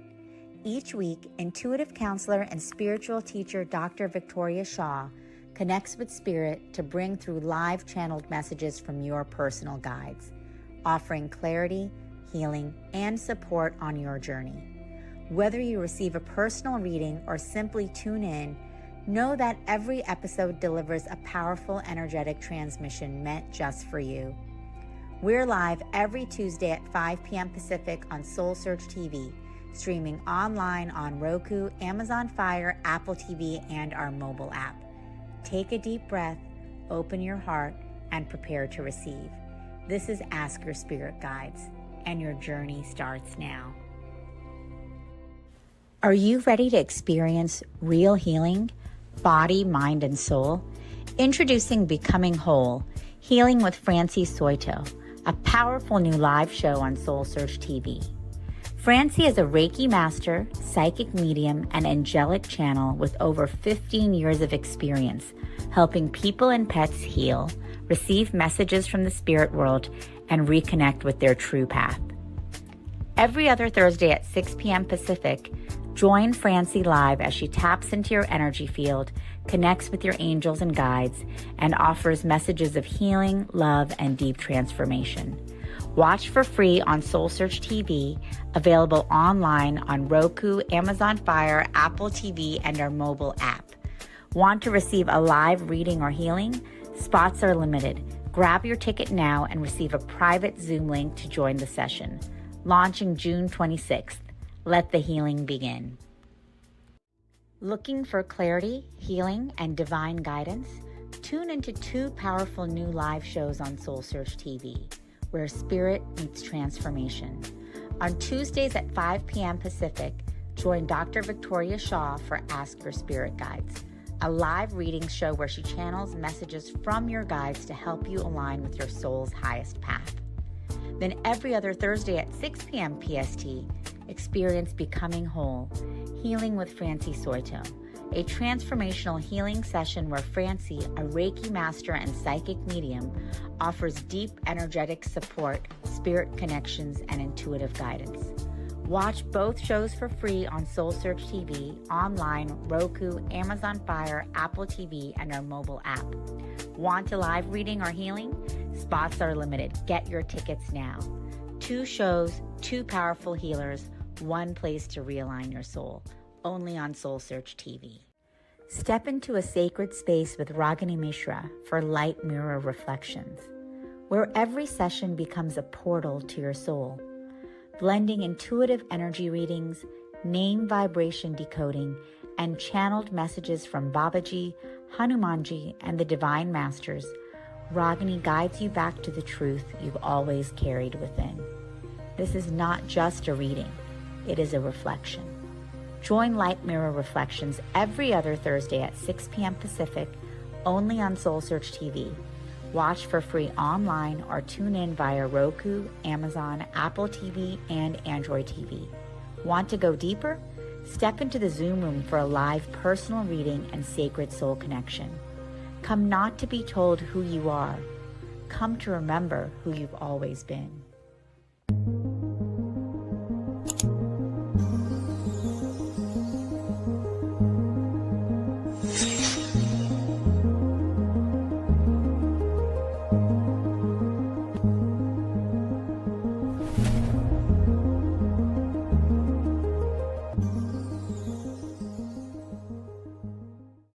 Awaken, align, activate. Join Sacred Fire alchemist Charlie Lamson every Thursday at 8 a.m. Pacific for a live enlightenment, activation, and meditation. Streaming on SoulSearch Instagram, Facebook, YouTube, and SoulSearch TV. Start your day with powerful higher consciousness energy activations. Realign your mind, body, and spirit with your highest potential. Tap into deep peace and transformation.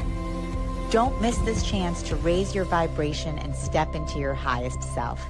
Tune in live every Thursday at 8 a.m. Pacific.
Welcome to Ask Your Spirit Guides with Dr. Victoria Shaw, your weekly gateway to divine guidance and soul alignment. Each week, intuitive counselor and spiritual teacher Dr. Victoria Shaw connects with spirit to bring through live channeled messages from your personal guides, offering clarity, healing, and support on your journey. Whether you receive a personal reading or simply tune in, know that every episode delivers a powerful energetic transmission meant just for you. We're live every Tuesday at 5 p.m. Pacific on SoulSearch TV, streaming online on Roku, Amazon Fire, Apple TV, and our mobile app. Take a deep breath, open your heart, and prepare to receive. This is Ask Your Spirit Guides, and your journey starts now. Are you ready to experience real healing? Body, mind, and soul? Introducing Becoming Whole, Healing with Francie Soito, a powerful new live show on SoulSearch TV. Francie is a Reiki master, psychic medium, and angelic channel with over 15 years of experience helping people and pets heal, receive messages from the spirit world, and reconnect with their true path. Every other Thursday at 6 p.m. Pacific, join Francie live as she taps into your energy field, connects with your angels and guides, and offers messages of healing, love, and deep transformation. Watch for free on SoulSearch TV, available online on Roku, Amazon Fire, Apple TV, and our mobile app. Want to receive a live reading or healing? Spots are limited. Grab your ticket now and receive a private Zoom link to join the session. Launching June 26th. Let the healing begin. Looking for clarity, healing, and divine guidance? Tune into 2 powerful new live shows on SoulSearch TV, where spirit meets transformation.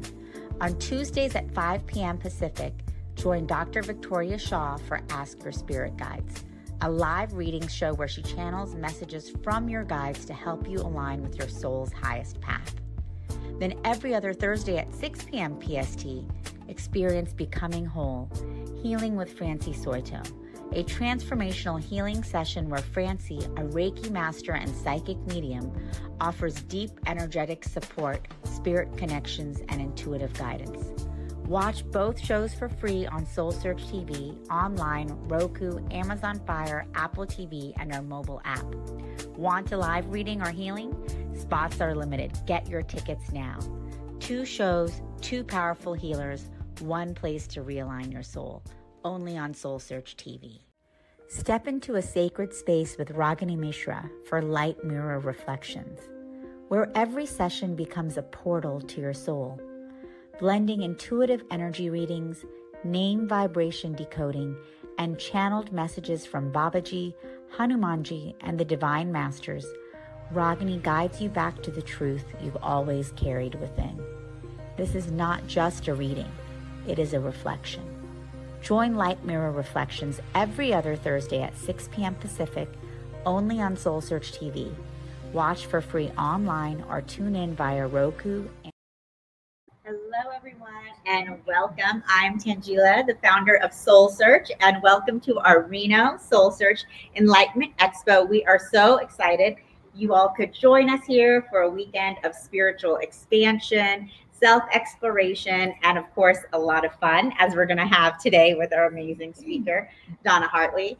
And so at SoulSearch, we're here to support the expansion of consciousness and the upliftment of humanity. And for all of you guys coming here today, you are all doing that. We're all doing that together. So thank you guys for sharing with us.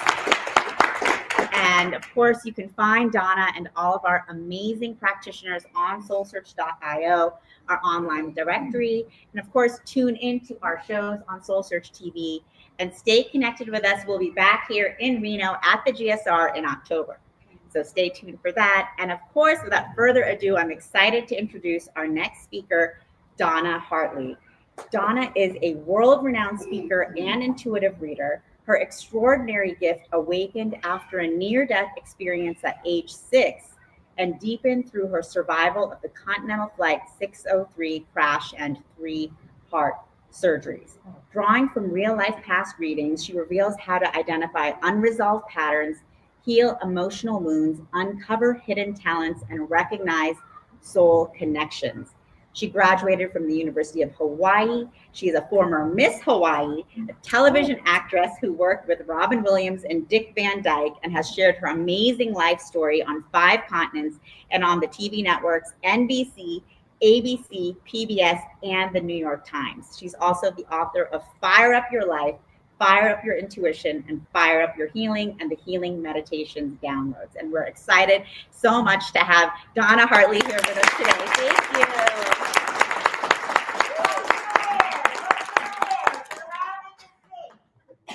Exactly what the flight attendant screamed on March 1st, 1978. I was taking off from LAX at 9:22 in the morning, and my flight exploded on takeoff and burned to the ground. At that moment, there was no question in my life. I was going to burn to death. Now, I didn't appreciate my life then. I was an actress in Hollywood, a starving actress in Hollywood, not successful. So, this is what I said. I was on the verge of suicide. Let my life change. Let it never be the same, or let me die. Watch out what you think to yourself, because that's what you draw to yourself. But I thought, I'm going back to Hawaii. I'm a Miss Hawaii. Maybe this flight will change my life. It did, but not in the way I thought. Because the questions I heard were, do you love yourself? Do you love your family and friends? Are you living your goals and dreams? And if you die today, have you left this planet a better place for being here? I screamed no to all of those. And then I said, let me live. By living, I accepted my spiritual path, which was getting on that spiritual path and making a difference in my lives and other lives. And I'll pass this around. This is the DC-10 that I survived. The side that you see on this is the only side passengers got out. I came from the rear. Yes, it definitely was a white light, near-death experience, went to the other side, came back, heard all the voices and the assignment. So, okay. So what are we going to talk about in this time that we have together? I'm going to tell you a little bit about myself, okay, just so you know where I got my past life ability to do that. I'm going to tell you why you chose, this life right now. Why'd you come in here now? Why are we here? And how do you choose a life when you come in again and again and again? Okay, because you have lived many, many lifetimes, okay? Then I'm going to give you some examples, some from my life, some from other people's lives, of where you started a pattern in the one life, then you repeated it in another life, didn't get it done. Then you repeated it in another one, didn't get it done. And then you're finally here now and you're getting it done. That's what past lives can do for you. They can show you how to heal those wounds that you're carrying that making your life miserable now, okay? It's time to get past those. So it doesn't matter, Buddhist, Hindu, Egyptians, all over the world, they know that we've had many, many, many lives. So how do we do that? How do we understand what those lives are about? And our animals show up too, okay? All right, so let me just explain a little bit about my life, and then I'll get into that. 6 years old, family was not the good one I chose right away. I had alcoholic mother, violent father. So at 6 years old, I went into malnutrition in the hospital in a coma. Okay, at that time, I crossed over to the other side and I said, I want out. I'm not staying. And I said, if I come back, there's got to be a deal. Because they showed me what would happen to my mother, my father, and my brother if I left. And they weren't going to live. So I said, okay, but you're not putting the veil down. See, that's what happens when you're about 6 years old. The veil goes down and you forget that you had past lives. Okay? So when you hear little kids talking about something, don't put them down. They're remembering from that past life. But about age 6, it comes down. And so I said, okay, I'll do it. At malnutrition, I also lost my best friend, Holly. She was only 6 years old. Little did I know that she was going to be my angel. And she came in to spend those first 6 years with me. And then she had to leave. So I didn't know that till years and years later, that. But so I did that. If you don't get what you want in your life, I became a famous snow skier and a racer and things like that. And at 16, had a heart operation. So there went my dream. Okay. And my father and mother fought. They were divorced. My father drops me off at the hospital. An hour and a half from home, I went through surgery alone at 16. So, but what did that do? I had to go in for the answers, in for my survival. So as much as I didn't like it, at a very early age, I started looking in for the wisdom. And I felt a white light again. And I found out my mentor was there, and he busted an air clot that was going towards my heart. I hadn't met him. He was living, but I hadn't met him. But he was assigned to take care of me. And he busted it because I remember everybody running in the room and people yelling and screaming, and I'm kind of unconscious and whatever. So, okay, second time, face death. Okay, then we got the plane crash, March 1st, 1978. Little did I know that would change my life. Left Hollywood, okay, and moved to Lake Tahoe, where I live now. And here I was an actress in Hollywood, and I became a cocktail waitress in Truckee, California. Okay, I'm going downhill, not uphill, okay? And I go, why? But I had to get rid of that sparkling artificial life, right, in Hollywood, and get back to being real. Get back to this nature, get back to the ski hill. So I did that, okay? Testified every flight you're on today. I've helped change safety regulations. I took on the airline industry after the flight and did not sue the airlines and made a difference. Okay, moved here. Then I had melanoma stage 3. Okay, I was a surfer in Hawaii when I wasn't going to college. I was a surfer. So on the left thigh. Adopted my daughter. She was 6 years old at the time, went to the top of the mountain because they said, make out your will. You're probably not going to make it. And I said, this is the deal. Okay. And I said, I've tried to make out the will. There's no place for my daughter to go. So I need to raise her. Please let me raise my daughter. Please let me see her, get through college. And I said, I promise you, I will not complain about the teenage years. Oh, you figured out I lied, right? Okay, I lied, let me tell you, because those were tough years. But stage 3 melanoma, went in, had 3 procedures, UC San Francisco. Guess what? No cancer in my body anywhere. And I am free since 2002. Thank you. Wow. See, we don't think miracles can happen like that. It's because when I asked for help, it wasn't about me, it was about my daughter. That's what I wanted. And that cancer was, even the doctors couldn't. They kept my results for 11 days before they gave them back to me. Okay, so I moved forward in time. Open heart surgery. I come from a family that has heart issues. That was the second one. Okay, they did an open heart. They said I had about 2 weeks to live. I had no symptoms except tired. So did I cross over? I crossed over, stayed on the other side, worked with Ascendant Masters, saw my family members. I had 11 family members that passed on. So I really tuned into what was happening on the other side. Okay, then the COVID comes, and guess what? My heart doesn't feel so well. So my intuition said, go in. They said, yep, you got to have heart surgery again. And I go, really? Are you kidding me?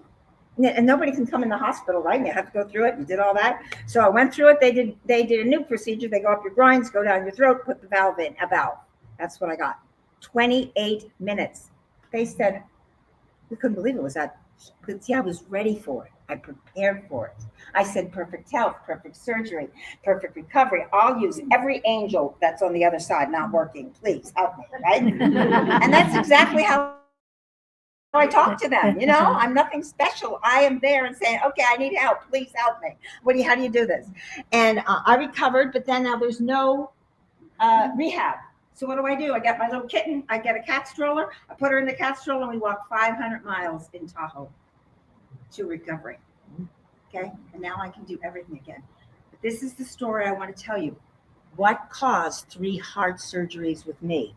I had to go back to a past life and figure that out. See, that's what I do as a reader. So I said, let me do this. So I said my name. I said the date I was born. I said where I was born. I asked for guides to come in. I'm always channeled. And I saw a scene back in the medieval time. And I'm in a village, and I'm like an urchin. I'm like 14 years old. My parents had both died. I'm stealing apples off a cart, I'm living in the streets. I look terrible. But the Lord of the land saw me And he figured under all that dirt was probably somebody pretty cute or whatever. So he had the ladies, clean me up. I had a room, I had a fireplace, I had food. Yes, I was his mistress. There's no question about that. I got this beautiful green cape, okay, and clothing. I'd never known a life like that. And within 2 years, I got pregnant. So I told him he has to divorce his wife and marry me. I'm like 16. Come on.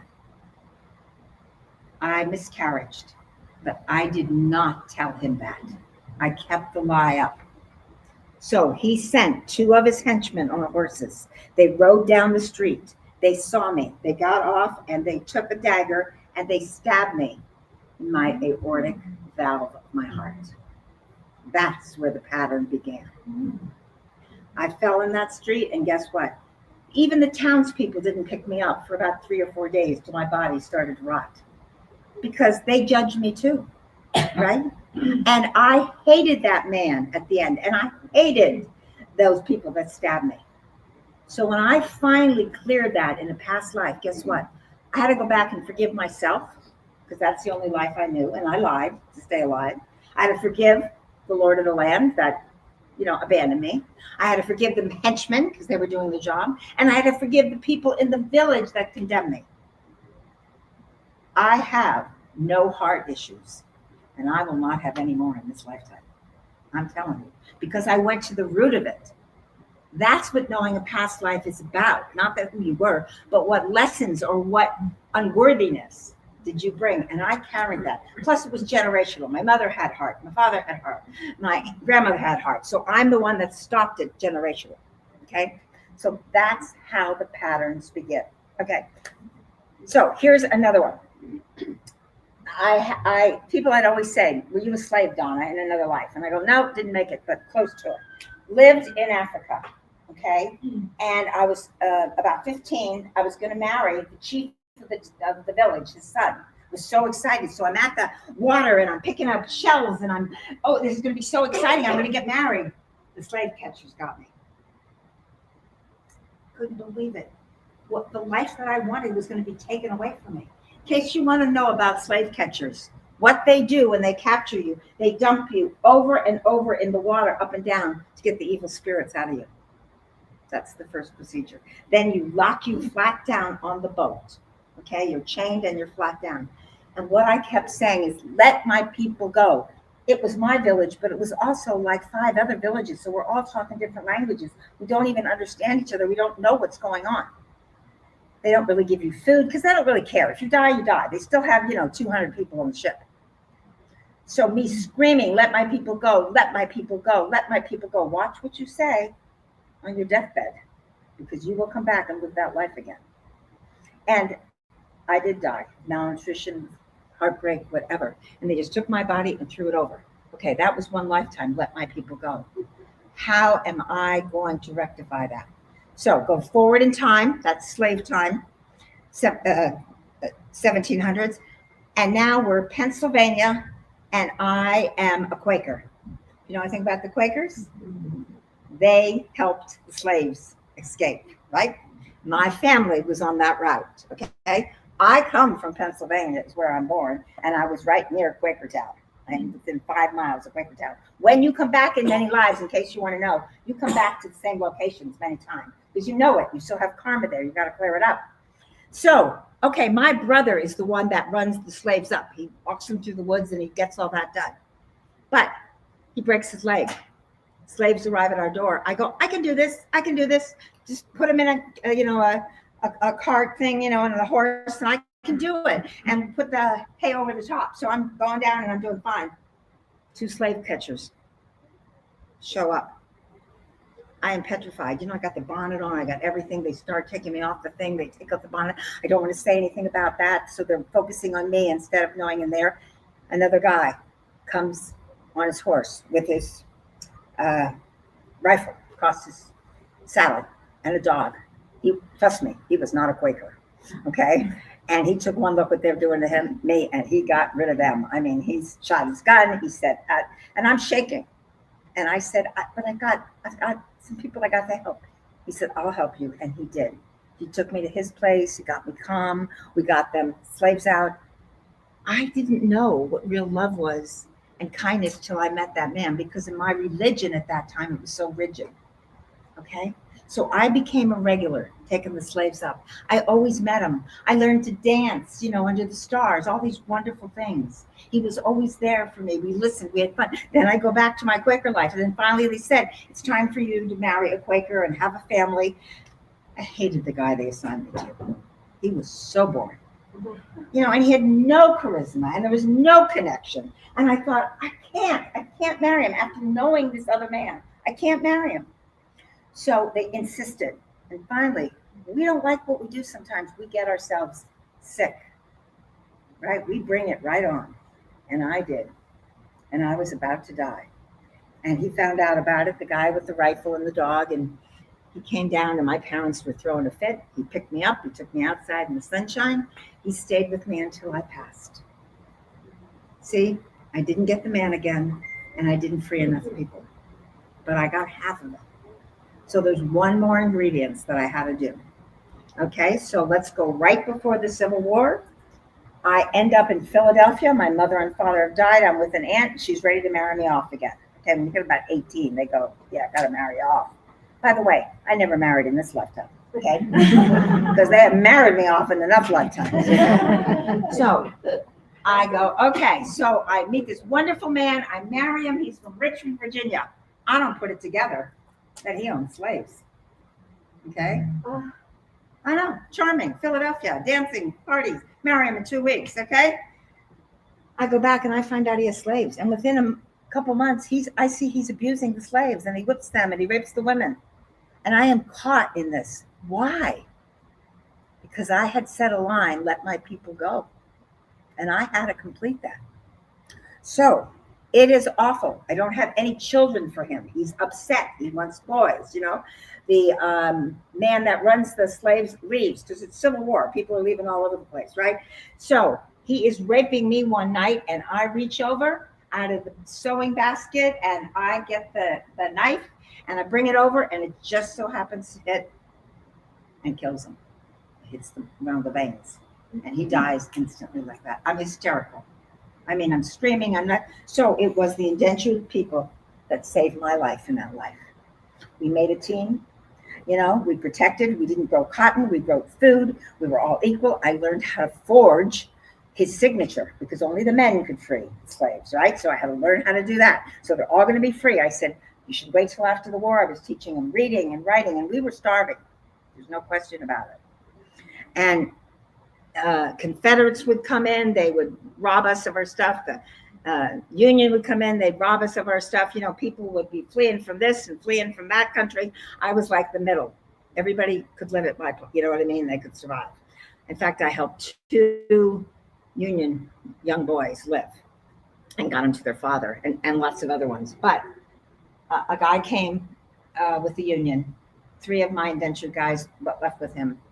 I said, you can't steal anything, but we'll make you soup, we'll make you this, and we don't have much to offer. And there was an attraction there. Well, he went away. The war had ended. One of my indentured people made it back, and this guy. But he was wounded bad, so I nursed him back to life. And now I've given all my land to my people. There's still some there, but, there's nothing. I don't know how I'm going to make it, right? And I did not know a few months later that the father of those 2 boys that I saved came down with supplies, horses, animals, that I could live. And then when the Union soldier, out of his clothes, more and rugged stuff, got on a horse, there was a stray dog that showed up and this rifle across, I went, he's the man that was in that other life that I didn't get to marry. I got to marry in this life. So not only did I let my people go in that life, I also gave myself freedom in that life. So see, that took 3 lifetimes to just conquer one line that I had set. So I'm going to tell you, watch what you're saying to yourself here, okay?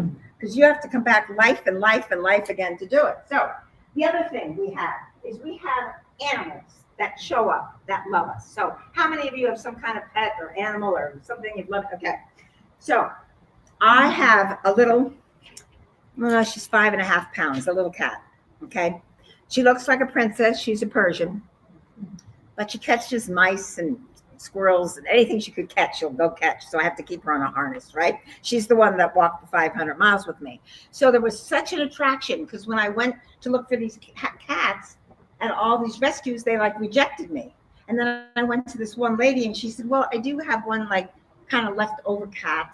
She said, her eyes might be crossed and, you know, and she's got maybe a tail that's matched, all these different colors, but she's cute. I'm going, oh yeah, sounds really cute. Okay. So when I went to get her and I was with my daughter, that little one climbed up in our lap. She sat down on my daughter's lap. She looked at me and I swear she said, these are my people. I can control them. So I'll pass this around in a second, but here she is. But I want to show you the similarity. When I was going through the tough time growing up with the violence and the alcoholism, I had a big dog named Shang, and he was 55 pounds. See the coloration in the paws and the color? That was Shang, came back in the same life to help me. When I went through the COVID and had the tough time, it was this little one that stayed with me. See? So our animals come back. So where did it start from? In Asia, and I lived a life in Asia, that same soul took a spear. If you look about any Asian history, there were big cats that were guards, okay? And when our castle got raided, took the spear and died for me. So that was one life. See, I'm paying it off now. I know. Okay, I'm waiting on her. But, and then in Africa, I was born, if you know about history, I had a leg that wasn't formed right. So they'll put you out. It's the fittest that live. They put you out to die. And I was like 2.5. And I climbed in like a den where there was lions being born. And the mother turned around and she thought I was one of them, right? And that's how I lived. So I lived to be 29 then. And I lived with the lions. And when the village people saw me, they thought like I was a god or something, because how could I live with the animals? But it was the same soul protecting me. So sometimes you go in to get a dog and you get a cat. Sometimes you go to get something else and it's a bird. I'm saying trust your intuition, because your intuition is telling you what that connection is and which soul should be with you in this lifetime. You know, they pick you. If you think you pick an animal, get over it, okay? Because they definitely pick you in this lifetime, okay? So that's what's important when it comes to all that. Let's see what else. Okay, so when you were born in this lifetime, you meet with on the other side, there's an energy, another dimension, okay? Whatever you want to call it. And you meet with your angels, your guides, your ascended masters, your family members from other lifetimes. And you say, I choose to do this in the lifetime that's coming up. Now, you don't say, I want a big house or I want, a Cadillac or a certain car, but you say, I want to learn the lesson of compassion. I have an addiction to alcohol. I want to get over that addiction in a lifetime. So you set what the patterns are and you say, I have been Native American. I know in many lifetimes. In this lifetime, I want to bring to my culture natural healing. So those are the intentions. Now, I definitely signed up for too many in this lifetime. I know.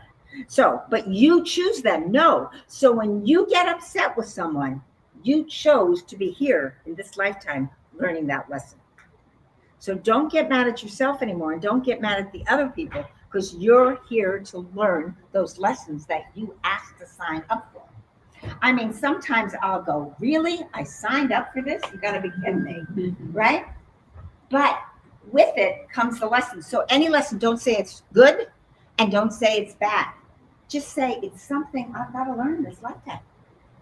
And I'm blessed that I'm here to learn it. Now, why do you come to Earth? Because Earth is the toughest of all the planets, all the galaxies in the whole world. It is the lowest vibration. So why do we do that? I mean, people say, why do I repeat life after life? I don't know about you, but I can't get it all right in one lifetime. I mean, come on. So every lifetime you come in, when you choose who's going to be your parents, what you want to do, it's because you want to raise the vibration of your soul. Because, okay, we're up here. We think we're loving, But then we get really pissed at someone and we get angry. Yep, you lower that soul right there, right? Then you got to push that vibration back up. It's hard to keep a high vibration on earth because of the negativity, but it's our responsibility to let go of that negativity and live in what we call the light, the higher vibration. That's why you're on earth, to learn that. So I'm going to send this one around too. This explains it better than I can. This is a chart of consciousness. It goes from 0 to 1,000. Forget about anything above 700. It's Mother Teresa territory. Okay. But if you can get, you start off here in shame and guilt and fear and anger and those kind of things. Most Americans are only at 200, which is courage. That's all we are. It's unfortunate. But if you can get to willingness or acceptance or reason and love, that's unconditional love, joy. Those are hard to stay at because we judge people. We get mad at them. Why didn't they do that? Okay, but this is the level of consciousness. That's why we're on earth, to raise it, to get up to that we do not judge anymore. That I'm not saying you have to like something or somebody's behavior, but to judge it and put it down means you attract that energy to yourself. That means another life coming up. Okay, I'm gonna start on this side, see? And that means another life coming up. So I read, so any of you have an ailment or a disease that's bothered you for a while? Okay, so this can be tied to a past life. Okay, this can be tied to a past life. I had a girl that I did a reading for. She's back east reading, and she called me. She said, I went to a healer, and he said this is a past life pattern. She said, can you find it? And I go, okay, let's go. Sometimes you go because you want to do the best job you can do, and you want to tell the truth, and you want to help them get healed. So she said her full name, her date of birth, and everything. She said, my knee, I had surgery, it won't heal. So I go, okay, I've got you. You're a man, you're in Roman time, and you are during the time that the Christians are being persecuted, okay? And I said, you were lower ranks, you were a nothing. And all of a sudden you started to raise up, in the military. Okay, you got acknowledgement, and you captured all these slaves. You brought them back for the arenas and everything. So you had a name among people. Never married, but you had a name. There was also a power that came over you. So when people didn't walk, when you were capturing them, and they whined, what you did was you cut the outside of their left knee like that. Then they had a limp or like that, or it bled. And she goes, it's my left knee on the outside. I said, there it is. I said, now you can't judge yourself. That's all you knew at that time. But what you can do now is you can forgive yourself for doing that and for all the people that you did it. I said, that's going to take some time. You got to be quiet. You don't need to know their names or everything. I said, but that's the pattern you set in motion. So we talked more about that, okay? Then I said, so that's your one of aggression. I said, now there's a life where it happens to you. She goes, what do you mean? So we start again. She says her name and everything. And I said, okay, so you're in New England. You're outside of Boston. I said, oh, Lordy, you're a Puritan. Okay. So all those rigid lives, right? I go, okay. So you marry a guy, you got to go to the church a few times a week. It's really rigid and all that. I said, and you have 2 daughters. I said, and they are the same 2 daughters you have in this lifetime. I said, so they are by your side and help you through that lifetime.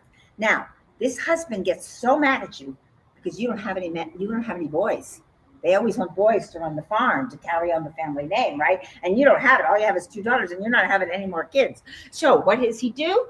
He makes you walk to church twice a week. You go midweek and you go on Sunday. You have to walk the mile to 1.5 miles. You have to walk also in the snow. I said, he doesn't care. He's mad. So you walk, your daughters walk with you, and finally your left knee gives out and you can't walk anymore. The daughters drag you back, put you in bed. I said, and you aren't going to make it. So he is so mad. He's so angry. Finally, after a few months, he has to get the cart out, to take you with the horse. The daughters still have to walk, but at least you can ride there. But there's so much anger in you, right? Because you're angry at this guy right? How can he do this to you? How can he do that? And I said, you're living a life that's so empty, so hollow. And I said, then, God willing, he dies. Okay? Got one of those flus or whatever. I said, he passes on. So now you can start living your life. She's so happy. But the church comes, because you had gone to the church and asked for help, but they said, thou must respect thy husband, right? So now they say, you should have to get married to someone else, and your daughters have to get married to someone else. And you're like, I'd rather die. Okay? Now there was a young man that came by a few times, looked kind of maybe probably half-breed, and he'd put your husband up once against the tree because your husband was hitting you. And he said, you do that to no woman. And he said, if you ever have problems, tie like something around this tree. And she did, and he came. And she said, they're going to marry me off. They're going to marry my children off. What do I do? And he said, you want to leave? And she said, yes. And he said, what do you want? And this is funny. I get certain things. All she said was, I want the quilts my mother made, nothing else. So they went to live with an Indian tribe for a while. And then finally they lived in a village, kind of the outcast of that time. But I said, now you got to go back. So see how the knee, now you felt the pain, right? Because you started it in that other lifetime. Then you felt the pain of it, okay? And you hated that husband. There was a lot of anger in there, right? That all attached to your present life. So her healer said, yeah, the first life was the one that you were aggressive and negative. The second one when it was put upon you and you were downtrodden. But knowing that, now she can go in and forgive herself, forgive the other people, forgive the ex-husband. It takes a little practice, to really release them and honestly meet it. But that's what you do from past lives. You don't want to carry those patterns on for another lifetime. How would you like to come back 6 more lifetimes to repeat one thing you said? Yeah, I don't think so. Me neither. So I say heal now, heal later, heal at death, heal after death. That's when you got your choices. So that's what knowing what patterns you brought in. But you also bring in gifts. You have great gifts. But sometimes you don't know how to get a hold of those gifts, how to start with those gifts, right? They're in there and you go, should I do astrology? Should I meditate? Should I whatever? And I'm saying, don't push it. Study as much as you can. And your gut will tell you, yes, I like those little Chinese medicines. Oh, okay. Probably came from China sometime and did that, and had those, right? So that's what you want to find out in your life. That's kind of surfacing in this one. In case you want to know, we're on the planet right now. The veil is the thinnest it's ever been on this planet Earth. Also, it's the time that people are really looking at what their spiritual path is, that you find out, hey, it's my time for me to do it. Because you go through a transition of finding yourself when you're late 20s, early 30s, you go through it in mid 50s to about mid 60s. So a lot of you are in that age group.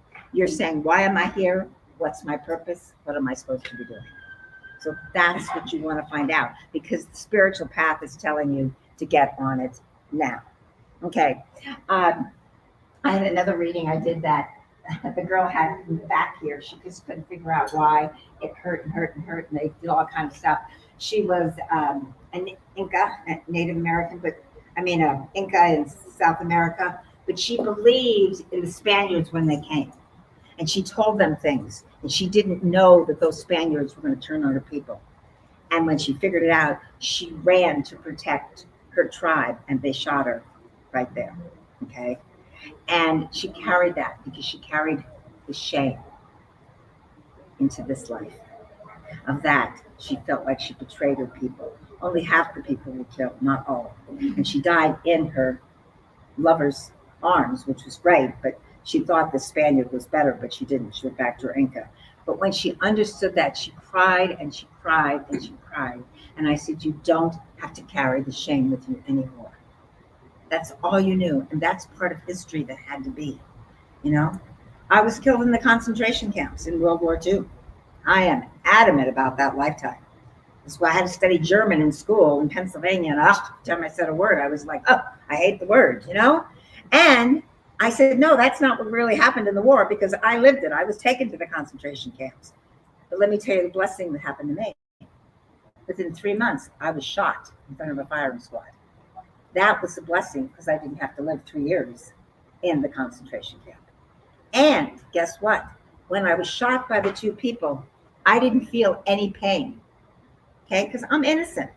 I'm from Poland. All I am is Jewish. That's it. It was my father and I. That's it. And so my body and my soul came out. I mean, out of my body, my soul came out before the bullets hit. I never felt any pain. See? So we don't have to feel pain when it's our time to transition. I felt none, and I could look down at my body. Okay? Okay, so let me tell you another story. Obviously, I'm a storyteller. Okay? Because that's how we learn. We remember stories. You know, I get on planes because I've traveled all over the world and they go, oh, you're the cat lady. Okay? And I go, yeah, that's me. I'm the cat. Oh, you're the Miss Hawaii thing, you know? Oh, let me do the Miss Hawaii one before I tell the other story. People said, how did I become Miss Hawaii? I'm from Pennsylvania. I'm Irish. Okay. All right. So, okay, I'll tell you how. So I ran for the title the very first year. Miss Hawaii went there to go to college, okay, and surf. And I lost. I don't know enough. Okay, came back year 2. I ran for the title of Miss Hawaii. And I lost. I came back year 3, new gown, new hairstyle. Oh, I was looking good. And I lost. I came back year 4, and finally, I lost. I came back year 5, and the judges said, give it to her. She's not going away. What I changed the 5th year, you know, so many of us females especially carry that unworthiness with us from lifetimes. We aren't worthy enough. Well, that's what I carried those first 4 times. I wasn't worthy enough. That 5th time, I said, I am Miss Hawaii. I am entitled. I have been here. I've worked, and I'm not running one more time. So that's the energy I sent out. What they didn't know is I was royalty way back when in Hawaii. Okay, it's what drew me to go to college there, even though I was from Pennsylvania. Okay, I mean, back then when I went, there was a black and white picture of Hawaii in like encyclopedia. You know, I had no idea what to expect. And I was short, I was fat, I was on the one side of the island. My brother should have been the royalty. We were Polynesian. Both were killed on outrigger canoes, so it went to me. Okay, I had 1 hut, a grass hut. I had 2 pigs. That's it, and I had some beads. That was royalty. Okay, and I was a good decision maker for my people. Not a big village, but this time, years later, in this lifetime, I got to wear the crown. Okay, so I mean, but thank you. Thanks. But people wouldn't. I mean, I can't tell anybody that. They'll think I'm insane, right? They'll go, I was Queen Bee way back when. But in my heart, I knew that's exactly what happened. So let me tell you about another soul, another woman that had to work her way kind of through. Genevieve. This is a reading I did for someone. Her first name was Genevieve, and she was in 1400 in France. But she had that intuitiveness, that knowing. She helped people. She saw visions. Well, her village did not like that, okay? So she was labeled as a sorcerer, okay? Then the clergy took over, and she had to work in the clergy, right? And she had to scrub floors and whatever. That would get the sin out of her, right? Well, then somebody came to her and said, our son is so sick. You're so good at healing and herbs and all this. And she stepped out of her bounds and she helped him. But of course, she was burned at the stake. And that's what they did back in France in the 1400s. She was burned. She shamed her family. She shamed everyone, but she shamed herself. She said, I thought I had this gift to help people, but I didn't.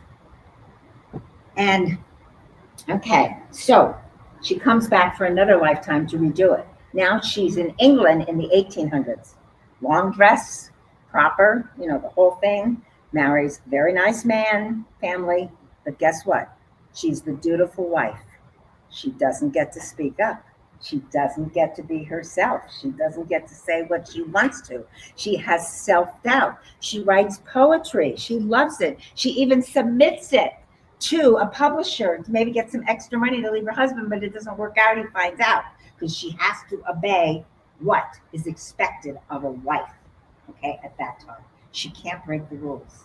So she dies in pain, not fulfilling her life. Sure, she had kids, and sure, she had a husband, but she didn't do her artistic side that she loves. So she comes back again. Thank God she comes back to California. Okay. And in this life, right? So, but in still 1970, 80, so she's still falling in that pattern of, should I get married? You know, here's my career. I got to do this. I'm going to work hard. I'm going to meet this man. We're going to do this. They get to all that. And guess what? He divorces her, cheats and divorces her. Got nothing left. She hits what I call, and maybe you've heard of this, the dark night of the soul.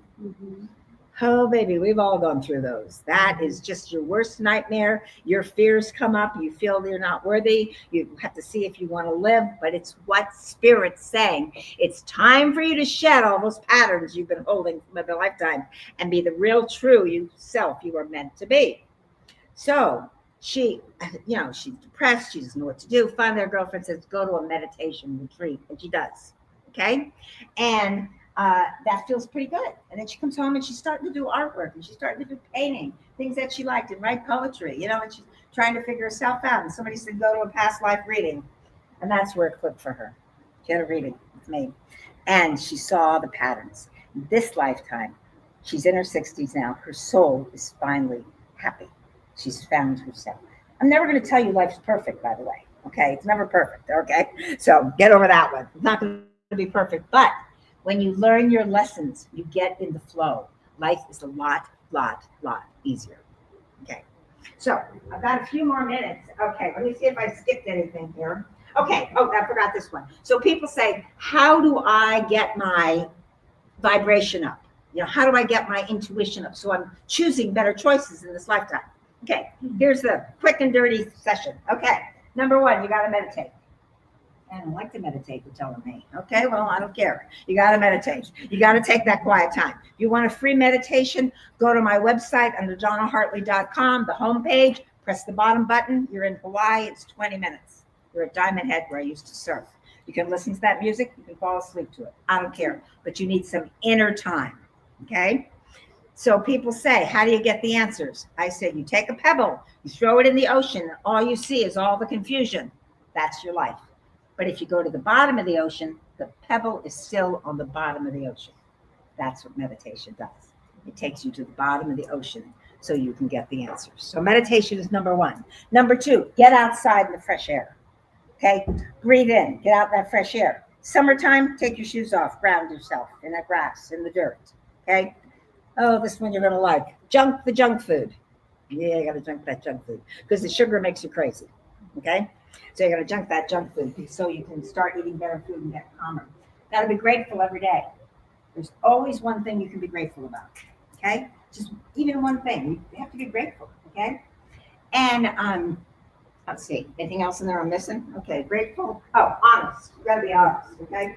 And you have to do something for someone else. Something little. Open the door. Hold the door. Say thank you. But send that light out. That's called light. That's called energy. That's called kindness. And the more you send that out, well, also it comes back. But the better earth that we have right now. Okay, I got time for about 2 quick questions before I tell you about my what I have at my booth. Any questions? Quick questions. Oh my God, they all learned everything. These are the best students I've ever had in my entire lifetime. Okay. Any questions? Okay, we got one over here. Okay, go ahead. How do you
did I say? Because as fast as I talk now, I've talked just as fast in past life readings. So you got to have the copy.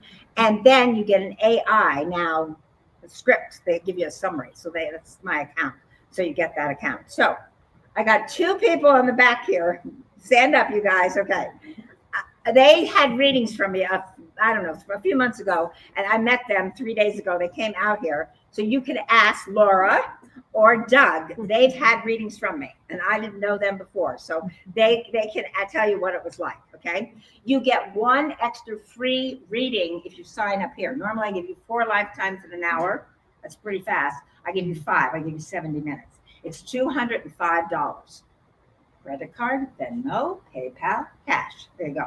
Okay, so, but what you're going to walk away is that insight of what you should kind of do in your life and what you can do. Yeah, you got to do the work. I can't do the work for you, but you got to do the work. And I'm going to question you at the end. What are the 3 things you look from these readings that you're going to adapt to your life? So I'm not easy. You know, I'm going to give you that assignment and you got to go for it if you want to really fulfill it. But I can get you there and show you what your gifts are and what your patterns are that you haven't given up. And a lot of us, when I read women, it's that self-worth, that self-esteem. We're working on it. Okay. So that's my past life readings. Come there, sign up. You can get my card, but I have time slots. I've got the next 3 weeks. I'll be doing these up here. Okay. I also have books. This is one of my books. This is the plane crash story. I got one on the plane crash, one on intuition, one on healing. I also have downloads for intuition and for meditation. Okay. So if you say I'm really serious about this, I think they're $20. These books are $15. You got to start somewhere. You got to invest in yourself. You pay so many things for other things, but what about in here? The only way you get to that inner joy that nobody else controls you but yourself is really knowing your soul's path and your spirituality. The other thing I have is I do every January, I do a masterclass online starting you on the spiritual path. It's 10 videos that you get. You go at your own pace. But you get emails from me every week. Why? To kick you in the butt, to keep you going, okay? And you start off with the self-talk. You start off clearing up the negativity. And you start off with getting clutter. And you start off talking to your angels and how you raise your vibration and how you can, you know, have your own story and be that light worker everywhere you go. People need to be light workers. That means any place you go, it's more positive because you're there. And sometimes you don't have to even talk. You just have to have the positive energy. You can make a difference on the planet by just doing that instead of getting caught in the negativity. That's why that masterclass is powerful. You get a book on intuition, you get all my downloads there, and you get a Zoom call. We all get together for one Zoom call. The rest of the time you're on your own pace.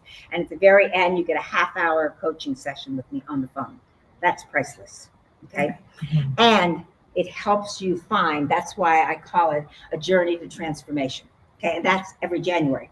But if you're interested, you got to sign up now or put a deposit. I sell out and I only take so many. So just to let you know that. Okay. Any other questions before I wrap it up? Yep, I got 1 minute. Okay, no questions. That was easy. Okay. So let me just tell you where we are as a planet and as a people. Number 1, we were a society for many years on Earth that believed in violence. That's, you know, cave man up. That's what worked. Okay. Violence, we control. Now we are a society of law. Okay, law controls us. Our law system is going to break down. Okay, we are going towards the next system, which is a system of love, peace, and kindness. That's where our plan's going. I am not telling you we're going to get there easily or without a lot of mess, but that's where we have to go. Each person has that love. Each person has that. Okay. And that past lives that we've lived can bring us the wisdom to do this. So people say, how do we do that? I said, imagine you have cut your leg and what they do is they just cover it up and underneath it gets all infected and pus. We're ripping off the bandages now and the pus is there, but that's the only way you heal the leg. That's exactly where we're in society. So it's the same thing with your past lives. You think they aren't controlling you, but they're showing up. So understanding them, loving them, accepting them, then you can move on to the power that you're supposed to have in this life. I know you could have been anywhere at 1 o'clock this afternoon. Thanks for spending it with me. I appreciate it. more questions at my booth, okay? Thank you. Thank you, Donna, and definitely go see her at our booth next door. Woo.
Welcome to Ask Your Spirit Guides with Dr. Victoria Shaw, your weekly gateway to divine guidance and soul alignment. Each week, intuitive counselor and spiritual teacher Dr. Victoria Shaw connects with spirit to bring through live channeled messages from your personal guides, offering clarity, healing, and support on your journey. Whether you receive a personal reading or simply tune in, know that every episode delivers a powerful energetic transmission meant just for you. We're live every Tuesday at 5 p.m. Pacific on SoulSearch TV, streaming online on Roku, Amazon Fire, Apple TV, and our mobile app. Take a deep breath, open your heart, and prepare to receive. This is Ask Your Spirit Guides, and your journey starts now. Are you ready to experience real healing? Body, mind, and soul? Introducing Becoming Whole, Healing with Francie Soito, a powerful new live show on SoulSearch TV. Francie is a Reiki master, psychic medium, and angelic channel with over 15 years of experience helping people and pets heal, receive messages from the spirit world, and reconnect with their true path. Every other Thursday at 6 p.m. Pacific, join Francie live as she taps into your energy field, connects with your angels and guides, and offers messages of healing, love, and deep transformation. Watch for free on SoulSearch TV, available online on Roku, Amazon Fire, Apple TV, and our mobile app. Want to receive a live reading or healing? Spots are limited. Grab your ticket now and receive a private Zoom link to join the session. Launching June 26th. Let the healing begin. Looking for clarity, healing, and divine guidance? Tune into 2 powerful new live shows on SoulSearch TV, where spirit meets transformation. On Tuesdays at 5 p.m. Pacific, join Dr. Victoria Shaw for Ask Your Spirit Guides, a live reading show where she channels messages from your guides to help you align with your soul's highest path. Then every other Thursday at 6 p.m. PST, experience Becoming Whole, Healing with Francie Soito, a transformational healing session where Francie, a Reiki master and psychic medium, offers deep energetic support, spirit connections, and intuitive guidance. Watch both shows for free on SoulSearch TV, online, Roku, Amazon Fire, Apple TV, and our mobile app. Want a live reading or healing? Spots are limited. Get your tickets now. 2 shows, 2 powerful healers, 1 place to realign your soul. Only on SoulSearch TV. Step into a sacred space with Ragini Mishra for Light Mirror Reflections, where every session becomes a portal to your soul. Blending intuitive energy readings, name vibration decoding, and channeled messages from Babaji, Hanumanji, and the Divine Masters, Ragini guides you back to the truth you've always carried within. This is not just a reading, it is a reflection.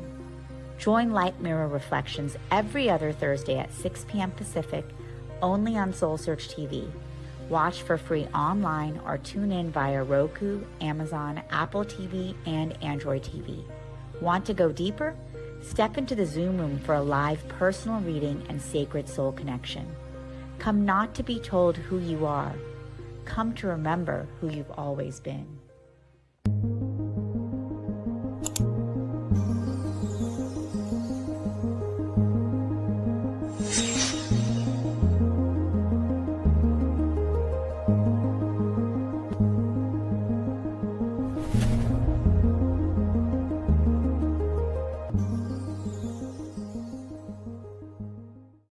Awaken, align, activate.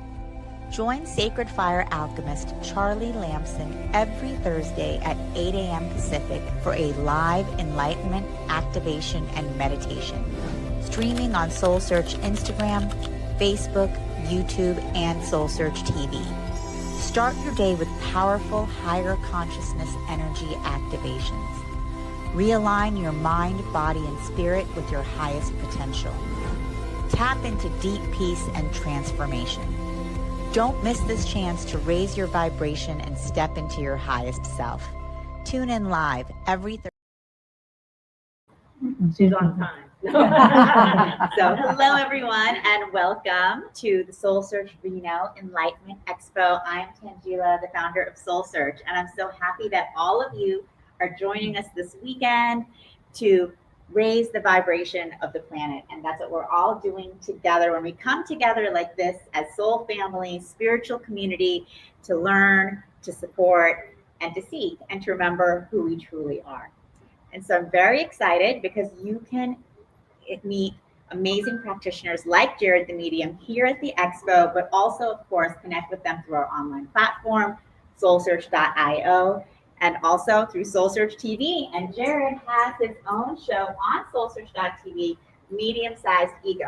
So if you haven't checked it out, just go to SoulSearch.tv online, or you can download SoulSearch TV on Roku, Amazon, Apple TV, Android TV, or our mobile app. And you can see Jared doing gallery readings with us all over, and also hear his teaching and hear his process. And you're going to get to experience a little bit of that today. And so Jared the Medium has been working as a professional medium for over a decade, bringing his straightforward, honest, and simple approach to mediumship, teaching that all have this ability. He does extensive work helping others develop their abilities in sessions and in his infamous development circles. He also shares his processes and techniques of giving messages and the battle with ego in a gallery setting in the SoulSearch TV show, Medium Sized Ego. So welcome everyone, and we're excited to see Jared the Medium today live and in person here at the GSR in Reno. Thank you guys. One thing I need you to do is raise the vibration of the room. So I don't care how you do it. I want you to clap, jump, whatever, scream, do whatever, because we want to raise the energy. That way they come quicker, right? My name's Wendy. I'm Jared's wife. These guys are our cameramen, or lovely little cameramen. But I really, I'm serious, guys. Start clapping, jump. I don't care what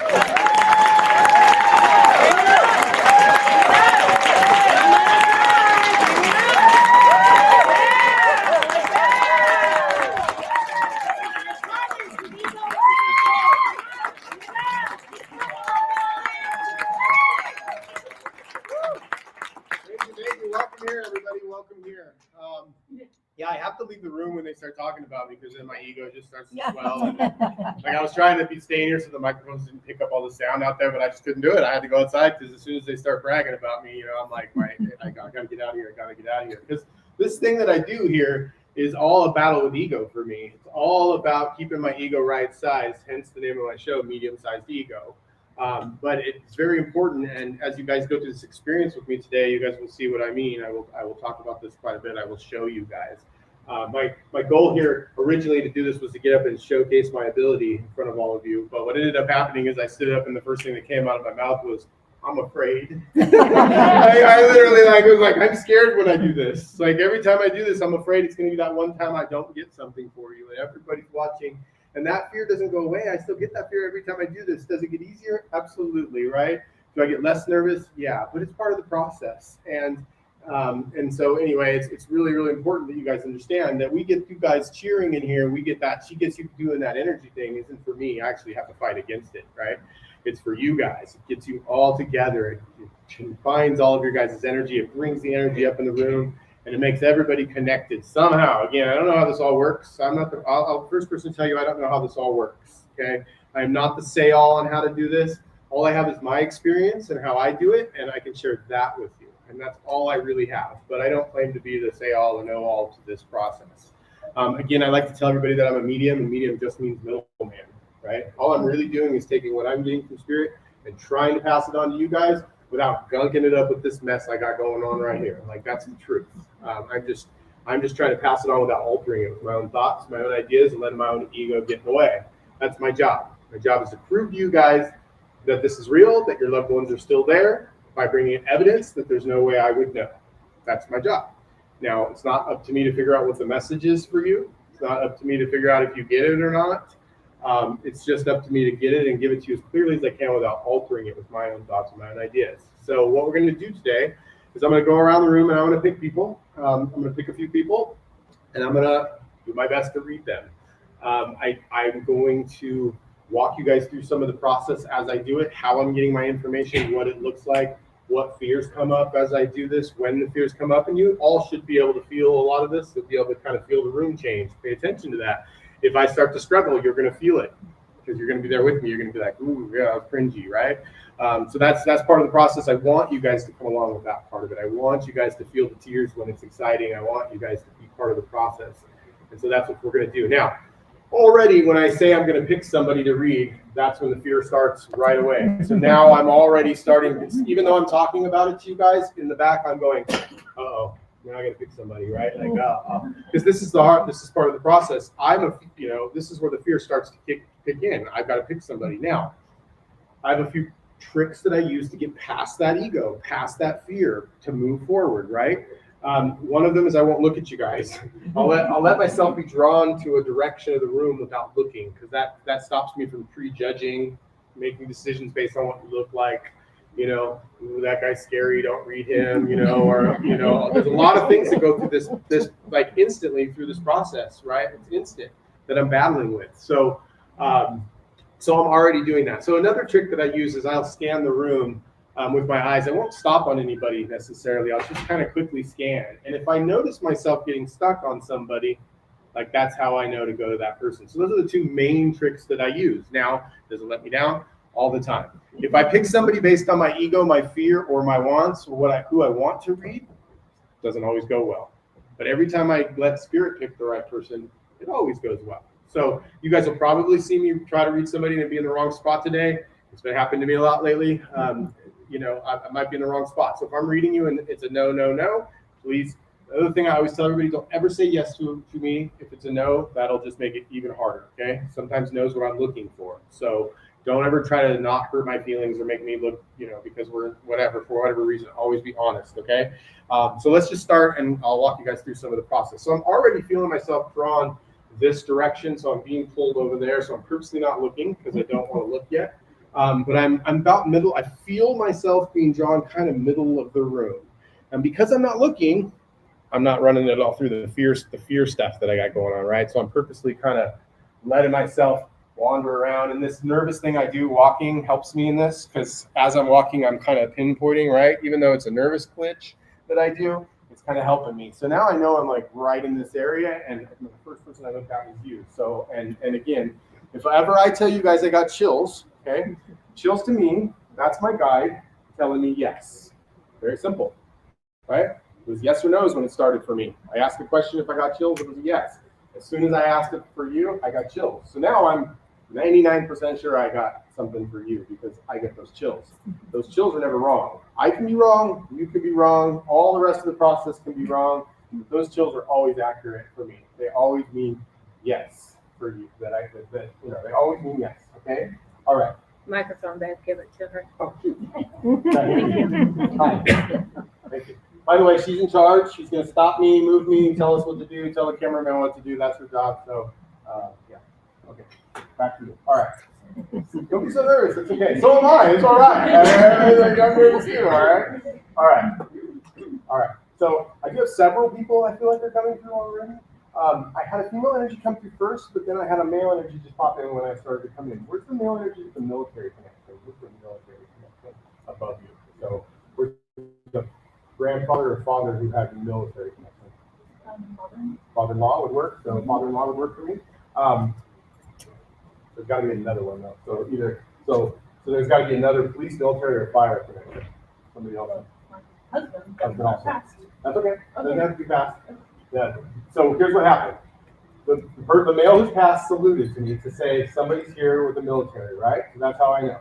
Then they turn around and saluted down, which means it's somebody else in the family. That's my confirmation. So what I'm going to be doing is if I say something that's vague or something that's not really provable, right after that, they better give me some kind of evidence, something that you can say yes to, that I'll know that last information was right. Because I'm constantly trying to prove this to myself every time, just like I'm trying to prove it to you. I really am. And I don't like vague stuff. I don't like, oh, you say they love you. If they say something like that, they better follow it with something good. You understand? Like that's my expectation of them. So if you see me getting something random afterwards, that's what that is. It's just a random thing of proof. Okay?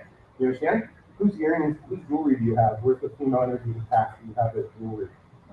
Mom? Okay, so that's the first female energy that came in, by the way. But the other male energy wanted to make sure they had a chance to say hello. So, and the other male energy, that's a father-in-law, or there's another male energy who's a father-in-law. He's just still married to that husband and he's still alive. He said he wants to give a message to him. He's going through something right now. Did he just go through a medical something? Was there some kind of issue that husband just went through? And he's getting better now? He's getting better? Because he said, tell him it's going to get better. Do you understand that? Okay, so back to mom. Mom says you have her jewelry. Were you there when mom passed? Because she just did this. So this is my symbol. Now, here's the weird thing about symbols, right? In my mind, in my heart, whenever I'm feeling this information, I get this symbol. So this symbol means talk about the moment I passed, right? Now, sometimes it means they weren't there at the last moment. Sometimes it means they were. I have to start talking about it and hope that the right word comes out of my mouth. I guess is the best way to say that, and trust that they're going to give me that right information at the right moment. So right as I did this, I said, I felt you were there. And that's why I said you were there. Now, wouldn't it be great if these symbols were just super clear and like they give me a 1 and that meant she was, and 2. I wish it was that simple, but it's not. It's subtle, right? It's mixing my feelings with the symbols they're giving me, and I have to kind of stand out here and start talking about it in order to show you. Now, did she get sick before she passed? Because she says thank you. So you guys took care of her. So now I know there's more than just one that took care of her. You understand that? So I don't know if you have siblings that also were involved, but she made me feel like so she said you guys, so that's a clue, right? More than one. She didn't just say thank you to you, she said thank you to you guys. And then she did this symbol, which put her arms around multiple people, which means there was other family there. You understand that? Okay. Did she die on her own terms? Did she somehow take the terms back at the end, or like make it about somehow take control of her passing at the end, like right at the end? You understand that? Yeah. Say you have it, I don't believe you. Well, I mean, So you don't understand. yeah, I don't know. Okay, see, that's what I'm talking about. Don't do that. Don't do that. Don't say yes if it means no. Okay, because you said it, but I didn't feel it, right? Like I'm empath. You can't get that past me. Like you're saying yes, but you meant no. I don't understand that, right? Right. Okay. That will throw this thing off the rails so fast. Like if you say yes to something that's a no, and then I believe it, then I'm going to move on to the next thing. So you notice all this stuff is in an order that I have to kind of figure out. And if you throw me a curveball like that, then it all doesn't make sense. Okay? So you did not get that. Okay, so I may be switching people here. So this might be somebody else in your life who took control of their life before they passed, or took control somehow, or had control over how they passed. Because that part feels accurate to me. The part about when you said it didn't feel right, that was mom. So maybe somebody else here that's bringing that up. I might be switching people. There's a lot of other reasons, but don't ever say yes if you're not sure. Okay. Did mom have the issue in the lower area? Okay. So see how quick that came in? Like I was thinking about something else, and boom, it went here. That's how I get that evidence that I'm in the right place. Okay. So I'm still with you for sure. And then did she have two big issues, or two big medical issues, or did something move? Yeah. There's two. You understand that? Yeah. Okay, can you tell us? Because it doesn't really work for you. She had she had a very Okay. Yeah. So see how that, all I get is a 2, right? So I got this. There's something going on here. She had an issue here. So I don't know what that means. I just know talk about something going on here, right? I don't even know if I'm still with her mom, but that's my evidence. I asked her. She tells me. And then she shows me a 2. So now, when I get a 2 with that, it could also mean a couple different things. I have to, again, talk about it and hope I get the right thing. It can also mean that 2 people have the same problem. It could mean there's a couple different reasons it could be 2. But I don't actually know until I start talking which one I'm going to even present to you. Isn't that crazy? That's so vague. It's so light. But the more I practice this, the more it comes out right. And it's almost like it's my job to get up here, stand out on this limb with you guys, get the symbol, and start talking about it. And I'm counting on Spirit giving me the right words at the right time to tell you. You understand? Yeah. Like that's how crazy and insane this process is, and that's how kind of scary it is. Because it's a pretty big limb that I'm going out here to tell you that. Okay. So you have a sister? Yes. At least one. Yeah. She said you did a better job.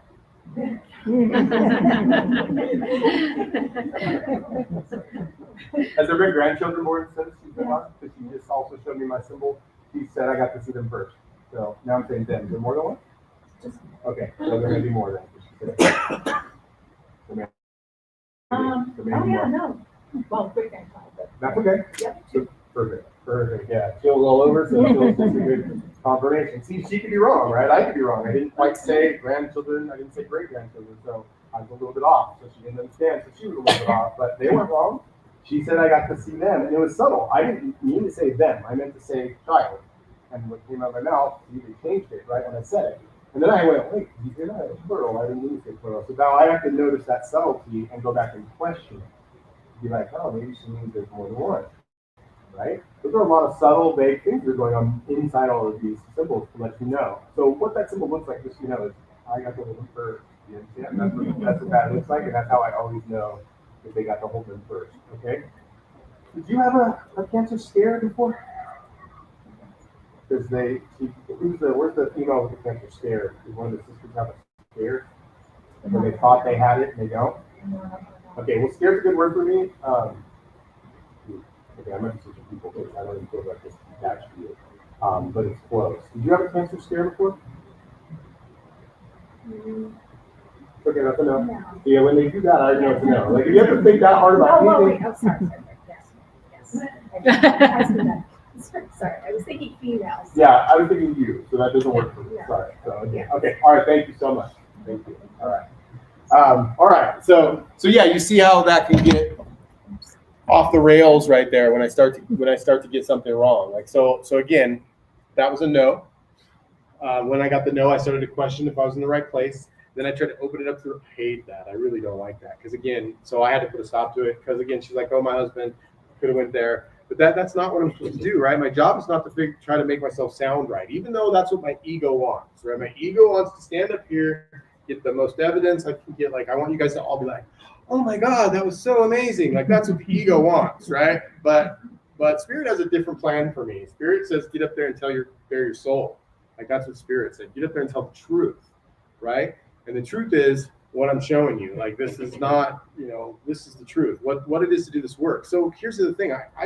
I'm teaching all of you this because everybody has this ability. This isn't some special ability that I have that you guys don't have. Everybody's born with this. Everybody's born with this ability. This ability to communicate with the other side is not, it's not some special gift. I lost it along the way, and I had to get it back. Okay? Some people don't lose it. I don't understand that, but that's the truth. So me showing you all these subtle things and how they communicate with me is my way of showing you guys that you guys all can do this and that you all have this ability. And that's what they want me to show you guys. That's what they want me to show you. All right, I need to come back over to this side. Can I go to you, sir? Yeah, you. Can I come to you? I'm scared to read you for some reason because I'm even close to it.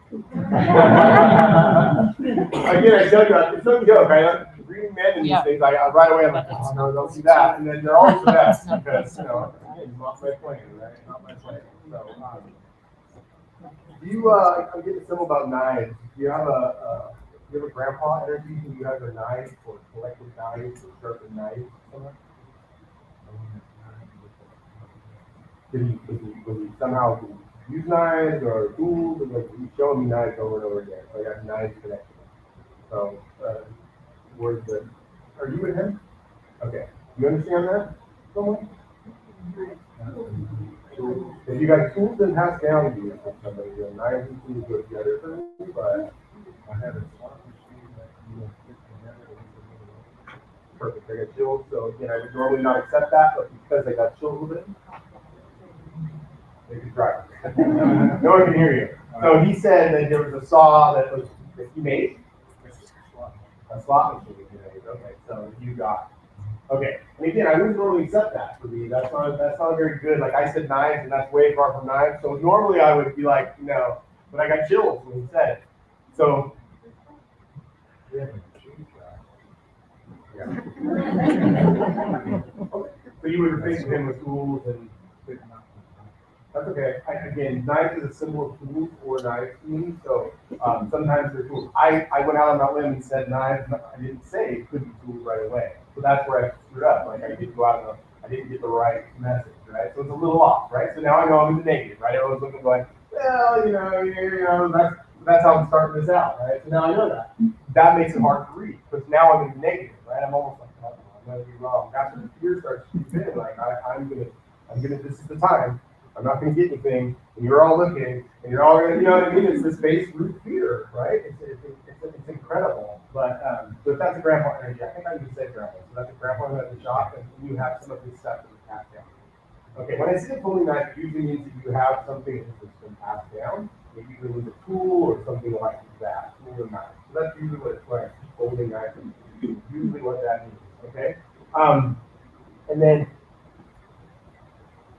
so he worked with his hands. Where's the other person who worked with their hands a lot? Probably my dad. Yeah, right? Okay. But still alive without film here. Yeah.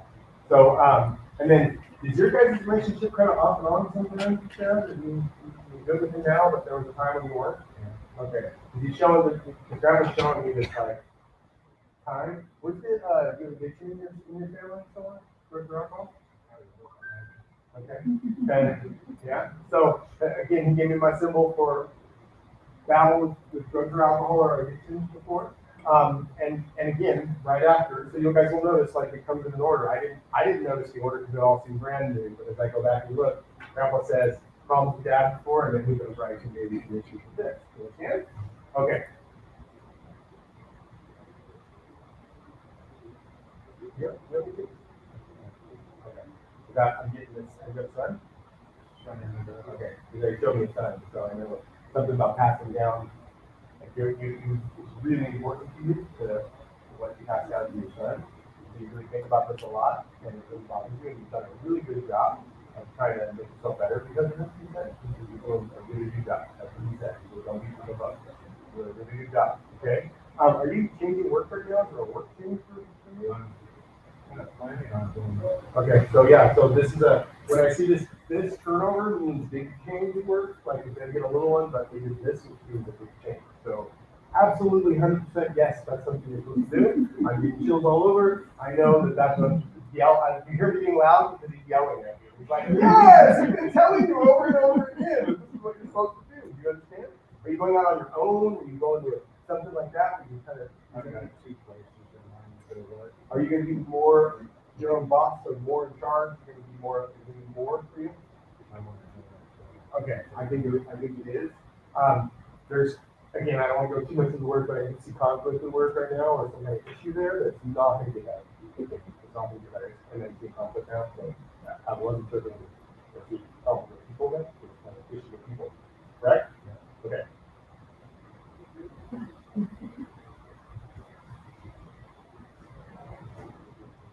Is mom still alive? Because someone just said your mom a kiss for me, so give her a kiss for me. So that means that's an indication that she's still alive. But I don't know who said it yet. Is mom passed? No. Oh my God. Okay. Because I got a mom. I got an older female who just came in who was like, "Big mom was kiss for me," and I felt like a grandma energy. She's all on mom's side. She's on mom's side. Do you have one sibling? Okay, so one of them male, one of them female. Okay. So again, when they point out one and he says he has two, then that he, one's got to be boy and one's got to be girl. So do you have conflict with the brother, or do you have issues with the brother? Oh, my sister. Oh, there are issues. My sister. There's issues with one, like you're not talking to her, you're not getting along with her, or something like that. Okay. So again, I was wrong about which one it was, right? Again, I don't want to be wrong. I want to be right on everything. I want to be super accurate, but you guys see that it's a feeling, right? I'm an empath, so I'm feeling this information. So this is a feeling I get. I get the feeling of conflict, and you brought up one of your siblings, right? And one. So that's why I asked if there was one, and you said two. So now I know it's just one. Yeah, that's okay. That's okay. I also get the feeling that I got two symbols here. I got that it's okay, and then I also got the picture. That's weird. Usually they give you one or the other. So it may be like, hey, it's okay for now, but you're going to have to fix it. And it's not perfect. You hear that? Yeah. Yeah. So you have to fix it. Like, I'm straightforward. I tell you, if it's her fault, or if they say it's her fault or your fault, I don't sugarcoat it. They're saying you're going to have to fix it. I don't know whose fault it is. It doesn't matter. But they're saying, like, for now, it's probably a good thing. You're going to have to fix it. Does she have children? Okay. Well, then for your kid. But she said, they said, for the kid. For the kid? Yeah, like they're missing out. They're missing on the family. For the kid? Yeah. Also some issues there with sister. She's got her own problems. She's got her own issues, but I think she's working them out. Or she will be. So there's a time for that to get better. Okay? So that's what I would say. So again, there's a little gap there. Hey, for now it's okay. You're going to have to work that out eventually. You understand all that? Yeah. Okay, good. Thank you so much. All right. So yeah, in this setting, like normally when I do readings, I say don't give me anything but yes or no. But in here, it's like the rest of you guys got to know what's going on. Like normally, I just ask them if they understand, and I'm supposed to be okay with that. Like I shouldn't need confirmation of what was accurate, right? Like I would have never known if wouldn't have asked her what her confirmation was to tell you guys. And I'm supposed to be okay with that. I'm supposed to be able to give you a reading, not know if I was right or wrong, and leave, and be okay, and be like, that's what I'm supposed to do, right? That's the idea. But I have to have some kind of confirmation, right? Or I wouldn't know to keep doing this. I wouldn't know to keep going. I need some confirmation. So there does need to be some confirmation, just like I need some ego, right? There's a lot of talk about getting rid of ego completely. And part of the reason I talk about it being a medium-sized ego is because if I didn't have an ego, you think I could stand in front of this room full of people and get out on that limb and try to do this? There's no way. I'd be cowered over there in the corner hiding. I have to have some ego, right? And ego doesn't just mean egotistical, right? It means a lot of different things. And the way ego gets me usually is fear. Like that's what my ego does. My ego is so scared to death, it would never do this. And so that's how I know when I'm working against my ego, because it'll make me do things that I wouldn't normally do, which is like stand in front of the room. All right, let's keep going. I need to come to you. Can I come to you? What is your name? Yeah. Are you with her? Okay. Have I read your book? Okay, I gotta make sure. I don't read people in gallery setting that I've already read. Even though I don't remember readings, it would look suspicious, right? So I don't like that because I don't want anything that would look suspicious. Okay, are you guys sisters or family somehow? Just good friends? Okay.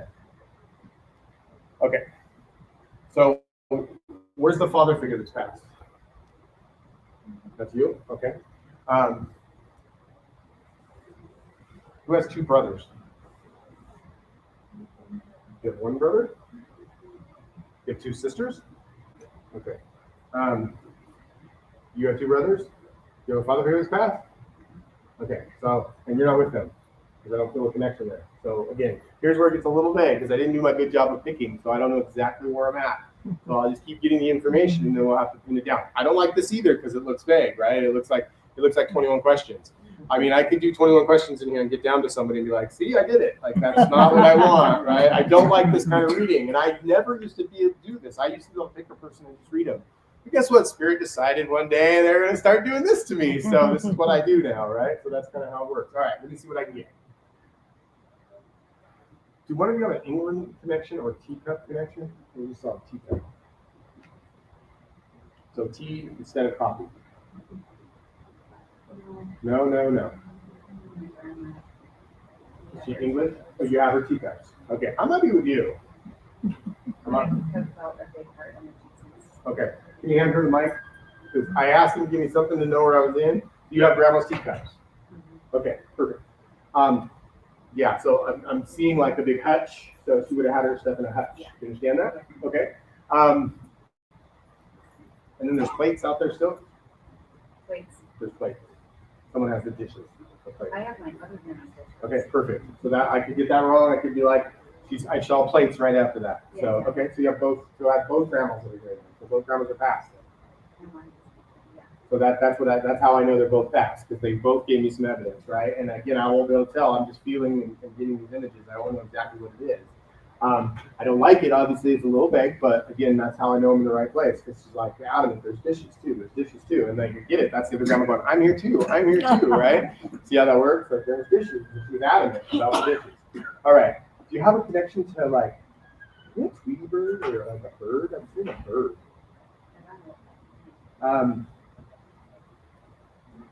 Yeah, it's a yellow. What is that? A canary? Oh, that's my husband's mom. I got chills. That's another one. My husband's mom, we have a little bird decoration up there. Perfect. Did you guys hear that? So she says she's got her other stepmother, right? Yeah. So yeah, so that's my way to pull in another person, right? Like I don't like jumping around, but it's great evidence, because how would I know that? And she said no, right? And you guys saw me when she said no. Here's my job. First I go, oh crap, okay. That's because here's the thing. I can be wrong. I have to be willing to be wrong. Maybe I just got it wrong. Maybe I made that up. Maybe I'm just losing it. I have to be willing to say that to myself, and I have to be able to accept it. Otherwise, I can't go back in and say, give me something different. The solution to that is it looks like this. Okay, maybe the Tweety bird, maybe it wasn't for her, maybe, and then I'll come back to you and I'll keep trying to make that fit the way I can't let it go. And I'll keep trying to make it fit. So instead, what I do is I have to be like, okay, maybe that's wrong. Give me something different. And then they're like, no, it's showed. I said, no, it's a canary. They showed it to me again. So I know that that's not, that's accurate. And then she gets it, right? Again, you could be wrong, I could be wrong, but they're not wrong. If I can go back and check, and I can only do that if I'm willing to admit that I can be wrong. See how that works? Okay. She goes, woo! So that's a party. That's a have a drink with me party symbol. So that means she wants to let you know that she's had to be partying. That's a party symbol. Okay. And then, do you have a piece of her jewelry? Yes. The mother-in-law? Mother-in-law and my grandma. Okay. Because she said you have her jewelry. Yeah. Perfect. I have a lot. Perfect. So see, that woo wasn't provable, right? But then right after that, she gives me jewelry, right? Then you have her jewelry. Okay. And then she also says thank you. So she knows you take care of things, so that you take good care of things, and that she wants you to know she sees you doing that. You have kids? Yes. But she said, I see the kids. I'm watching the kids. So more than one. There's 3 or 2? There's 2. One I lost. Okay. Try not to bring that up in here, but yeah, okay. So when I get 3, and then these 2 are really close. So I want to put the 2 that are alive close. You understand that? So they're either close in age or they're actually really close, but they're doing this. So close. Do you have a boy? Okay. And you have again, I don't assume boy, but first thing I was boy. You have the kid that bounces off the walls and learns from that. Do you understand that?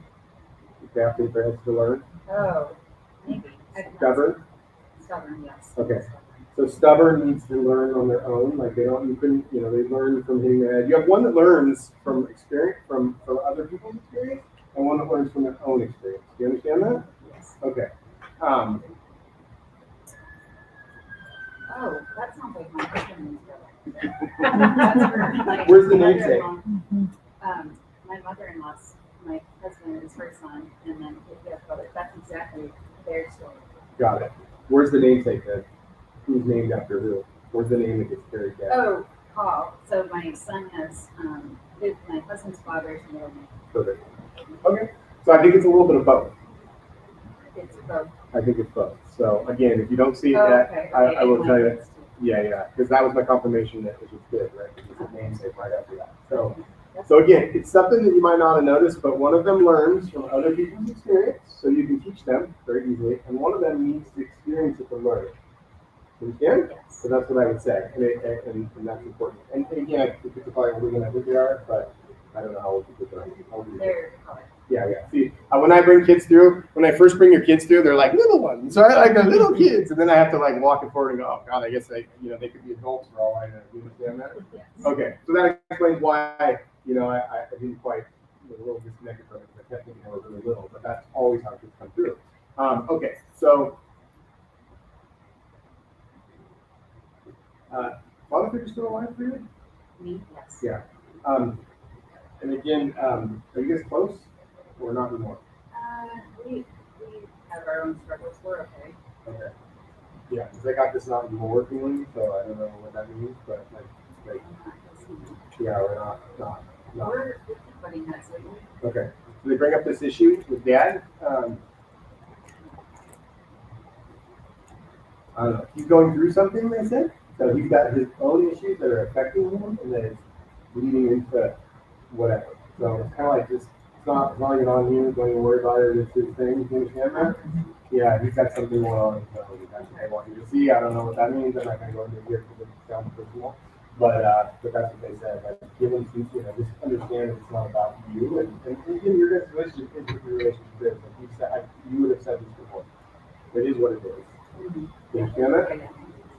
Yeah, it is what it is, and it's not a lot of changing it. You understand? Like you would have thought this before or said this before because I felt like it was you saying. Okay? So yeah, nothing you need to change that. So it is what it is. Okay? Like keep doing what you're doing, which is just keeping keeping close. All right, thank you. You're welcome. You guys don't have to clap. More ego stuff. All right, where we going? We're doing good. Okay. So again, not the best. A lot of stuff not provable in that reading. I want stuff that everybody goes ooh, right? And some of that stuff is not provable. Some of that stuff is a little less accurate. Like you'll see multiple different kinds of readings. Now, a lot of times I leave these readings. I don't know if the person even got it. Like I don't know, and it's not my job to know, like I said, but sometimes that's hard, right? When you're doing a show like this and I'm trying to get everybody else to experience it, I kind of need you guys to experience it. So it's a little different for me, but all right, can I come over here? I'm in this area for sure. So I think I'm with you. Oh yeah, I'm with you. Can I come to you? Yeah. Can I try? Yeah. I'm somewhere in this area, so let's see. But I'm drawn to your tattoos. So do you have any tattoos in remembrance of anybody?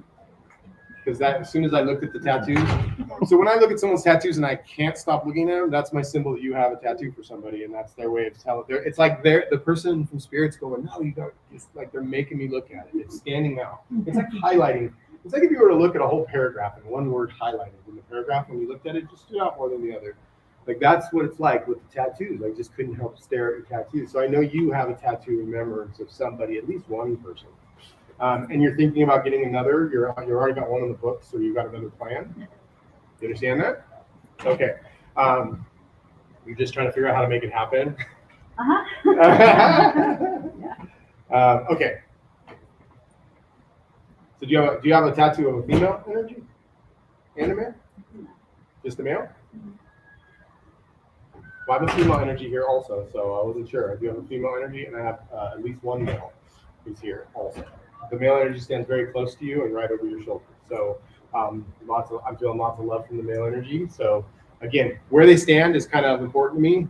tells me who they are based on, and it's not even where they stand, it's what I feel when they stand next to you, right? If I feel a distance, then I'm like, you know, if I feel a closeness, then I know there's lots of love there. But I do have a male energy that stands there with lots of love.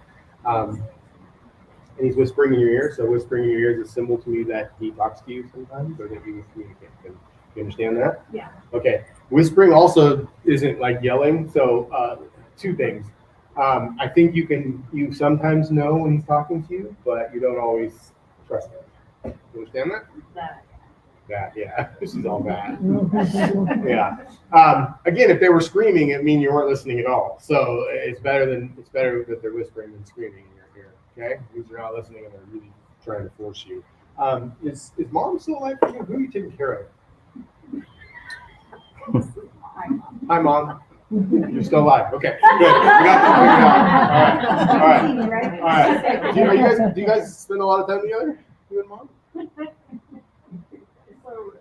Yeah, because this is my symbol for close. Okay, so I got. Is your mom passed? She's still alive? So you're taking that's who lives with you. So it's grandma. Okay, all right. So remember I asked who you're taking care of? Yeah. So that makes sense because it didn't feel like her. All right.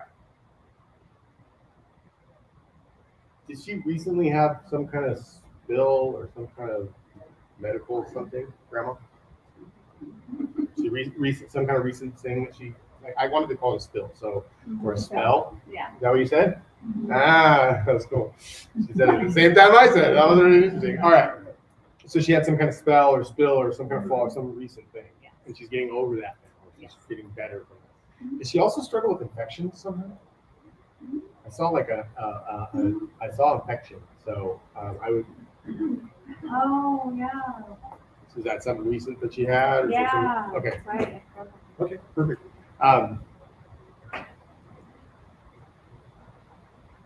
So it was a male energy saying thank you. So thank you for picking her up. I guess is the best way I would say it. Even though I don't know if it's physically picking her up, but it's like picking her up. Yeah. Do you understand? He says thank you. Do you have a brother? Yeah, I do actually. Why weren't you sure? Yes, for a long time I didn't know. You didn't know? All right. Well, that's why they would bring it up then, I guess. All right. Yeah, again, I go back and look at the way the question came out of my mouth. Like, you have a brother? Like, it sounded like I was questioning it like that. So again, I don't know. I don't know if I'm just questioning it or if that's what I was supposed to say. I don't know. But okay.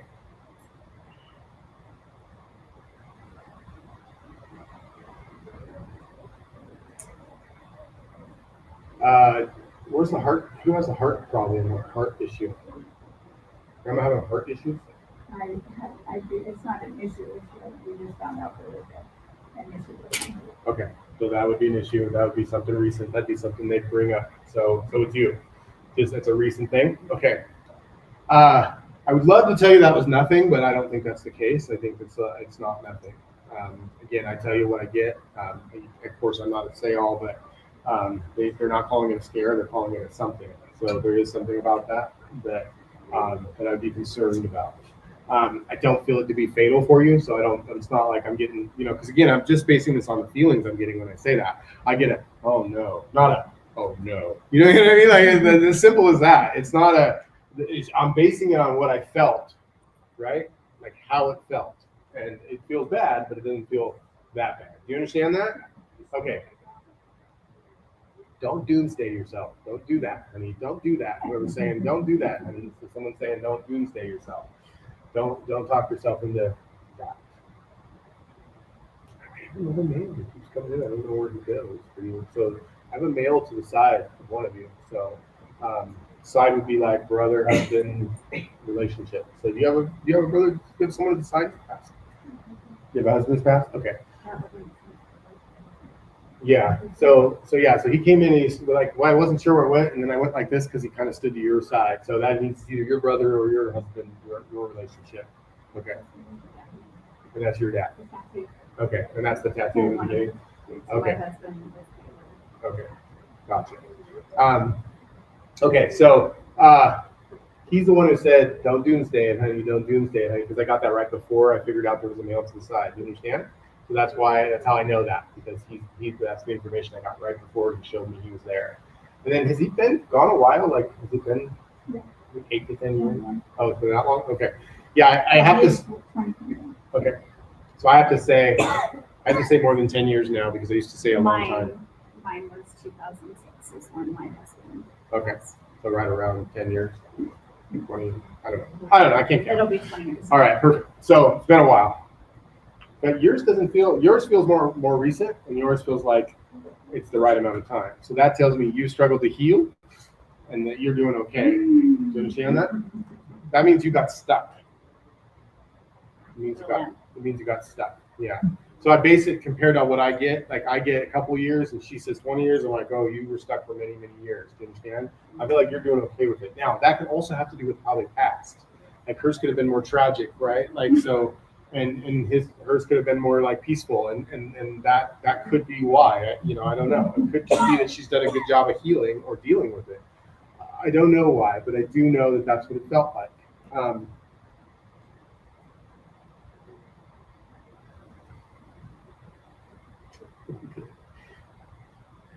Your husbands are together. Again, your dad and they're together and they're having a good time. So that's what I wanted to say, like, having a good time. Was one of them known for drinking hard alcohol or having a whiskey or something? Because they did my symbol for like having a good time, and they were tears. So again, they wanted you to know they were just over there having a good time. That's what they said. You're saying no to that? Not whiskey or hard alcohol for either of them? Not more of a beer. Okay, yeah, the beer would work for the symbol. So, so again, this idea of cheers or having a good time or something. I don't know. Maybe I'm wrong, right? But let's see.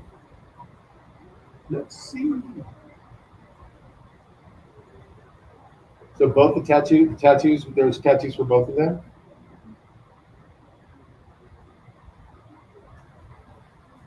Do you have a child? Mm-hmm. How many?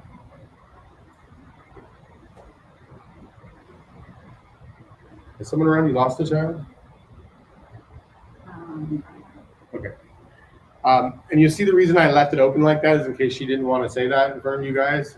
So like I kind of knew that, but I didn't want to say it. So I gave her the opportunity to say no. Like, she would have to share that information, right? So in a group setting, I had to kind of say that more vague. And I only share that with you guys because sometimes you see vague stuff and you're like, oh, that was, you led that. Well, can't say that to the room full of people here. That's private information. When I'm reading in front of the group, it's up to you guys if you want to give that information. So I have to word it in a way that gives you the opportunity to answer that, right?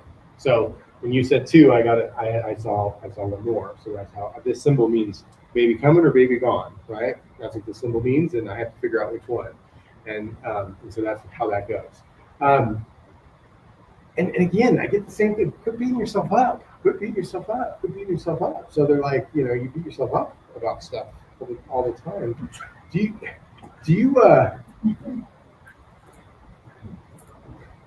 say it like this. Do you work for the state? Do you work for a big? Do you work? Oh, yeah. Do you work for like a big corporation or is it a big? No. Okay. Big company. Okay. I don't know why that was randomly comes in after you beat yourself up, but then it must be like you get a lot of pride out of work. So you beat yourself up everywhere else, right? But at work, that's where you seem to get your approval. That's where you feel like you're accomplishing something. Very dangerous. Very dangerous, because work will fail you, right? Work will fail you someday, and then where do you get your feeling of worth from? Do you understand? It's very dangerous, and we all do this somewhere in our lives. Like, we have a place where we get our worth that's not in the right place, and like people around you, kids, work, right? It's not where it's supposed to come from, but work is a dangerous one, right? Yeah. Very dangerous. Time? No, Okay. 4 minutes. 4 minutes. Okay. So that's a dangerous place. Okay. Very dangerous place to get your worth from, is at work. And so, but they show me beating yourself up everywhere else. Beating yourself up everywhere else. And are you thinking about changing work? So I do see a change there coming in. So I do see a change. So I'm just gonna leave that with you because I don't know for sure. But I do think are you working still? Anymore. Okay, so I thought I was going to tell you were going to quit soon. So I was getting ready to retire and they did it for me. really? Okay. All right. So now I'm getting chill. So maybe some of that was like when I see how I kind of may have switched over to you. You work for a big company. There's changes going on, all that stuff. See, now that's frustrating because, again, I want to look like I'm right, right? And again, if I didn't ask her, then everybody would think, oh, that was just wrong, right? Like, oh, he was off. But that's kind of how that goes. Sometimes I don't know where I'm at. I don't know exactly. My job is to get it and try to give it to the right person and hope that you understand it. So that fit you, not her. So somewhere in there, I switched back to you, which happens when you have two people who are here together or loved ones. Like I'll bounce back and forth. But I think your loved ones did a really good job, even though I kind of butchered it a little there and there. They did a great job of coming in and giving you evidence that they're still watching what's going on. Like, what is the point of bringing up your job? So they see that you see that they're still watching and that you know what's going on. You understand? So that's what that's all about. All right, so you guys got to get the idea how it works, and I hope that you guys take that and realize you guys do this in your everyday life, and that you get messages all the time from Spirit. Call it intuition, call it angels, call it God, call it Buddha. I don't care what you call it. I just want you guys to use it. They're always trying to help you. We have all these guides, spirits trying to help us, and we always think we could do a better job, right? Like that's the truth. Like we think, well, yeah, I know that's coming from you, but like I think I got this. Try to use their help. Try to notice the subtleties. Try to notice the differences of something you're thinking and something else that comes in, because they're constantly always trying to help us. And so it's our job to ask. And if you want to talk to your loved ones, it's subtle like this sometimes. It's just a feeling. It's a subtle word. It's a small feeling that they're around you. Your job is to get better at noticing those subtle things, and that's why I show you this, what I do, so you guys see. You guys see that it's a subtleness that you got to get better at. Not they need to get better at communicating with us. I want them to stand in front of me and be clear. No. It's not always like that. Sometimes it's a subtle thought in your mind. And if you can learn to focus on that and learn that, then you guys will be able to experience your loved ones more. You'll be able to feel them around you. And not only that, they can help you. So thank you guys for coming. I had a really good time, and we're going to be doing some interviews in the hallway. So if you guys want to come out and tell us that you thought it was horrible, what you liked about it, what you didn't, I don't care. I just need a little bit of footage of afterthoughts of the thing. If you guys got a reading, we'd really appreciate you coming out and giving us your experience. So thank you guys very much, and we'll be in the hall. Thank you. Thanks for coming.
Welcome to Ask Your Spirit Guides with Dr. Victoria Shaw, your weekly gateway to divine guidance and soul alignment.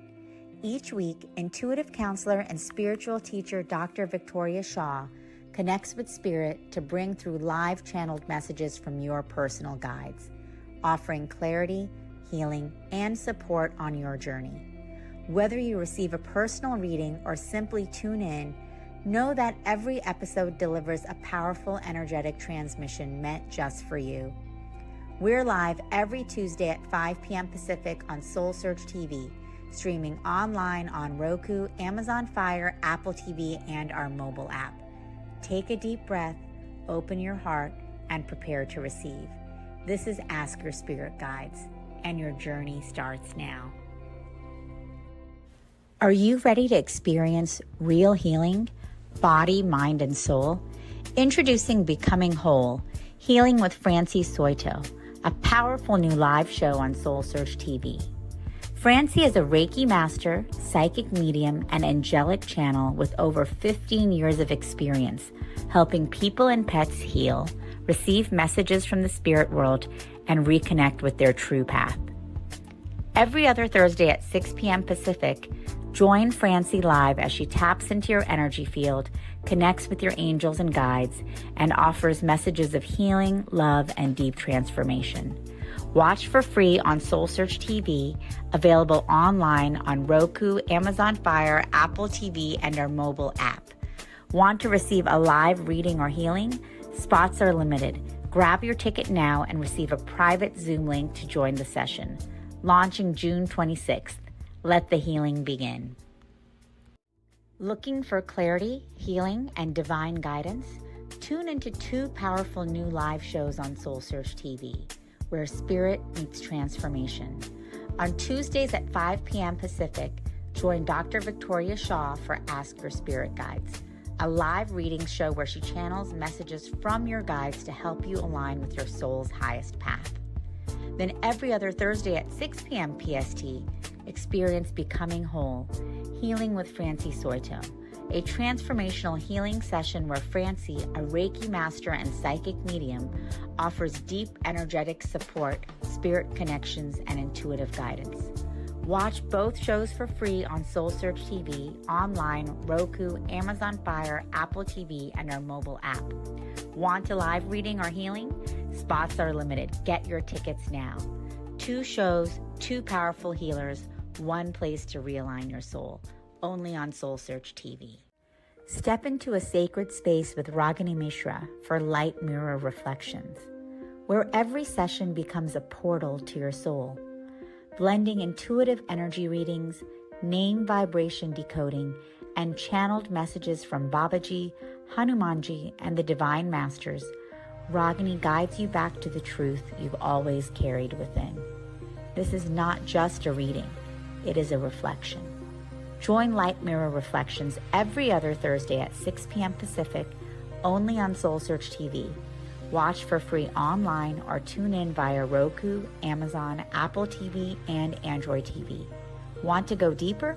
Step into the Zoom room for a live personal reading and sacred soul connection. Come not to be told who you are. Come to remember who you've always been.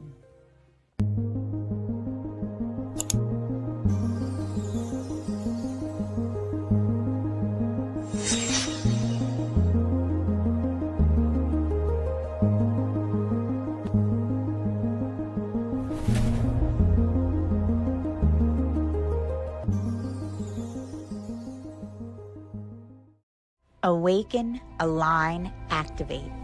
Join Sacred Fire alchemist Charlie Lamson every Thursday at 8 a.m. Pacific for a live enlightenment, activation, and meditation. Streaming on SoulSearch Instagram, Facebook, YouTube, and SoulSearch TV. Start your day with powerful higher consciousness energy activations. Realign your mind, body, and spirit with your highest potential. Tap into deep peace and transformation. Don't miss this chance to raise your vibration and step into your highest self. Tune in live every Thursday at 8 a.m. Pacific.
Welcome to Ask Your Spirit Guides with Dr. Victoria Shaw, your weekly gateway to divine guidance and soul alignment. Each week, intuitive counselor and spiritual teacher Dr. Victoria Shaw connects with spirit to bring through live channeled messages from your personal guides, offering clarity, healing, and support on your journey. Whether you receive a personal reading or simply tune in, know that every episode delivers a powerful energetic transmission meant just for you. We're live every Tuesday at 5 p.m. Pacific on SoulSearch TV, streaming online on Roku, Amazon Fire, Apple TV, and our mobile app. Take a deep breath, open your heart, and prepare to receive. This is Ask Your Spirit Guides, and your journey starts now. Are you ready to experience real healing? Body, mind, and soul? Introducing Becoming Whole, Healing with Francie Soito, a powerful new live show on SoulSearch TV. Francie is a Reiki master, psychic medium, and angelic channel with over 15 years of experience helping people and pets heal, receive messages from the spirit world, and reconnect with their true path. Every other Thursday at 6 p.m. Pacific, join Francie live as she taps into your energy field, connects with your angels and guides, and offers messages of healing, love, and deep transformation. Watch for free on SoulSearch TV, available online on Roku, Amazon Fire, Apple TV, and our mobile app. Want to receive a live reading or healing? Spots are limited. Grab your ticket now and receive a private Zoom link to join the session. Launching June 26th. Let the healing begin. Looking for clarity, healing, and divine guidance? Tune into 2 powerful new live shows on SoulSearch TV, where spirit meets transformation. On Tuesdays at 5 p.m. Pacific, join Dr. Victoria Shaw for Ask Your Spirit Guides, a live reading show where she channels messages from your guides to help you align with your soul's highest path. Then every other Thursday at 6 p.m. PST, experience Becoming Whole, Healing with Francie Soito, a transformational healing session where Francie, a Reiki master and psychic medium, offers deep energetic support, spirit connections, and intuitive guidance. Watch both shows for free on SoulSearch TV, online, Roku, Amazon Fire, Apple TV, and our mobile app. Want a live reading or healing? Spots are limited. Get your tickets now. 2 shows, 2 powerful healers, 1 place to realign your soul. Only on SoulSearch TV. Step into a sacred space with Ragini Mishra for light mirror reflections. Hello, everyone, and welcome to the SoulSearch Reno Enlightenment Expo. I'm so happy that you all could join us here this weekend. Stick around, stay the rest of the day today and tomorrow, because we have so many wonderful experiences with incredible healers like Moon right here at SoulSearch. We are here to support the evolution of consciousness, healing, transformation for ourselves and for the planet. And by being here together, you guys are all doing this with us. So thank you all for participating. And we're excited that you all are here connecting with these amazing healers. You can stay connected with them through our platform, SoulSearch.io, also through SoulSearch TV, which is our online streaming channel, which you can check out on SoulSearch.tv or on Roku, Amazon, Apple TV, and Android TV. And of course, keep coming back to our Enlightenment Expos. We'll be back here in Reno in October 25th and 26th. So we'll see you guys then. And I'm excited to introduce our miraculous healer, Nguyet Win, also known as Moon. She is a natural-born energy healer with divine gifts. She channels source energy with the highest level of frequency to facilitate healing for physical, emotional, spiritual, and mental pain, often with immediate results. She has been reported by many of her past clients to have helped people with a range of health conditions, including insomnia, arthritis, headaches, cramps, erectile dysfunction, allergies, anxiety, and much more. She's able to work with pets and animals, and her services also include online healing sessions. So she can do healing in person or online. And what's amazing is you see this incredible healer here, but Moon also started out coming to our events in the Bay Area as an attendee. Yes, I did. She was coming to our events, and then she started saying, well, I'm a healer too. I have these abilities. I can heal. And step by step, she became a vendor, she became a speaker, and now she does miraculous healings all the time for people at all of our events, just like you guys. So it's amazing what we get to see here at SoulSearch, seeing how people come, attending, and then becoming a speaker. So thank you guys for being here, and thank you, Moon. Thank you so much, Cynthia. Thank you, everyone. Thank you for coming. So I go by Moon because my name means moon in Vietnamese. My real name is Nguyet. And I'm going to just share a slideshow presentation. As Sanjila said, I'm a natural born healer, so I was naturally born with the gift to be able to channel source energy at the highest frequency and highest vibration possible. So I'm just a vessel and a conduit. I don't do the healing. So source is able to does all the healing and is able to facilitate instantaneous. So when I touch clients, it's most of the time is instantaneous, but I also want to let you know that it's not 100% guaranteed for some of my clients, but it's not very common. Like I have few cases where 100% of their pain comes back, like the very next day or like later on, a week later or two. But for majority of my clients, it's a one-time session and they have long-term pain relief. So I've been doing this for the past year, and I do follow up with many of my clients where they tell me that their pain just doesn't come back. And it's really rare for me to see clients multiple times because after one session, their pain usually is gone. So when I first started my sessions, I used a vocal crystal and I used other people's prayers, but then I started using my own prayers, and it's just a lot more powerful. And I found it was a lot quicker and more instantaneous. So when I was using other people's prayers, it didn't really resonate with me too. So I switched over to just using my own words and prayers and intentions. And I noticed that when I use my own words, it would be instantaneous most of the time. It's not instantaneous for everyone too. Results vary as well. So I don't usually use the vocal crystal at fairs anymore. Once in a while, I take it out, but I use my hands now to amplify my intentions instead of a vocal crystal. And I always incorporate intentions for emotional pain relief and for trauma, regardless if the client asks for it. So I have many clients who only ask for physical pain relief. But I strongly feel that physical pain and emotional pain, they're strongly correlated. So if the person's soul is not healed, the pain is still there, like the physical pain, because emotional pain, I feel emotional pain manifests into physical ailments. So I always work on emotional pain. And I also have a unique gift where I can channel source energy into any object. So it could be a pen that I'm holding. One time I used a pen, and the lady, it was actually one of my clients from a soul search event. 50% of her pain instantly went away. Then 2 to 3 minutes later, mostly all her pain went away. And I've used plastic cups. I've used water many times. I've used watches. 8 years ago, I discovered I had a gift where I can use copper bracelets, and I was told by a healer, she was a Reiki master and a reconnected healer. She told me I can use any object, but I didn't believe her because it just doesn't sound realistic. So I only used copper bracelets, and I didn't really use my gifts. I didn't do it as a profession.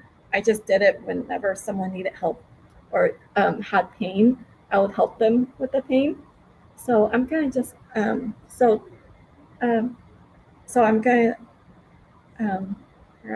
looking at I'm gonna just show you some video testimonials. I noticed that recharge this with this.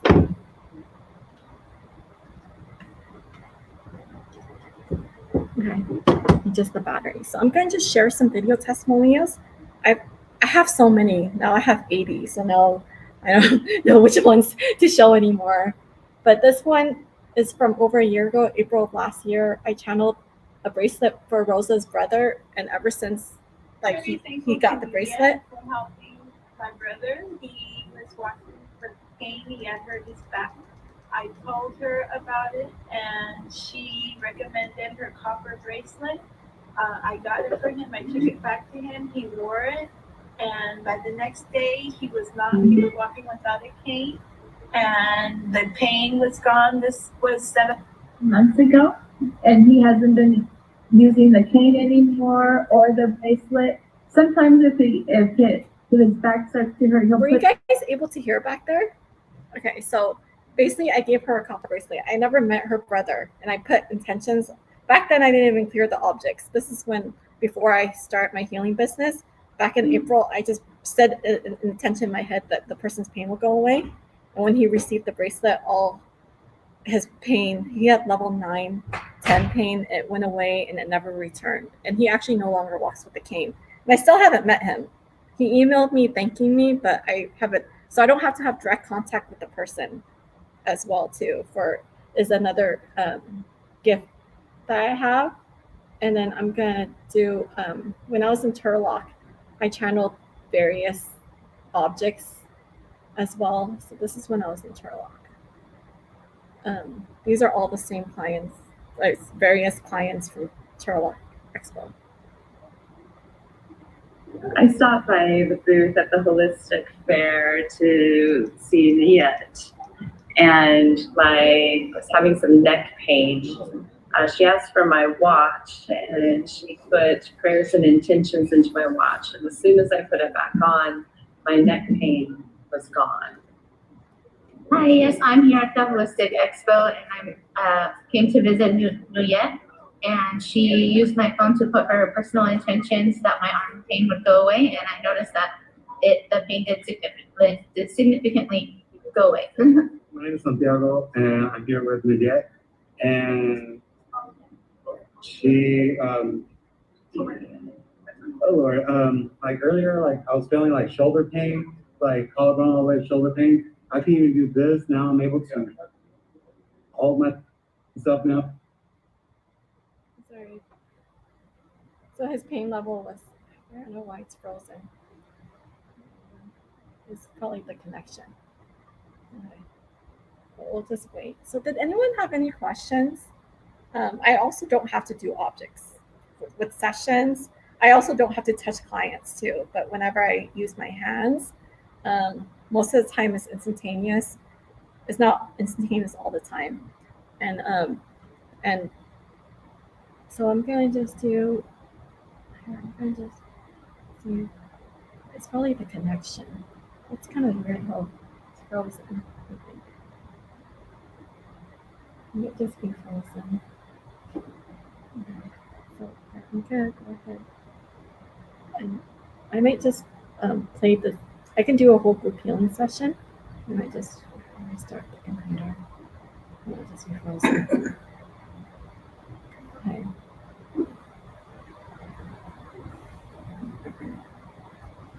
Yeah, it's no signal actually. Okay, so I'll just play the music through my phone. Do I have permission to connect with everyone's soul? Yes. Okay.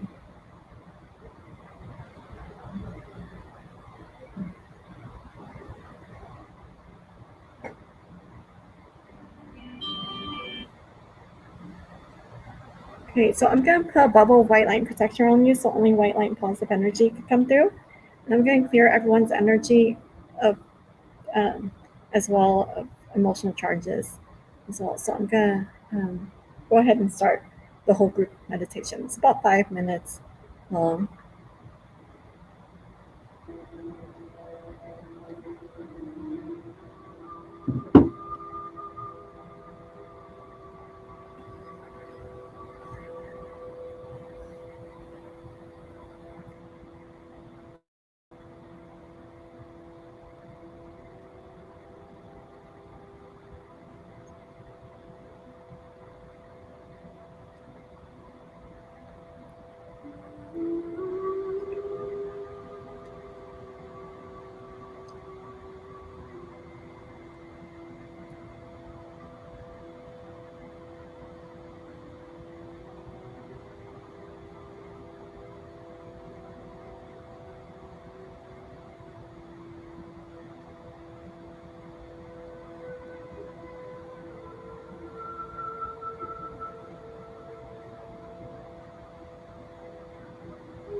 Okay, so did anyone want to share if they felt a difference?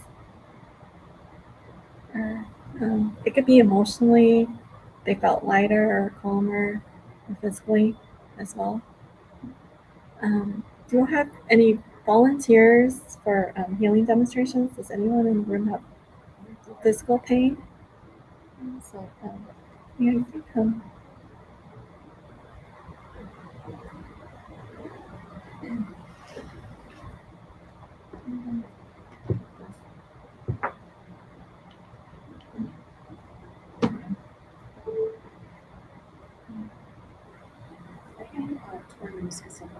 Okay, so do you want to come over here? You have to. What's your name? Julie. Julie? Okay. So do I have permission to have a person? Yeah, I'm going to just remind you.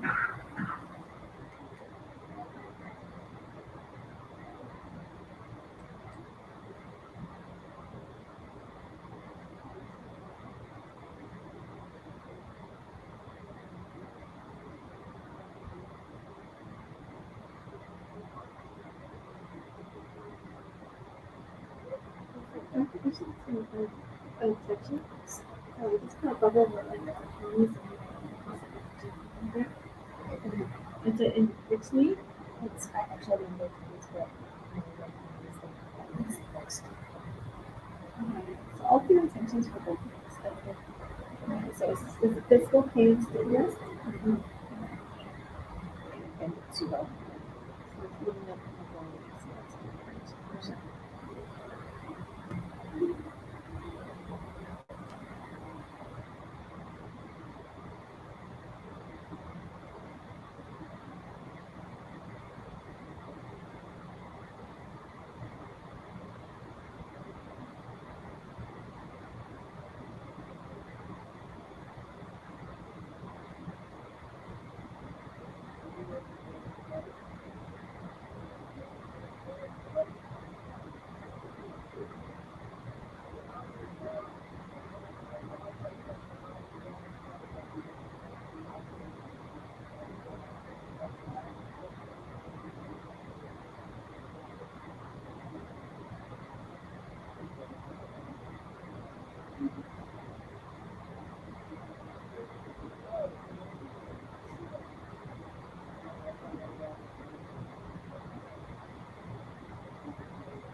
Okay, so do you feel any difference? Let's start now. I know it's kind of yeah, it's awkward. Yeah, But yes, I actually do. okay, So yeah, it's much less when I stand. I feel a lot of pressure in my knee, and that I'm not having. you don't feel the pressure before when you were standing. You felt pressure. Yes. In your knee. And what was your level of pain before the session? Probably about a 6. And what's it now? Probably in the 1, 2 range. It's still a little pressure. I'm still feeling, but not like it was. There's not as much pressure. Okay. I'm actually going to try. Can I amplify it with the object that you have? Sure. So sometimes when I amplify my intention through an object, I just use that as a conduit and a source energy that I I don't project have a into. watch, but I got like something personal. Yeah, it kind of, for many clients, it reduces it down to Okay. like a lower level of pain, or sometimes it's completely gone.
Okay, so let me know if you feel a difference on the object with you feel anything else?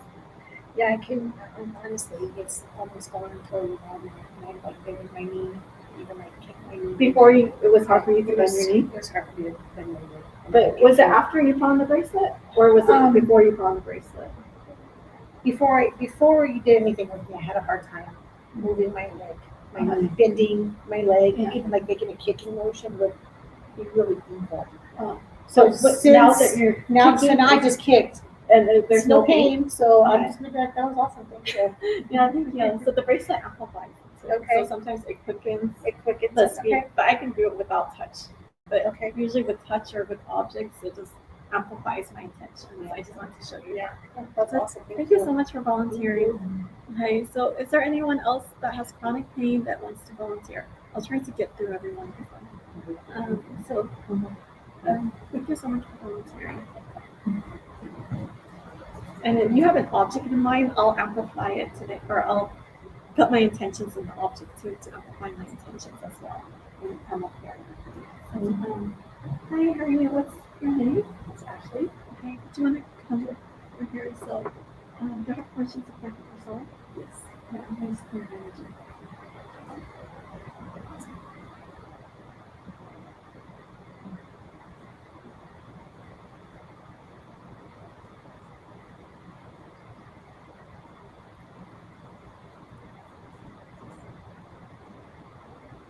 Can I just put a bubble right on the section so we have energy?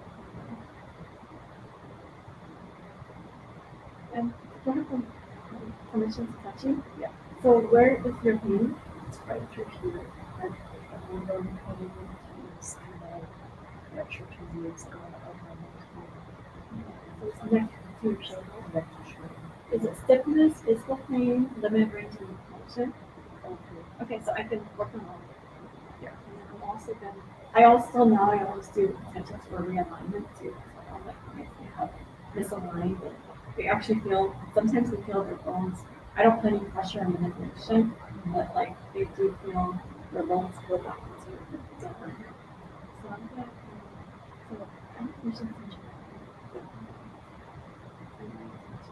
can I touch skin to skin? Yeah.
Okay, so do you feel any difference? Okay, so what's the difference? Do you want to describe the difference? But higher range of motion and less here. So 100% your pain is gone, okay? So what was your level of pain before the session? I would say about a 6. So it was a 6 and now it's level 0. And now you can move your neck forward without any pain. Before it was limited range. Yeah. I can still channel an object. You brought the object too. And just so you know, I also do emotional pain. So I do digestive issues, anxiety, stress, and headaches. So it's not just physical. Just usually physical is more measurable and you can notice it more easily. But I can do both for the objects or through sessions.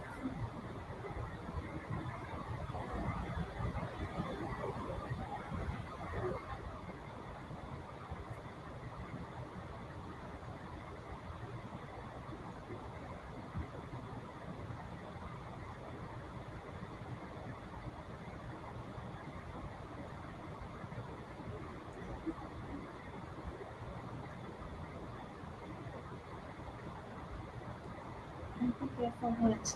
Yeah, I'm glad that you're 100% of your pain went away. Yeah. So, do you have any more volunteers? Okay. So I can probably get through everyone. So just so you know, I also do tinnitus. So it's not just physical pain, nasal congestion. So it doesn't have to be. If you want to demonstrate, I can demonstrate with other issues as well. Hi, how are you? Hi. So, what's your name? Christy. Thank you for volunteering. And do you have questions connected with yourself? Yes. Yeah, I'm going to just clear my energy.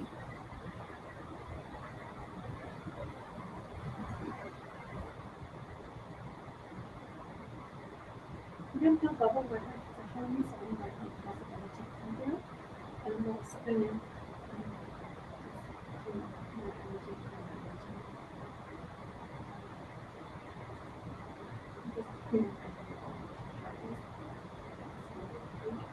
did you want to tell me what area of pain? I can change that. Just pick one that's like the most intense. I'd say my lower back. Okay, lower back. So I can. Or you want this object to be turned? It's a beautiful bracelet. I love it. Would you want to come closer to me?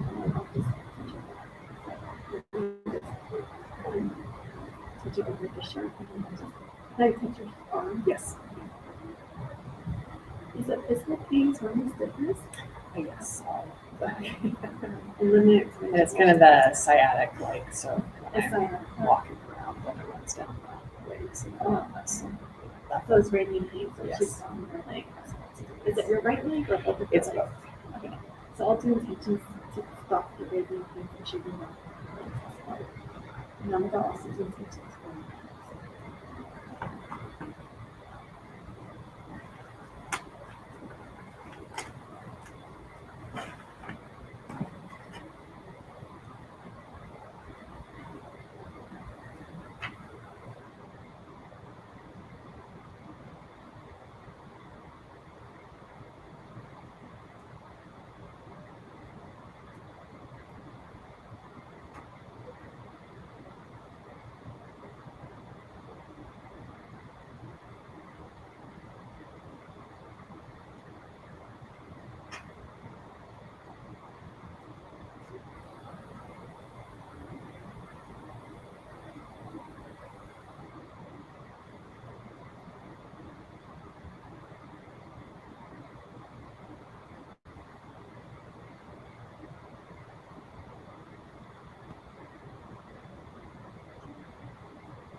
So do you feel any different? Yeah, it's a little looser, so it's not, the pain was starting to kind of get my left leg. Oh, so the shooting pain down your left leg is no longer shooting down your left leg, right? And it's not as stiff anymore, right? So you do feel a difference. Yes, thank you. Which object did you want me to amplify it with this one?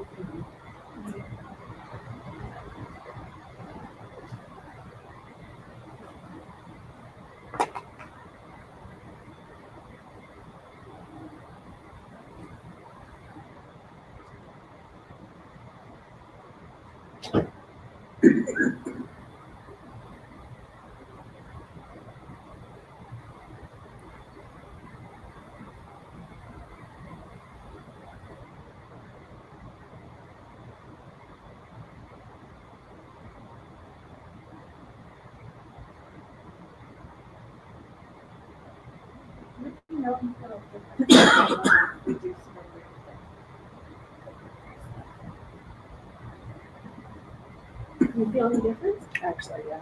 So is it reducing further? How much reduction?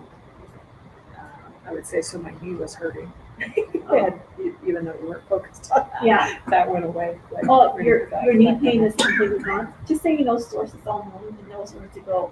Many times, like a lot of my healings, I call it spontaneous, but it's also it knows where to go. So sometimes I set one time, like I did intentionally for a lady's leg pain, and the pain all over her body. She had pain all over her body, and her nerve pain was completely gone. So that happens pretty. It's happened many times actually for me. Yeah. So yeah. But how about your That's good. Yeah. is it still there? I can feel it a little bit, but nothing like what it was. So what was the level before? Probably about an 8 because we've been walking around. And what level is it right now? 2. So you felt like right when I used amplified the intention, it just lowered the pain level significantly. Yeah. Because usually the objects, sometimes I can do it without a session. I just use the object. But even with an object, technically it is a session, but sometimes I don't consider it because I only spend 15 seconds with the object. But yeah, but thank you so much for volunteering and sharing your feedback. So do I have any more volunteers? I think I have time for it's about. Are there any questions? Does anyone have any questions about how I do it and how it works, and the process? No questions? Yeah. How do you do it? What? Oh, I just How say do you do it? I just say prayers. I'm actually born with this gift. I'm 100% self-taught. I was never told how to do it. Like I was never told. The client just tells me what their pain is, and I just say in my head to take away the pain. That's all. And I say in a form of prayer. I had a friend that had cancer. I used to just say statements. Statements would work too. I would just say, take away the pain. That would actually work. And sometimes 100% of their pain would be gone. But I switch over to prayers because when my friend was suffering from cancer, whenever I said prayers, it would work instantaneously with her. And it would work immediately, and every single session always worked, like where her pain would be relieved. So that's why I switched over to saying prayers now. So now I say it in the form of my own prayers. It's 100% my own words. I'm not using a script. I'm not using, but sometimes like I don't have to know what their pain is. Sometimes there's been times where I've just touched the client and all their pain is gone. And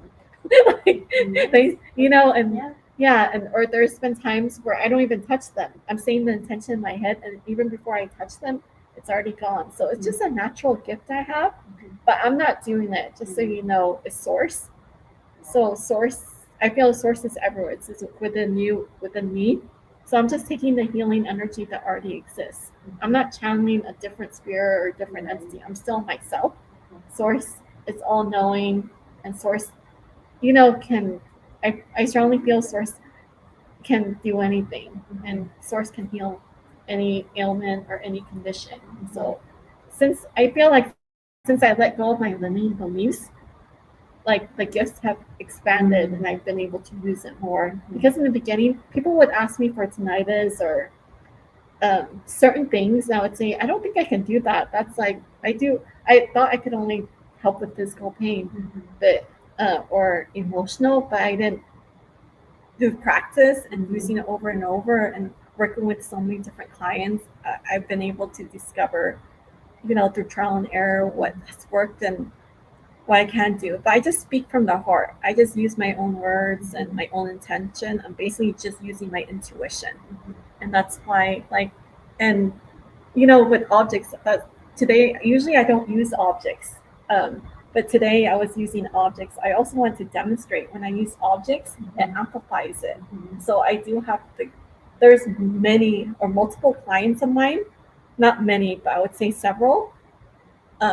Actually a lot. Like I would, because I used to give away objects before I start my business, and many of them, like their pain is reduced 80% by 100% just with an object alone. And some of them, so the object always amplifies it. That's also another gift I have. I'm able to channel any object and give it to any person. And it doesn't have to be the specific person. Someone else could use the same object. I don't have to meet them. I don't have to know them. So thank you so much for the question. So Harriet, you can volunteer. Yeah, so.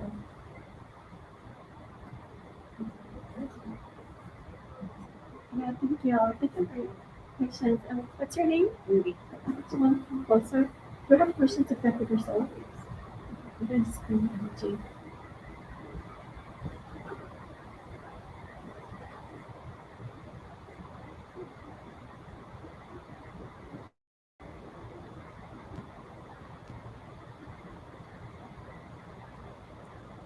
I'm going to just put a bubble with my protection so we have one positive energy to come through. So, what area did you want me to work on? My pain is systemic, but mostly my control. Okay, so which area of your stomach? I could do your stomach too. I do digestive issues. Well, I have an autoimmune disease that affects my entire nervous system and neuropathy. But which area is the most intense? My back, my upper body. Your upper body. Okay, so I can work on that. Do you have an object that it could be your hat, your glasses, your ring? Your ring is the only thing you consistent. Yeah. Okay, so I'll channel that too after the session. So I'm gonna, is it stiffness, achiness, physical pain? Okay. And do I have permission to touch you? Is it over here? Okay, so I'm gonna just touch your arm. I touch your arm.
Do you feel any difference? Bones are actually cracking. Oh, so it's A little looser. early. Yeah. Did you feel anything? I forgot to ask you warm. guys. Yeah, you felt warm. You guys all felt warm, right? The ones that I worked I on. felt like I was gonna fall over. You felt like you were gonna fall over, but in a good way. Was Yeah, it like the, I think energy. you felt the energy, right? Pulsating, right? You felt. Did you feel warm energy throughout your body? Most of my clients say that. Some people say tingling and vibration sensation. So, did your pain reduce? Did you feel any difference? But how much did it reduce? Does it reduce? From 6 to about a 3. So it went from a 6 to a 3. So it's about 50%. I've got a lot of issues. Oh yeah, a causing lot pain. of other ones. So, Okay. but So this one's moving better, and that one's been pretty for 6 months. so like your shoulders feel better too, even though I only work on your back. Just like I said, yeah, they're all connected. Some of them yeah. So I'm gonna just do intentions for your ring to see if it will, like your pain level lowers even further.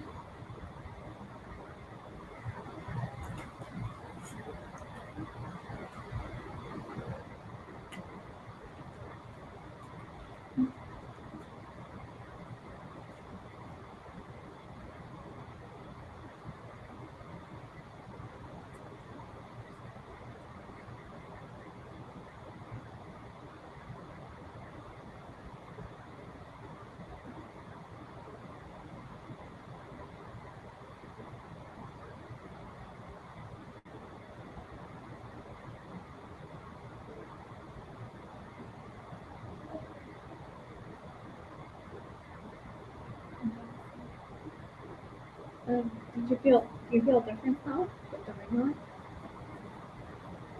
It feels like it's moving better than that. Oh, so your hands already feel like they're moving better. How about your back? Is it reduced further? Yeah. So is it It's right up and down my spine. Burning in my head. Not there. oh, the burning up and down your spine is completely gone? Seems to be. Do you still have the pain in your back? Your upper back? Or is it gone? Oh, you don't feel it right now. So it reduced first without the ring. It went from a 6 to a 3, and now with the channeled ring that I put healing intentions into, it went from a 3 to a 0. So right now you don't even feel the pain in your back anymore with the ring. Okay. So a lot of people, everyone else says right now because they think the pain comes back, but most of my clients, the pain doesn't come back actually for majority. A lot of my clients, I only see them one time because they don't need.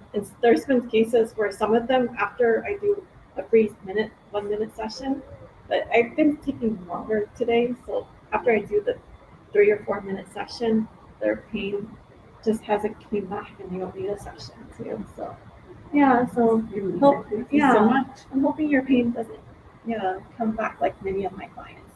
Okay, well thank you so much. Okay, so do I have any more volunteers? Okay, you can just check the time. Today I have about 5 more minutes, so I can probably take about 2 more guys. Okay. Thank you so much for volunteering. I appreciate all you guys volunteering too. Thank you. Okay, so do you have a question for my soul? I'm going to stay down.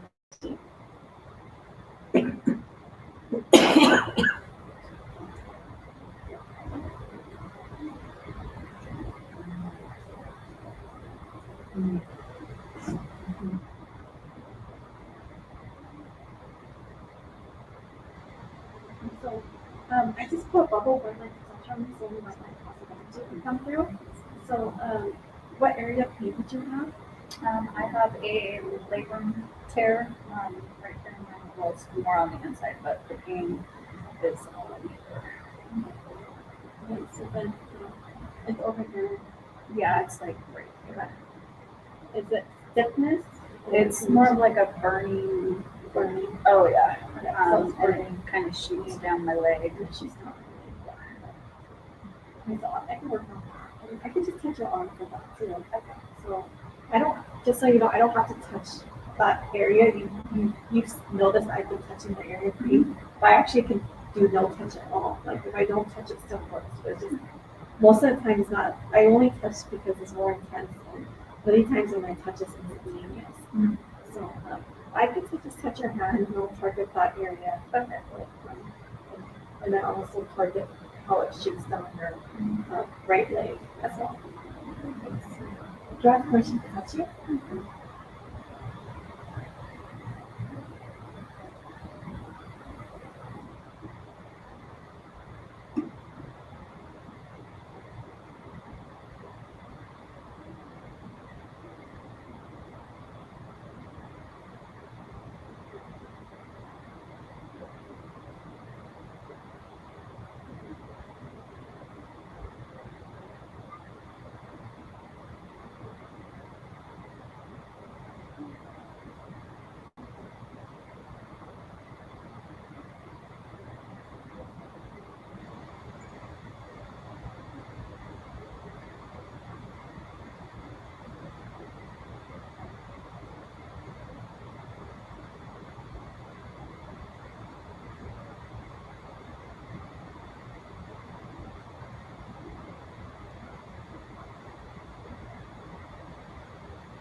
Do you feel any difference?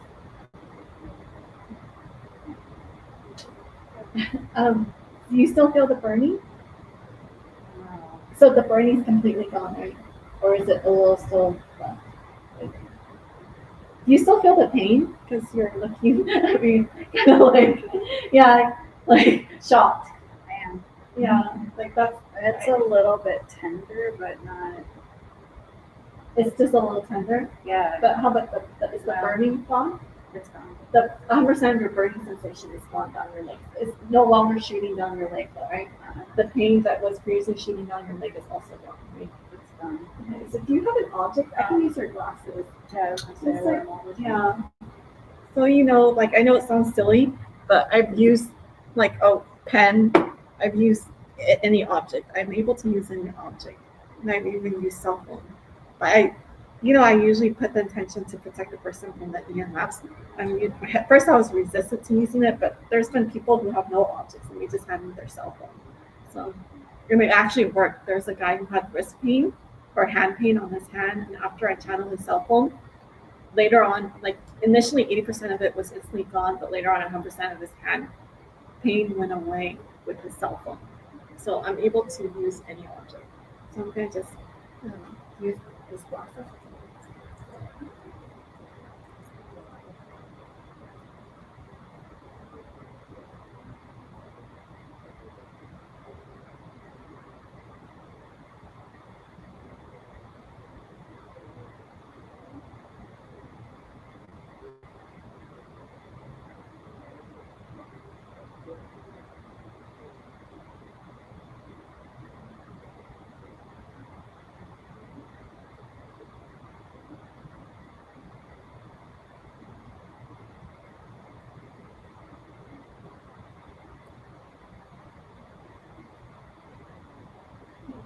I did intentions for the tenderness to go away. Let me know if you feel the difference with your tenderness.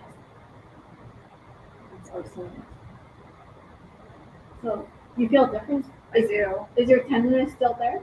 I mean, yeah, a little bit. But it got reduced. Yeah. So with the glasses, so you feel that the glasses amplified it. Yeah. But did it? I know you're looking really scared. I know people. It's source energy. Like I think the unknown scares people. Like my parents, they think they actually don't know about my business, but they also don't speak English. I'm able to facilitate healing with them through objects, and they thought I was doing witchcraft or voodoo. And they were actually scared, and they told me to stop doing what I was doing. So that's why they don't know about my business. Because they're from Vietnam. They're not from, they don't speak English, so I can hide it from them. And they don't really, so the unknown scares people. And it actually scared me in the beginning. When I first discovered my gift, I actually was scared that I was like, I don't want to open up portals. I'm afraid because I'm definitely scared of ghosts and spirits. Thank you so much. So I was afraid that I was going to start seeing spirits and being more psychic, but it's only good energy, and it's source energy. So, but I'm glad that it worked for you. Thank you. Thank you everyone for coming. I'm glad that I was able to get through everyone, and thank you for all the volunteers. I appreciate everyone for coming today and volunteering. Bye. Wonderful. You can also go see Moon at her booth.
Welcome to Ask Your Spirit Guides with Dr. Victoria Shaw, your weekly gateway to divine guidance and soul alignment.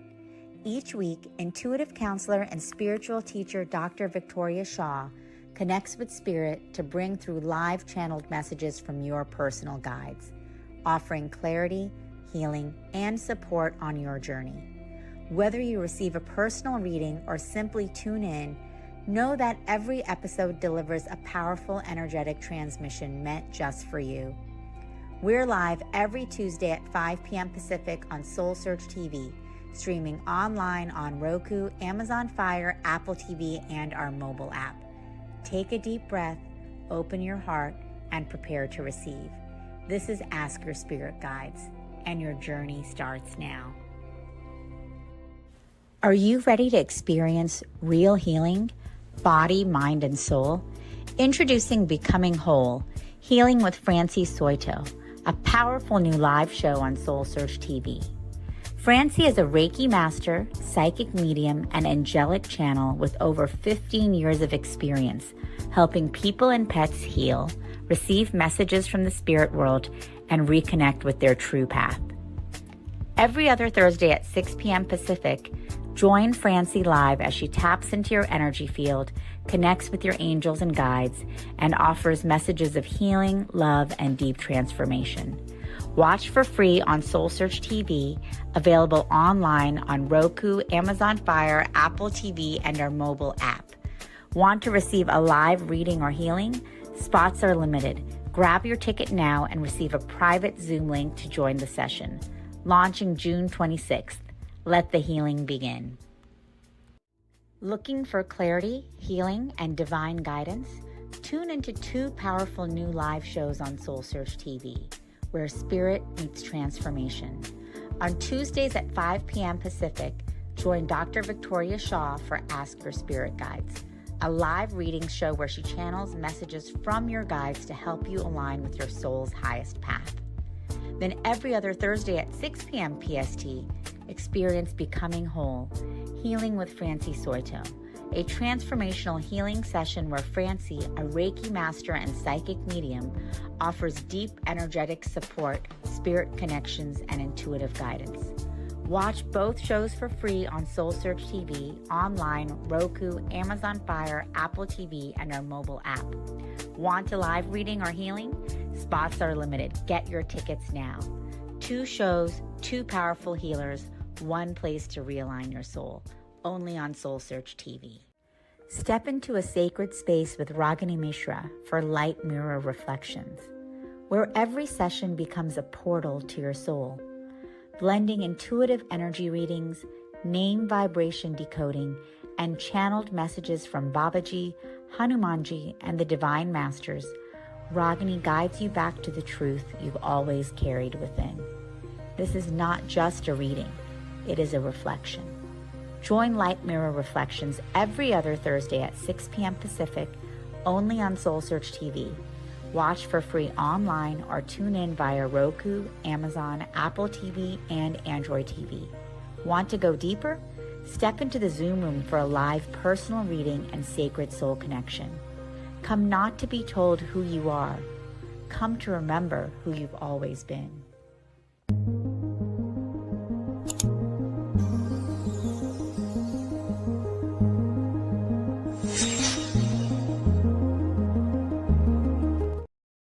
Hear me.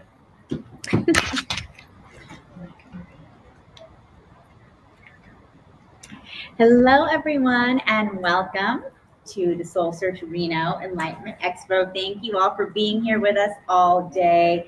I know there's been a lot of energy, and we just thank all of you for coming to uplift the planet and raise the vibration together. And that's what we're all doing here with our beautiful practitioners like Jenna, really working to remember who we truly are and support one another in our healing and transformation journey. And that's what we're all about at SoulSearch. So stay connected with us because we will be back here in Reno in October. So come to our events. And of course, you can find Jenna Lee and all of the amazing practitioners here on our platform, soulsearch.io. Also check out our shows on SoulSearch TV. And I'm delighted to introduce Jenna from My Awakening Within. She is known as an Akashic Enlightenment practitioner, channeler, and teacher of light, helping those who remember their true self.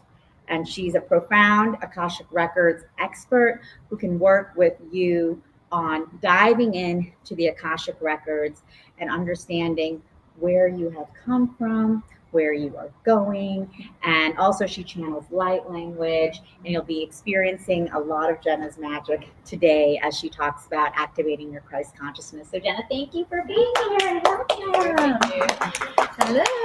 Hi, beautiful people. So my name is Jenna Lee, and I'm an Akashic Enlightenment practitioner, channeler, and teacher of light. And so really we'll get into Christ consciousness today and dive into all of that. And really Christ consciousness is, just to kind of start off, right? It's your true self, right? We talk about unconditional love, your true self. Right? Out of all of the confines and constructs of society, of everything out there that says that this is the box that we fit in, right? Our true self is limitless, this essence connected to this present source in this place. And so through my journey and through connecting into the different modalities and through my own spiritual awakening, which I will have a little bit of talk on, because we talk about unconditional love, right? How do we get to unconditional love? And it can be a journey. So just to talk about what I do, Akashic Records is your energetic database of what you have experienced in this lifetime. It can include other lifetimes too. A lot of times people come to me and it'll be what is happening here in this lifetime. It's fun to play in other lifetimes, right? But how are we applying it and how are we integrating it and bringing it in here, right? To connect to our true self. So connecting into all that we've experienced, people use these sessions when they may be feeling stuck. Maybe they're not happy with something in their life. Something keeps coming around again, the same type of person, the same situations, right? What is happening? And we can go into the sessions in a way where we start to understand what is the root of the misalignment. What is the root belief system, the core belief systems, and where they will believe the most, and allow that to come out. And a lot of times that can be in the unconscious or subconscious mind, where sometimes we don't know what we don't know. So some sort of support in there or guidance through the Akash can help someone in their journey to just bring in that present moment, to see the understanding of where it's coming from, and then shift into presence. With presence is here, but we have to feel through what happened. And sometimes in the moments of when things were repressed or suppressed, right, they were shoved down. And so our body still feels it though. Our body feels it. Our mind may kind of create a reality based on all of that kind of mindset there. And so in the sessions and kind of in the events that I do, and you guys will experience light language and the different modalities, there are energies that come into the session. So light language we'll kind of actually step into a little bit of a kind of grounding us in type moment here in a brief moment. Light language is our connection to source consciousness. So all that is our true self in form of sound, or it can be in form of a signing. It could be symbols. So a lot of times people see symbols in their head, and it's this expression that wants to be moved through the body, and that when it enters the physical reality, that hits the resonance and frequency of this higher consciousness. So stepping into that, and as working with other energetic modalities, I do work with what's called aquamarine crystalline light healing, and that includes working with interdimensional beings, essentially just a higher consciousness group that help work on different energetic bodies. And we have our physical body, and that's beautiful, but we also have the subtle energy bodies, everything kind of in between, the unseen, so to speak, where it's holding all of that data. And so working through in that level, we can get to the root of where things were believe the most, and then where then our karma is kind of created. Like, hey, this is the cycle of where this belief system is now believed, and now I'm creating this reality based on that illusion. So really working within these modalities, there's been kind of this transformation in my life that's kind of really helped support this journey into diving into this unconditional love. Before we get kind of going into a little bit of my journey, I'd love to ground us in a little bit and just kind of start to center in here. So I love it if you guys could just relax here for a brief minute and start to relax those eyes. Start to become really present in this moment. Allowing yourself to fully ground into the room, even start to visualize an energetic cord coming from your spine. And that is going deep down into the earth, down, grounding you deep, coming into the present moment, allowing you to just acknowledge what comes up as it comes up, going back to your breath.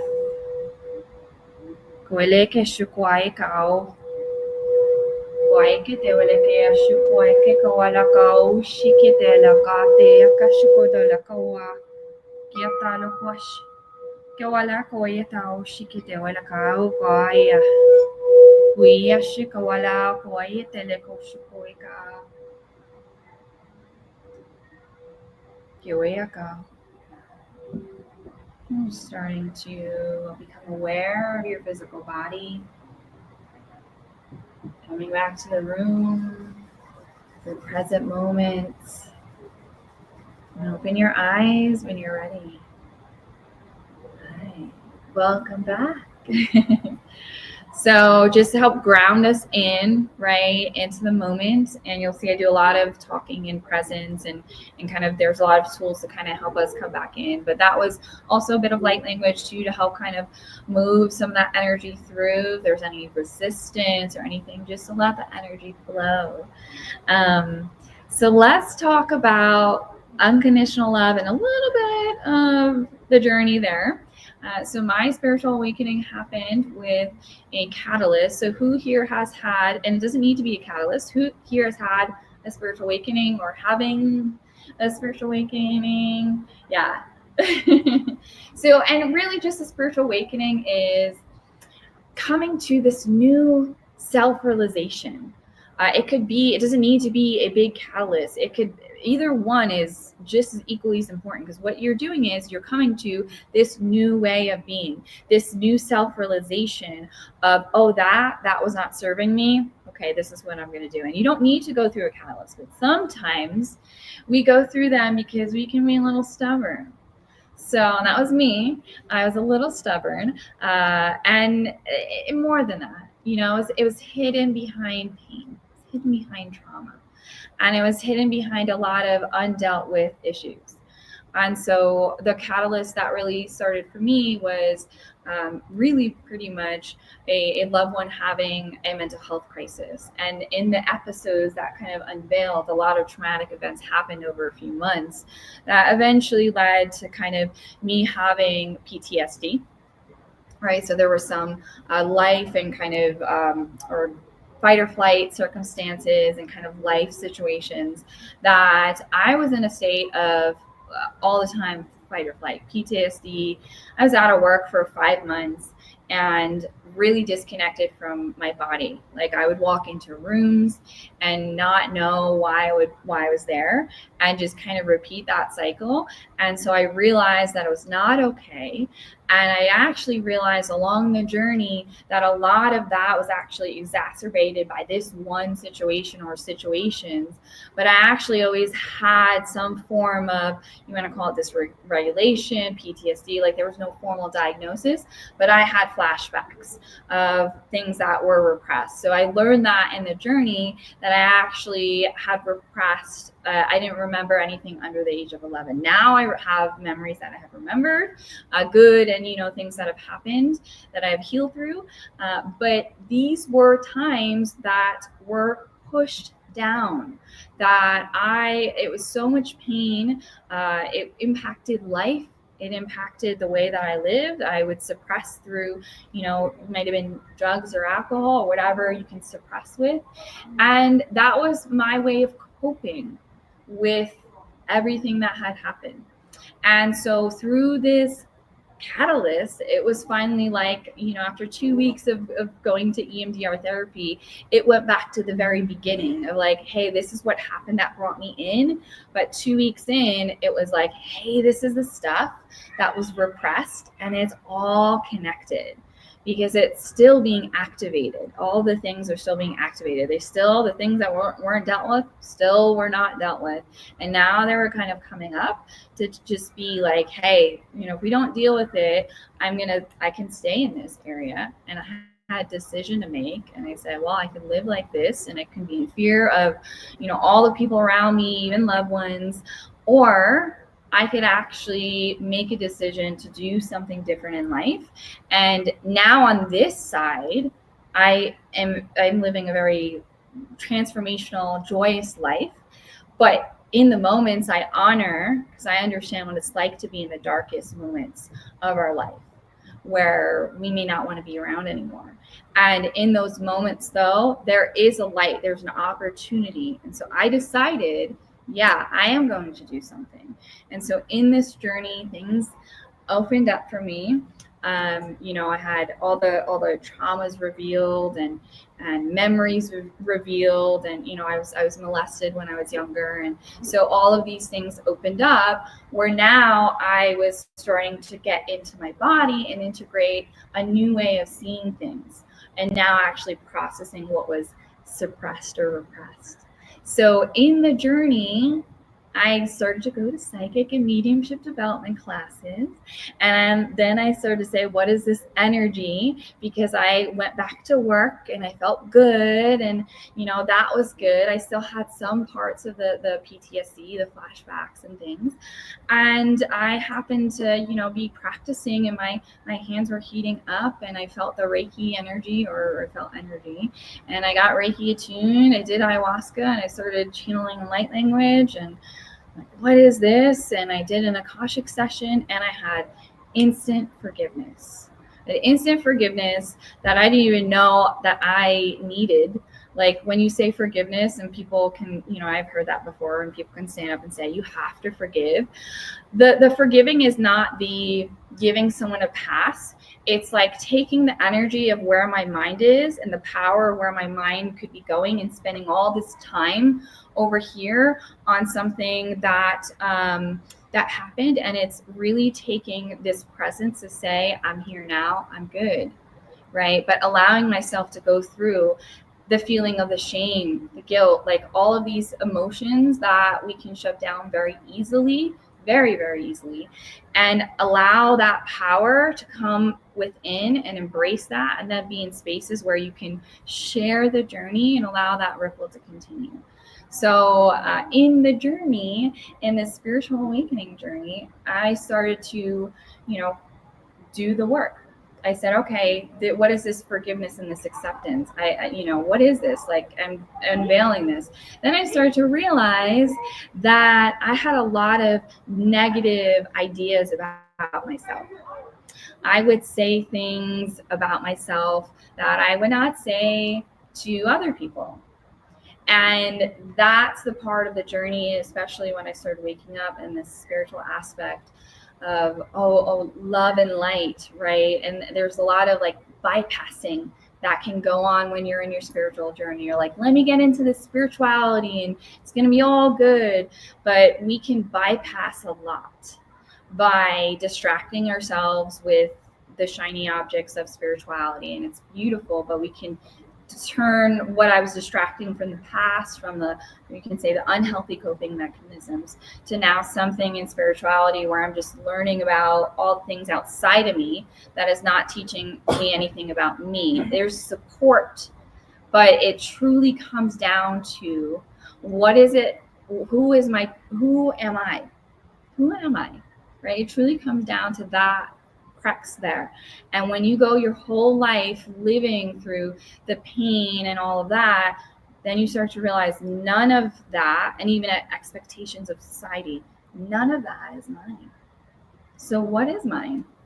And so in the spiritual journey, you start to unwire like the negative belief system. So we start to say, okay, I want to get into unconditional love, but it starts with me. It starts with me and how I feel.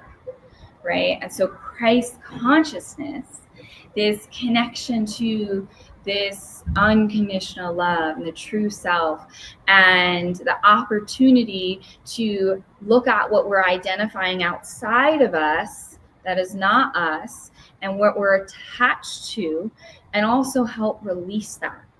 So I had multiple layers of spiritual journeys, and another layer was in a few short months, most of my material things outside of me left, either by my choice or others. And I had a point where I was in my car with just my personal belongings, and a lot of stuff left behind. And you start to kind of come within where you're like, okay, where's home? Where's that peace that I can cultivate within? And it wasn't easy because I was crying. So like, I'm gonna stand up here and like make it seem like it was all love and light.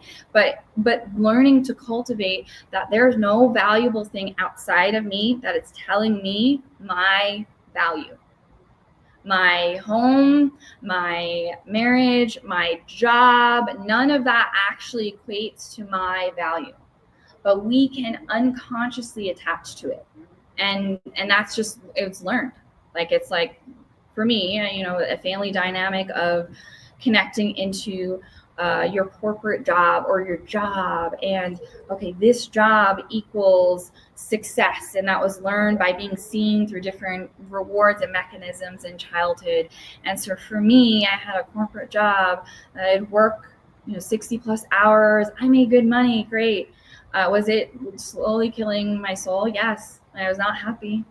And so I really learned that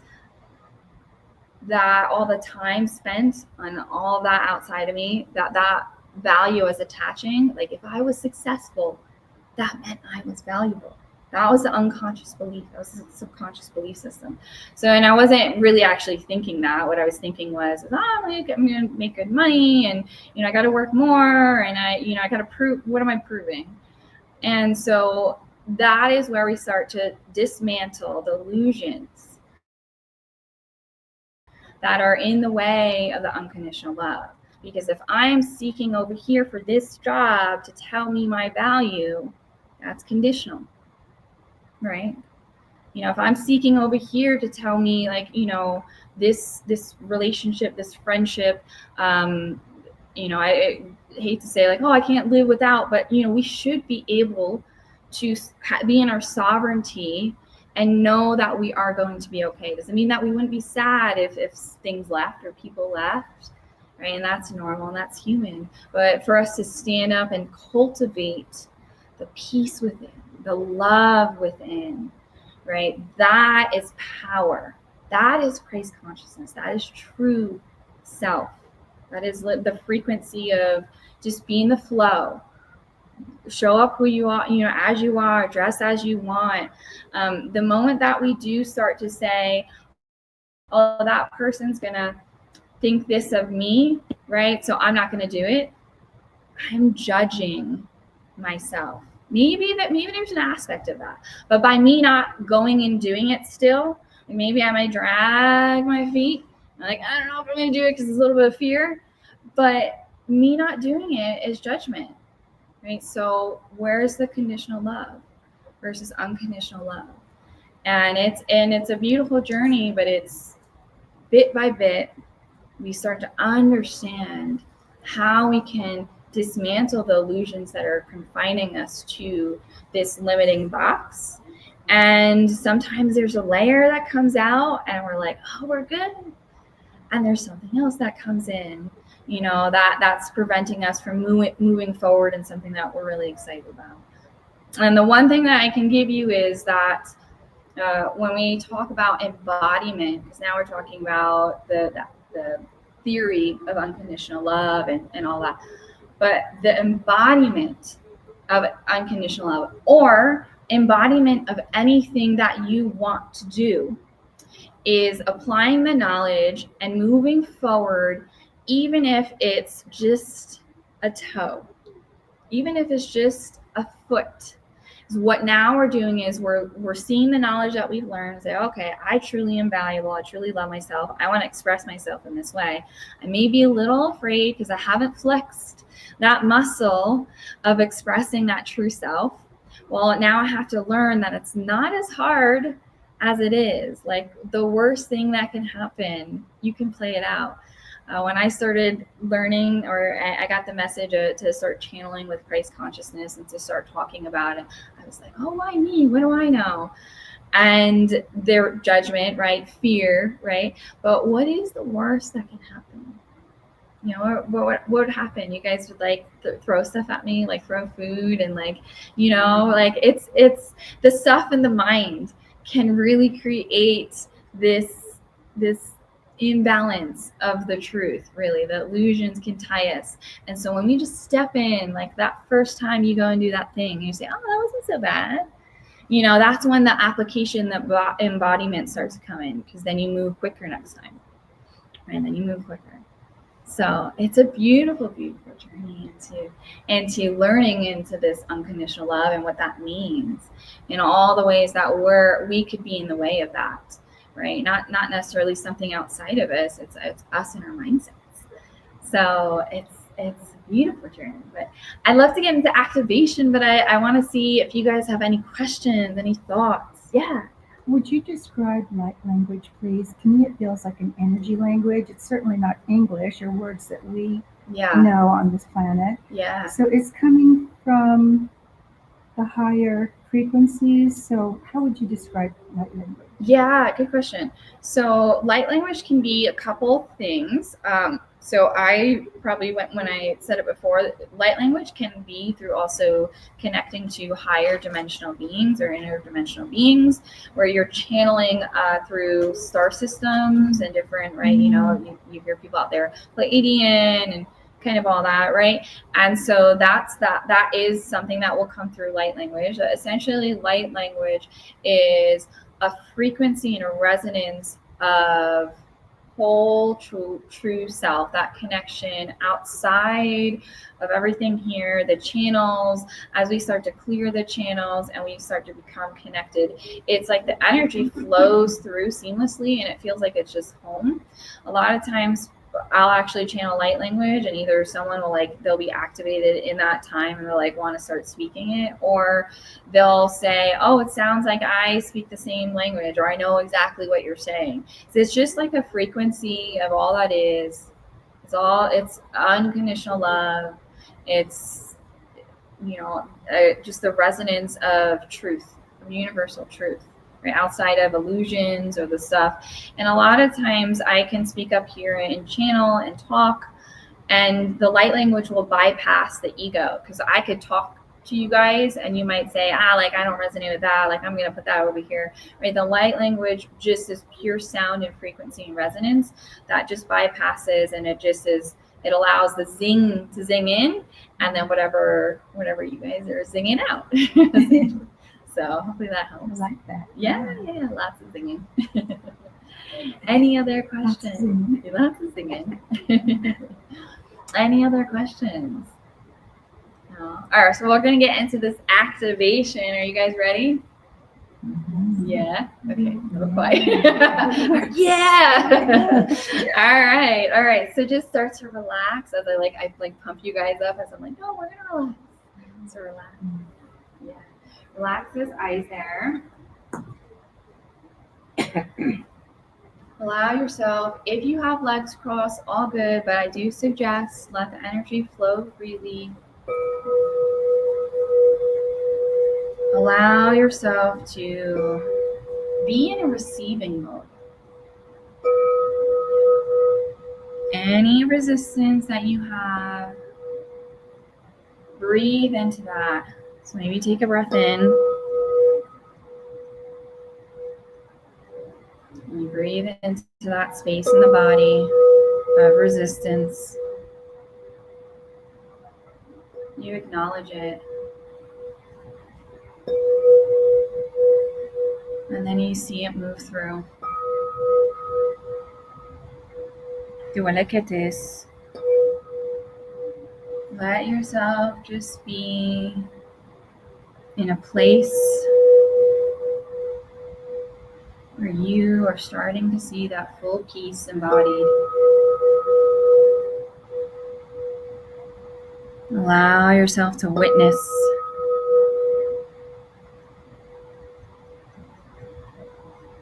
Allow yourself to say, if you have any thoughts that come in, it's okay to acknowledge them.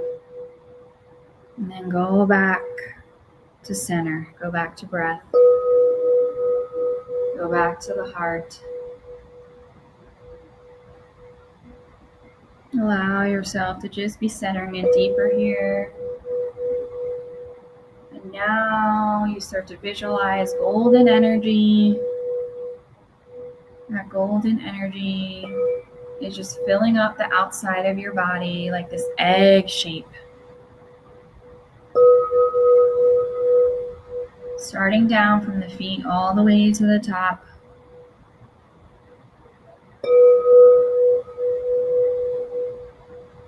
Bit by bit, this golden frequency starts to move up above the head. Now you start to see above the head something that opens up to your crown. It could be a lotus, it could be a flower, or just you visually opening up to all of that goodness, all that frequency. Letting that golden frequency melt into the head, melt down past the neck, past the chest, into the arms,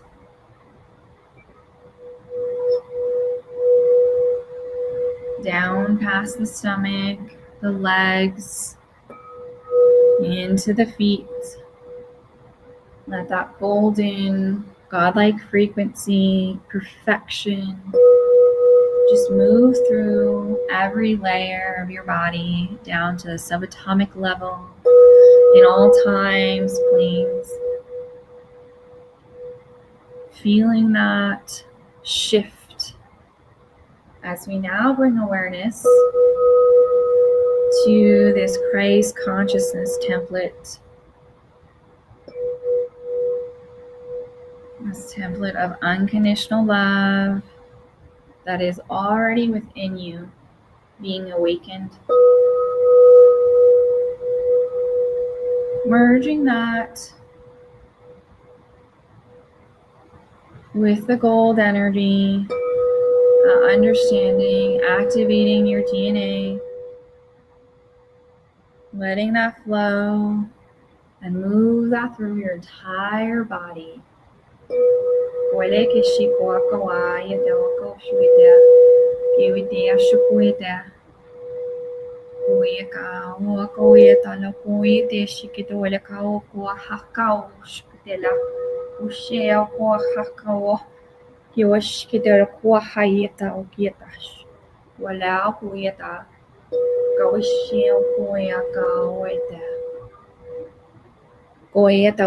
Activating your remembrance.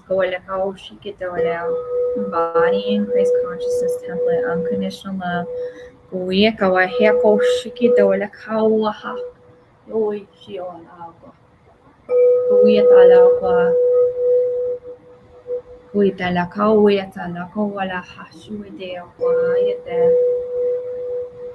Kishuela kau hokau. Kish koala kawa. Koala kawa yata wayata la koeta. Now you start to feel or see pink energy coming into your space, moving through that heart, moving into the heart, into the physical body, moving up the neck, up the forehead, knowing that you are worthy of receiving. Any resistance to receiving is being acknowledged and released back to that breath. Moving that pink energy down the neck, down the arms, down the chest, the stomach, the belly, the lower belly, the pelvic region, down the legs,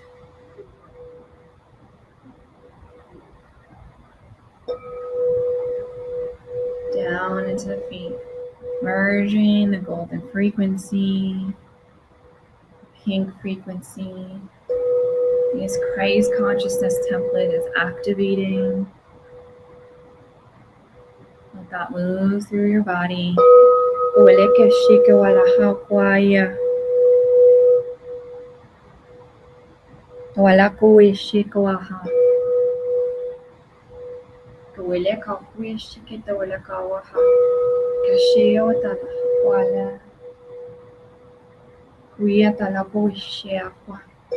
Yash kawak kita la pala kashkolaka kiwishiwala wow kawiyakaya laokaya oyanawa kitawale apoya kiwala kiwila kawaka oyaha kashuwala kawaka ya kawai hawai kita loya kawaka kita lo kuyata la kawaya kashuitela Kauyata, Kauyawa, Kawala, Koya Kaush, Kitela Kaush, Kiwala,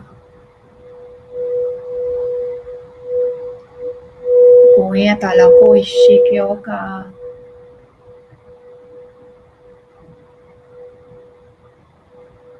Koyata, Wea Shikwala, Kauya Shiwana. Activating this remembrance within you. Feel the pulses go through your body. Goila hawe ka hoika haukwa. Kauhita koishkitalakwa. Goya hawe hawe gao.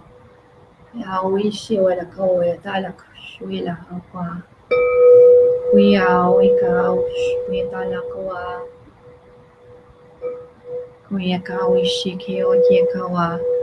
You are la koshupela kawaka. Why could wish katawaha? There we she will a kawaka shilo. Kiwikita poika shwalaka. Kiwala kwayata. You are unconditional love. You are this frequency. Anything you're ready to release is now released. Go allow how hikau kashukwale kau kata. Kuyeta laoka kashilawaka. Kiole kete shuvelaka. Dewala kwa Goishika wala ha kwa yeta. Dewaleka wikite shuvelaka. Dewaleka shuvelaka kwa. Kashite lo kite wikika waka. Dewale. dropping in deeper into unconscious mind. You are unconditional love.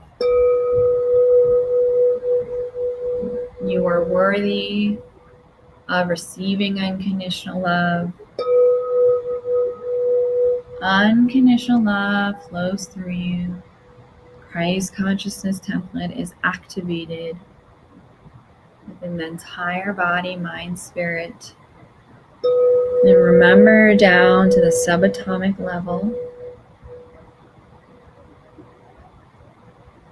Anything ready to be released is fully released in a loving, supporting way.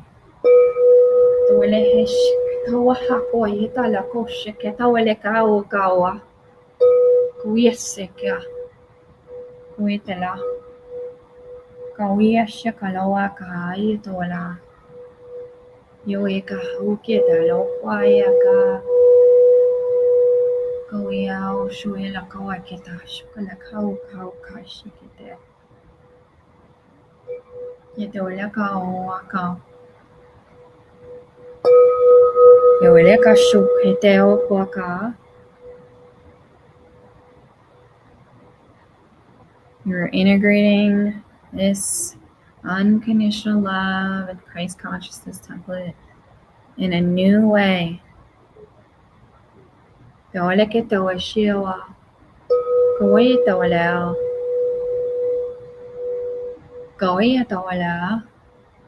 And you show up for yourself. Your true self emanates effortlessly, emanating this unconditional love.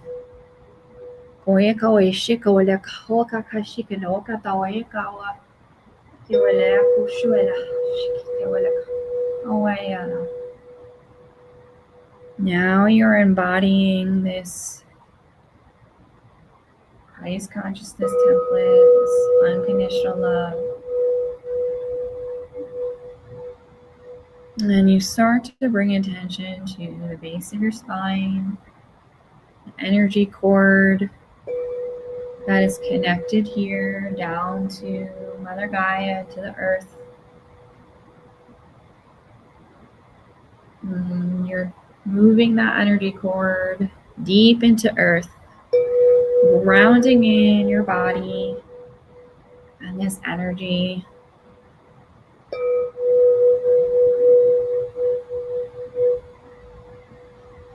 Grounding in this truth, this understanding.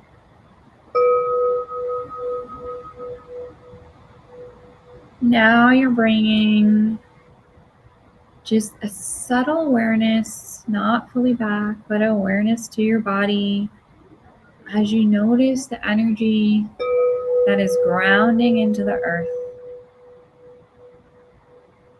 And you notice your physical body integrating all of this unconditional love. And you notice where you feel that in your body.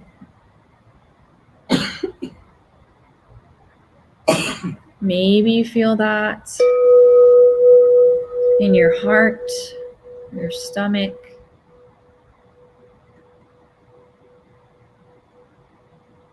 You just start to recognize that. Take a moment with that. Describe it in your head. Know where it's at. You can always come back to this.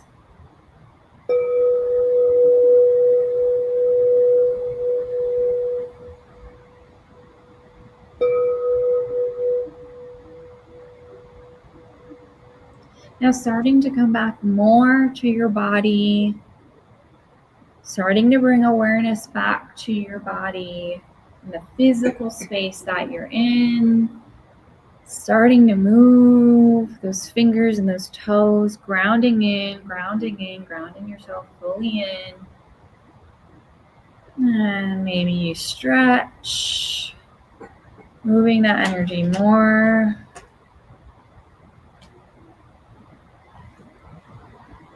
Remembering that energetic cord is connected to the earth as we're fully grounded here in this plane, in this dimensional space. Whenever you are ready, come back to the room, open up those eyes, maybe give a smile, stretch, be present. Ha. Hello, lovelies. Where did you go? How are you guys doing? Yeah, that can be common. Yeah, you could have fell asleep and maybe don't remember anything, and it's just whatever your body needs to do or wants to do to process whatever it's processing, to release whatever it's releasing. So maybe you had visuals, maybe you're like, I just went out and here I am. Hello. Does anyone want to share? Yeah. I thought it was such a beautiful experience. Right before, I want to say 2 seconds before you said to release whatever we were going to let go, I felt my body kind of like fall forward even, as if I physically felt it. The second time was a little less sensational, but it was very much apparent because it was within seconds, and then you said that. It was like so impactful, and I was like, oh my God, that's like just everything aligned. Yeah. Oh, beautiful. Thank you for sharing. Yeah. That's lovely. Yeah. Anyone else? Okay. Yeah, we just be in it. Yeah, it's everyone has their own experience, but there's a bit that comes that channel through, and I find I've been doing this for a bit, where I find a lot of similar stuff kind of come in, where it's like there's resistance, there's I don't want to receive, like I'm not receiving, right? A lot of us are givers. We give, and so there's a lot of things that kind of come through, and then it's just kind of the ego that sometimes gets the words that help to kind of just push it to wherever it needs to, so that it focuses on that, so that the body's naturally going to do. Like it just knows. It just can kind of be like, let's connect to the whole thing, and like let the physical experience just kind of come out. Yeah. Anyone else? Anyone have any questions on their experience? Like, why did this happen? Yeah. Okay. All right. That's fair. So I want to share with you guys a few things on like integrating and embodying, or like just the basic thing that I do. Cause it's like, all right, true self. Great. Like where do we start? Okay. Like a couple things that we can take away. So the biggest thing that I learned in my journey was that I said yes to a lot of things that I didn't want to, that I meant no, right? So who here has said yes when you're like, oh no, I really don't want to do this? Probably everyone, right? And so sometimes there are things that happen where we can be like empathic, or maybe we like pick up on how the other person's feeling, and like, okay, maybe like, is that really how I feel? Is it not?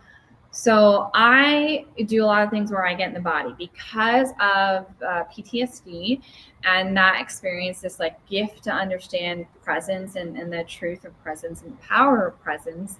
I'll do things where like I'll take you guys through like a quick exercise here. Yeah, I don't know. We have time.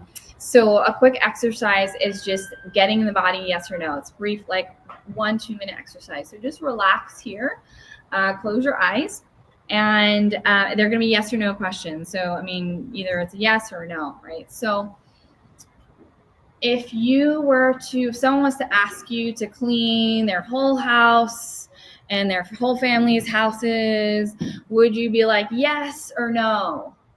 Okay, how does that feel in the body for you? Like, do you feel that in somewhere? Like, describe it. Okay, like what kind of in your mind, right? Like, where is it?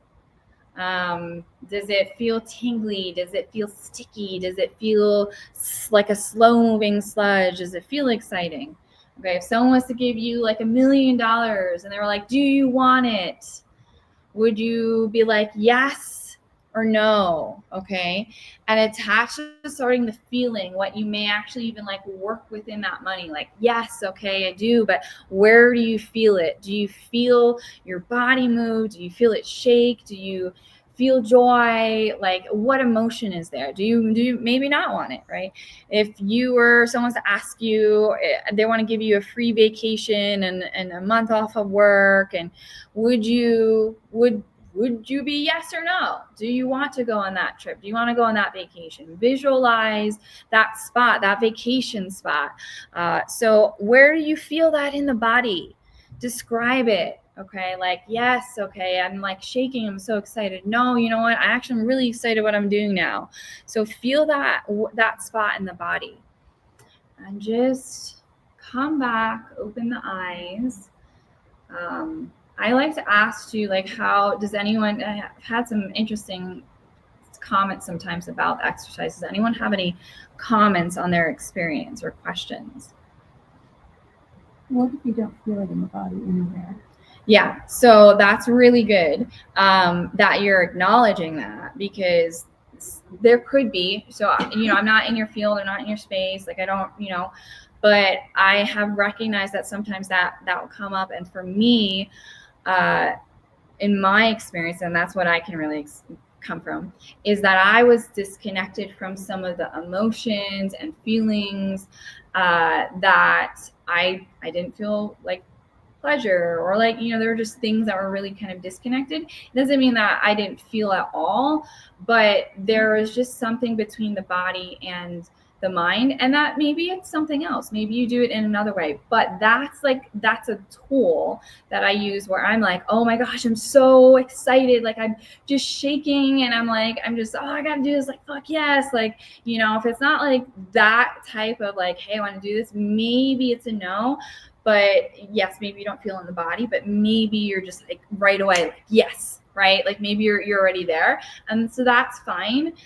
So I don't want to speak for exactly a circumstance, but I have noticed, and I do like to call out that I have noticed, and I've seen some themes like that. And sometimes it could be, we need to connect sometimes emotions and things in the body. We should be able to feel a lot of things in our body, but again, it could be lots of things going on. So. Well, I had immediate feelings for all 3 questions and was very clear on my answers. Yeah. It wasn't even questionable. It was a no, a yes, yeah, a yes. Yeah.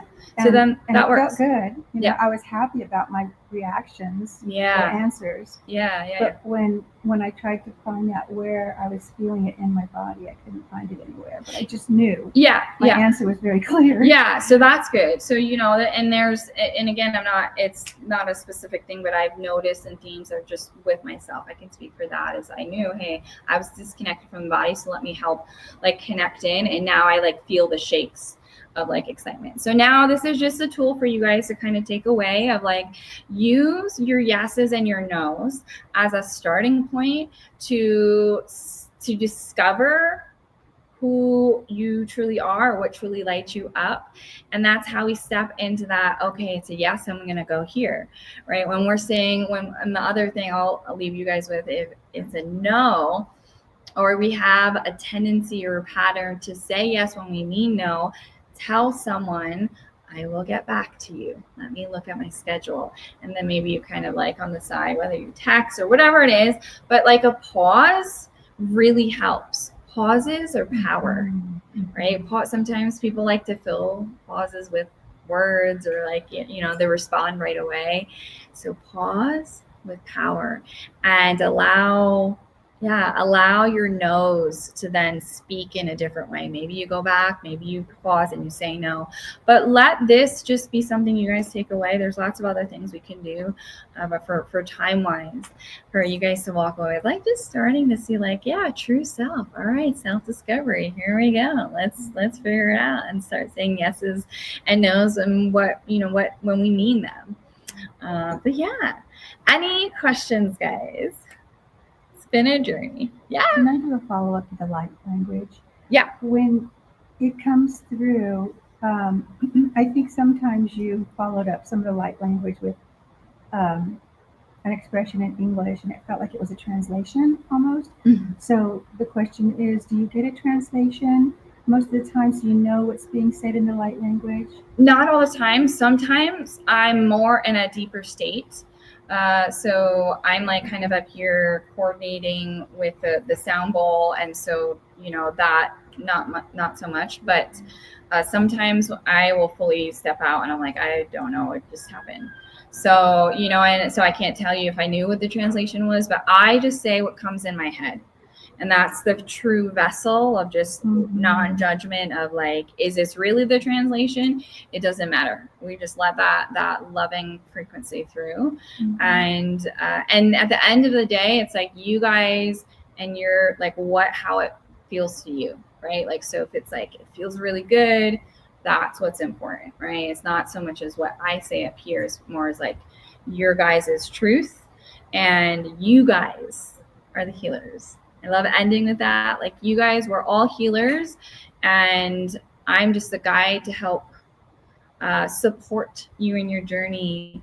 And you are the ones that are healing yourselves. You're the ones that saying, yes, I'm doing it. I'm here. I'm ready. So let's fucking rock. But yeah. So any other questions? No. Well, thank you guys so much for today, I couldn't have done this without you. Co-created this beautiful event. Thank you. I have my brochures. If you didn't get one, I do one-on-one sessions. You can check me out on myawakeningwithin.com for people online. Hello. I almost forgot about you, but I didn't. But you have my info. So if you're looking for one-on-ones, I do other things as well, attunement. So there's stuff on the site. Check it out. And yeah. All right. Bye-bye. So, first off, what is your name? I'm sorry.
Welcome to Ask Your Spirit Guides with Dr. Victoria Shaw. your weekly gateway to divine guidance and soul alignment. Each week, intuitive counselor and spiritual teacher Dr. Victoria Shaw connects with Spirit to bring through live channeled messages from your personal guides, offering clarity, healing, and support on your journey. Whether you receive a personal reading or simply tune in, know that every episode delivers a powerful energetic transmission meant just for you. We're live every Tuesday at 5 p.m. Pacific on SoulSearch TV, streaming online on Roku, Amazon Fire, Apple TV, and our mobile app. Take a deep breath, open your heart, and prepare to receive. This is Ask Your Spirit Guides, and your journey starts now. Are you ready to experience real healing, body, mind, and soul? Introducing Becoming Whole, Healing with Francie Soito, a powerful new live show on SoulSearch TV. Francie is a Reiki master, psychic medium, and angelic channel with over 15 years of experience helping people and pets heal, receive messages from the spirit world, and reconnect with their true path. Every other Thursday at 6 p.m. Pacific, join Francie live as she taps into your energy field, connects with your angels and guides, and offers messages of healing, love, and deep transformation. Watch for free on SoulSearch TV, available online on Roku, Amazon Fire, Apple TV, and our mobile app. Want to receive a live reading or healing? Spots are limited. Grab your ticket now and receive a private Zoom link to join the session. Launching June 26th. Let the healing begin. Looking for clarity, healing, and divine guidance? Tune into 2 powerful new live shows on SoulSearch TV, where spirit meets transformation.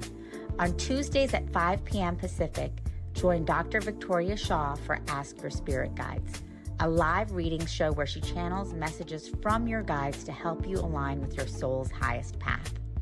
Then every other Thursday at 6 p.m. PST, experience Becoming Whole, Healing with Francie Soito, a transformational healing session where Francie, a Reiki master and psychic medium, offers deep energetic support, spirit connections, and intuitive guidance. Watch both shows for free on SoulSearch TV, online, Roku, Amazon Fire, Apple TV, and our mobile app. Want a live reading or healing? Spots are limited. Get your tickets now. 2 shows, 2 powerful healers, 1 place to realign your soul. Only on SoulSearch TV. Step into a sacred space with Ragini Mishra for Light Mirror Reflections, where every session becomes a portal to your soul. Blending intuitive energy readings, name vibration decoding, and channeled messages from Babaji, Hanumanji, and the Divine Masters, Ragini guides you back to the truth you've always carried within. This is not just a reading, it is a reflection. Join Light Mirror Reflections every other Thursday at 6 p.m. Pacific, only on SoulSearch TV. Watch for free online or tune in via Roku, Amazon, Apple TV, and Android TV. Want to go deeper? Step into the Zoom room for a live personal reading and sacred soul connection. Come not to be told who you are. Come to remember who you've always been.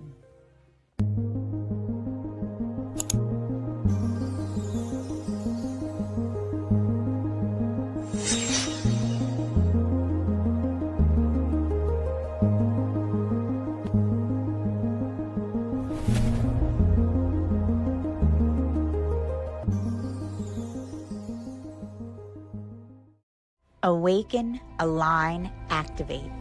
Join Sacred Fire alchemist Charlie Lamson every Thursday at 8 a.m. Pacific for a live enlightenment, activation, and meditation.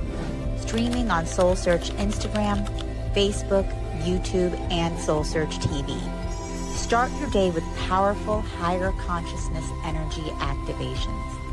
Realign your mind, body, and spirit with your highest potential. Tap into deep peace and transformation. Don't miss this chance to raise your vibration and step into your highest self. Tune in live every Thursday at 8 a.m. Pacific.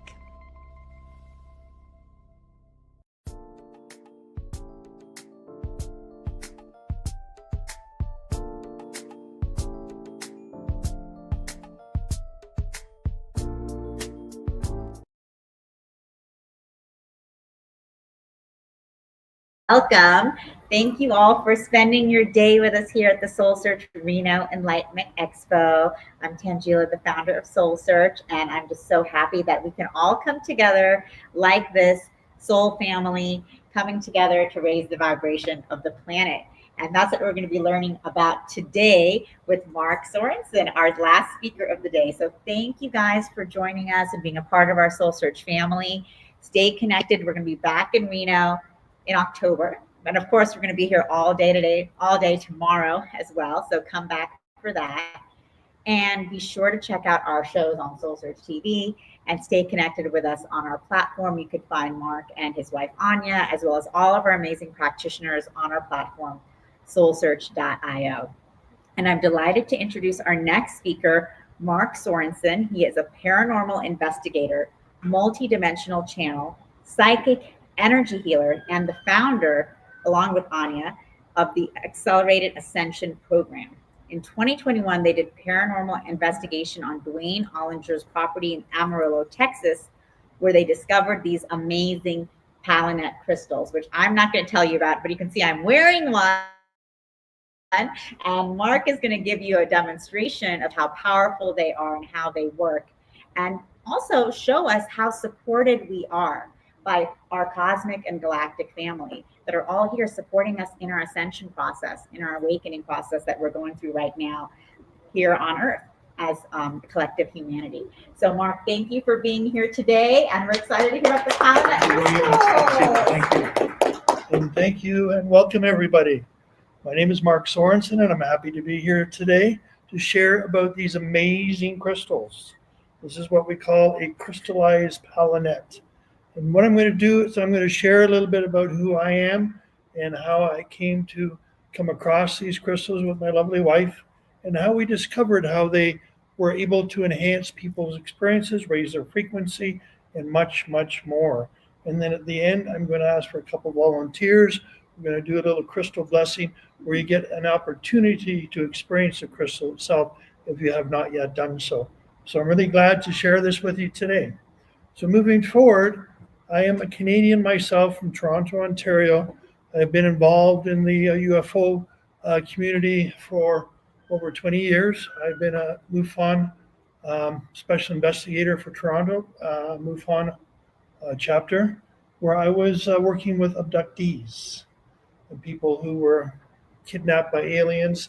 I have a technology I've created whereby I can call in any race and communicate with them and understand why they took these people on the craft, and to help them release the trauma that caused them out of this whole experience. Also have created something which I called quantum holographic programming, which is a form of spontaneous healing, working through your heart, connecting with source directly, in the almighty I am presence, which we all have our connection through source, through our hearts.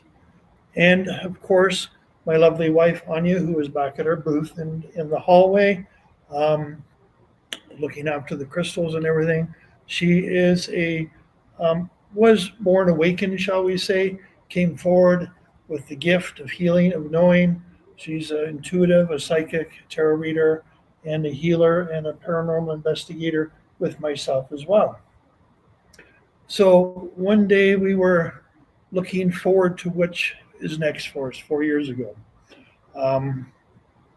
Because of my work with the UFO network, I got an email. I was asked if I wanted to be a stage manager for a UFO mega conference in Laughlin, Nevada. And so, of course, I volunteered, and my wife says, "What, are you kidding me? It's June, it's over 100 degrees. I'm going to spend 10 days there. No way."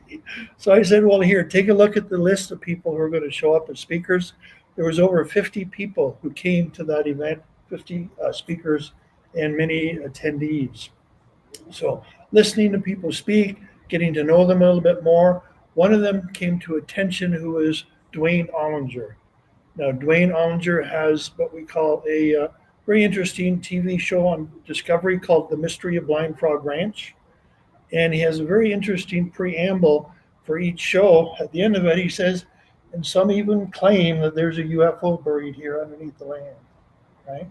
So when we heard Dwayne speak at the show, when we heard him talk about his connection with a General Jeremiah Davis of the Unified Galactic Federation, and of the things that were going on his ranch, we really felt impelled that we wanted to go and visit and explore and discover some of these paranormal phenomenon that was going on up there. And so in Dwayne's story, which what really attracted us when he spoke, he spoke of finding a geologist to scan the land where he has in Vernal, Utah.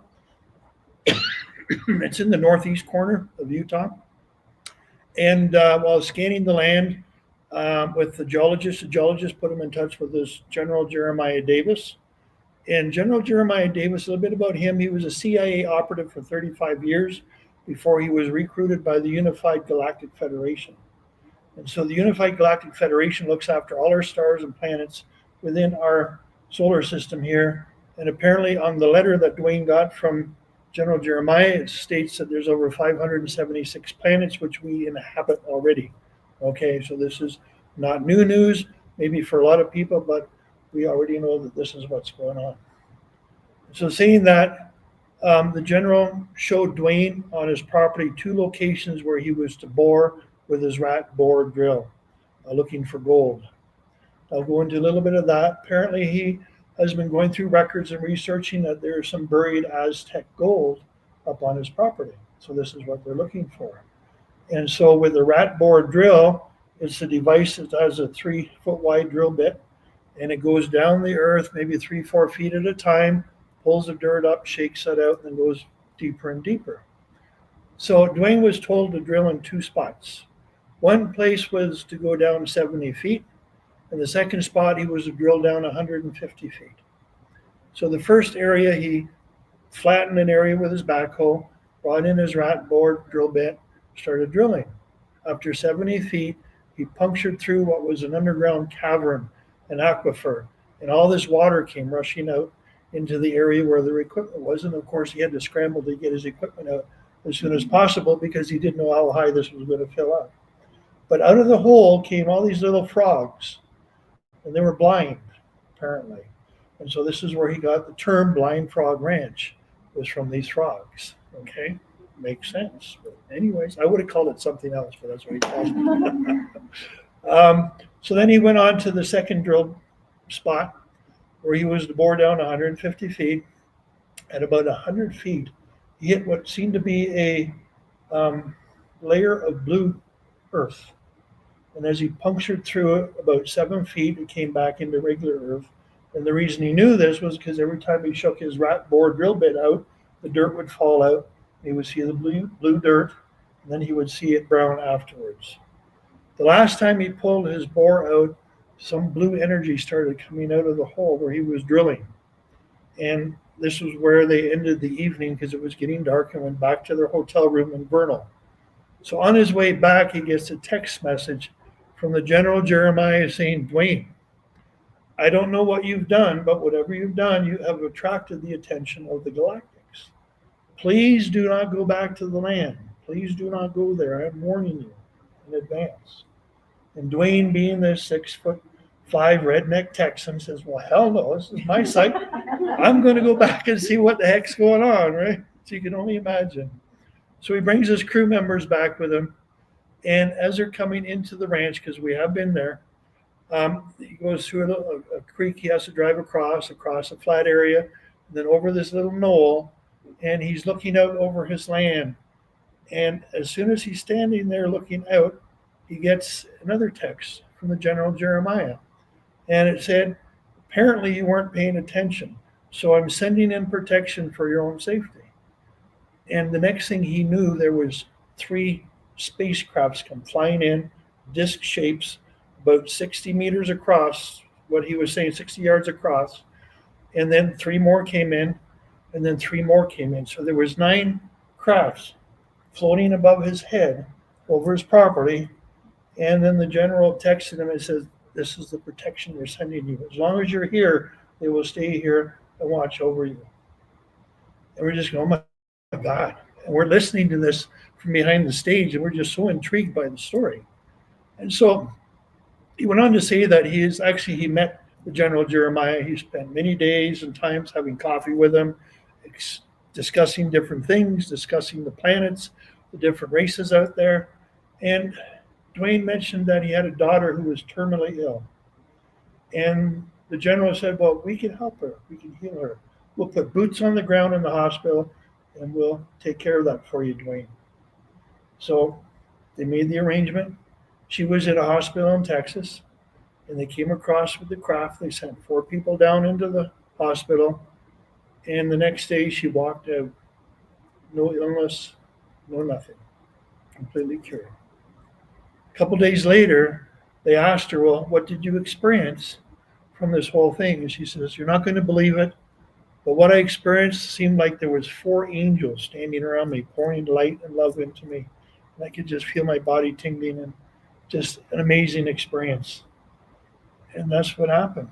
And as a result of this, Dwayne committed to the general that he was going to get the word out that yes, the Unified Galactic Federation does exist.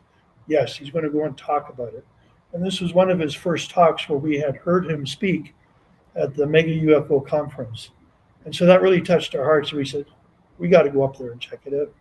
Because as he was speaking, he says, people are coming up to my property. They're going into this water hole where I dug the first hole, and they're getting different healings going on, like glaucoma of the eyes or pains or different things are going away. And so he invited people up from the audience, come on up, check it out, and see for yourself.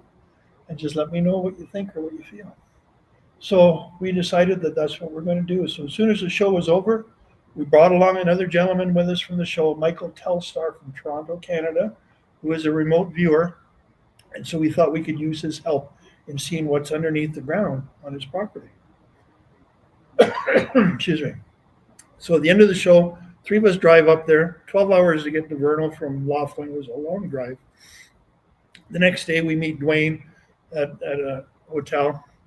We drive with him out to the site where this whole property is Blind Frog Ranch. And as we drive in across the creek, we drive over the fields, and we meet this caravan of campers coming out. So some people have been staying there apparently for a few nights, been going in the pond and out of the pond to get some healing work. And some people have expressed that they had felt some differences in their bodies and in their pain and different things going on. So we thought, well, we're here to check it out. We're going to definitely go inside the pond and we're going to go around the property and see what's here. So we decided we were going to spend 2 nights up there. So we brought our camping gear with us. We set up our tents. And the first day, we go into the pond to feel what the water is like. And we're feeling tingling on our bodies, like little needles and pins and needles and all. And we're attempting to figure out what's going on, what is happening. We're feeling our frequencies were rising higher and higher. We're feeling lighter and lighter. And so we started using kinesiology, muscle testing, and to see what was going on. And that's what we found out. So after a little swim, we had a nice little dinner at the Dwayne's cabin there. And he was asking, so what are y'all feeling? What are you getting from everything? And honestly, we had to say, Dwayne, there's too much energy here. Our spidey senses are just tingling like crazy. We can't zoom into what's going on. It's just a lot. Give us some time. Give us a day to settle into our bodies and into these energies. And so that's what we did. We slept. We had 2 tents. Dwayne slept by the campfire, and we just hung out for the night. So the next day, Dwayne says, I'm going to take you all around the property. We're going to check out and see what's here. So we get into it is one of those side-by-side ATVs with tracks, so we can go up and down this rough terrain that he had there. And he took us to this one spot first, down into a gully where there was a tree. And if any of you know anything about vortexes, a lot of times trees will be twisted one way or another way, depends if it was a positive or negative vortex. But this tree was very different because it also had branches that were like small trees were stuck across it in different areas in different ways and sticking through it, something that a Sasquatch would do. Mm-hmm. So apparently he's got Sasquatch on his property there as well, which was interesting to see. So we drove around. He took us to the second drill hole where he had done his drilling. And as soon as we get there to the spot, we get off the buggy, there's a little 5-gallon pail full of crystals, of these crystals to be exact. And he pulls a couple of them out, puts two in Anya's hands and say, here, and puts two in my hand. And we're both going, whoa, feeling the energy off of these things. It was like, wow, what an experience. And Anya, of course, asked him, well, what are these? He says, oh, we'll talk more about it later. Let's just take him with us, put him in the buggy and continue our little tour. You know, funny thing is he already knew all the stuff that we were going to tell him because the general had shared it with him. He was just so poker faced the whole time. It was crazy. But anyways, so we see the other hole and we're feeling into the energies, and both Anya and I tuned in that there was a craft, a spaceship that came in from a certain direction and it went into the ground this way at a certain angle, and we got that it parked and it didn't crash, it didn't blow apart or anything like that, but it landed in an underground cavern intact. And we said this even before he showed us where the second drill hole was. And it was the second drill hole where he later took us to, where the general pointed to him to go down there because there's a ship buried underneath your land property. So we found this rather intriguing. We finished the tour, we went around some more, feeling the land, feeling the energies. We went back to the pond again. Dwayne said he had to run an errand in the afternoon, which he did. So Michael Telstar, Anya, and myself, we hopped in the pond again for another hour. And this time was very interesting because as we're sitting in the water, we could hear a sound coming over top, like a plane at first. Then it sounded like a train, and this was weird. We're looking at each other. Then it sounded like a whir and a whine, and it stopped right above us. And all of a sudden, it was silent. And for about 5 minutes, we're looking at each other, kind of going, did you hear that? Like, what's going on? Next thing you knew, whoosh, a flush of air came down. It flattened our tents, our chairs, blew the dust up all over the place. We figured it was a cloaked, invisible craft of some sort that came by to check us out and then took off straight up, just gone. And Dwayne has had this happen to several people on his property before. So he already knew that something was going on, whatever they were looking or investigating or checking out who these people are. They were there, which was interesting. So we spent one more night there, one more day in the pond. And of course, we saw that our frequencies were going up continuously every day, which was interesting for us. So Dwayne says, well, now that you saw this property, I've got two more properties. How would y'all like to come and see the other two? Check them out. So I said, okay, why not? So the second one was in Montezuma, New Mexico, which is about 5 miles northwest of Las Vegas, New Mexico. Okay. Now there is known a college, the Montezuma College, which used to be a hotel. It was built in the 1800s as like a castle. It's very old European style kind of thing. And if you look on Google Earth, there's a map that says the Montezuma Hot Springs. So people are going to these hot springs to get healings as well themselves. And this is how Dwayne found out about the property across the way, which he purchased, 1,400 acres. And he was going to the pond to help his own issues going on. So we spent a night on that property as well. And we saw a lot of, shall we say, ship activity in the sky that night, which was interesting to see. And the next day we went out into the woods. He had what you would call a forestry access road around his property. And so we drove around and we saw a lot of sign of Sasquatch. There was a lot of broken trees about 15 feet up or more, bent this way and bent that way, kind of claiming their territories. And then we were coming around the whole loop back to where we were camping. And again, there was a craft which we saw, we remote viewed into the earth. It was a magenta frequency energy, very beautiful, peaceful, and strong. So it was radiating out, and it was still alive. It was still humming. We picked up on it. Absolutely amazing. So we only spent one night there. We continued. Dwayne says, I'm going to bring you to Amarillo, Texas. This is where I have my third site. So we get to Amarillo, Texas. We meet up with Dwayne for breakfast. He drives us out a half an hour northwest to the property. And when we get there, there's this crater, about 60 to 80 yards across, 12 to 15 feet deep in different locations. And when we get out there to the edge of the crater, he says, well, which direction y'all want to go? It's a big crater. And both Anya and I point over to this side over there to the right. He says, of course you do. So as we looked over there, you can see these glistening crystals sticking out of the earth. catching the ray of the sun. And so as we drove down into the gully, we get to the bottom of the crater. Anya is wearing flip-flops. She takes one off and puts her foot down onto the ground. And she saw these cracks. The earth was opening up. It was like the earth was alive and breathing and living. When she put her foot back in her sandal and she stepped on it, nothing happened. There was no cracks or movement. It's very interesting indeed. And so we went over, we saw the crystals, we picked up a whole bunch of them, and we took them back with us to Dwayne's warehouse in Amarillo, Texas. And so in the warehouse, he had a table, a nice table, just full of these crystals laid out on top of the table. But he also had a interesting device, which apparently he said he was downloaded, and he created a 3-foot diameter copper tubular device. You would call it a Tesla device of some sort. And he hung these crystals off of it. Okay. And so he also had a frequency machine hooked up to it. And this frequency would go from anywhere from 0 to 100,000 hertz. I'm just going to check in with frequencies. How many people here have heard of Dr. Hawkins' map of consciousness? This is our point of reference. Thank you. Okay. So Dr. Hawkins from Sedona, Arizona, wrote 16 books on consciousness. One is Power versus Force. Another one is the map of consciousness. And this is where he has seen that most people on the earth have a frequency about 250 to 310 hertz. He put spirituality into scientific terms.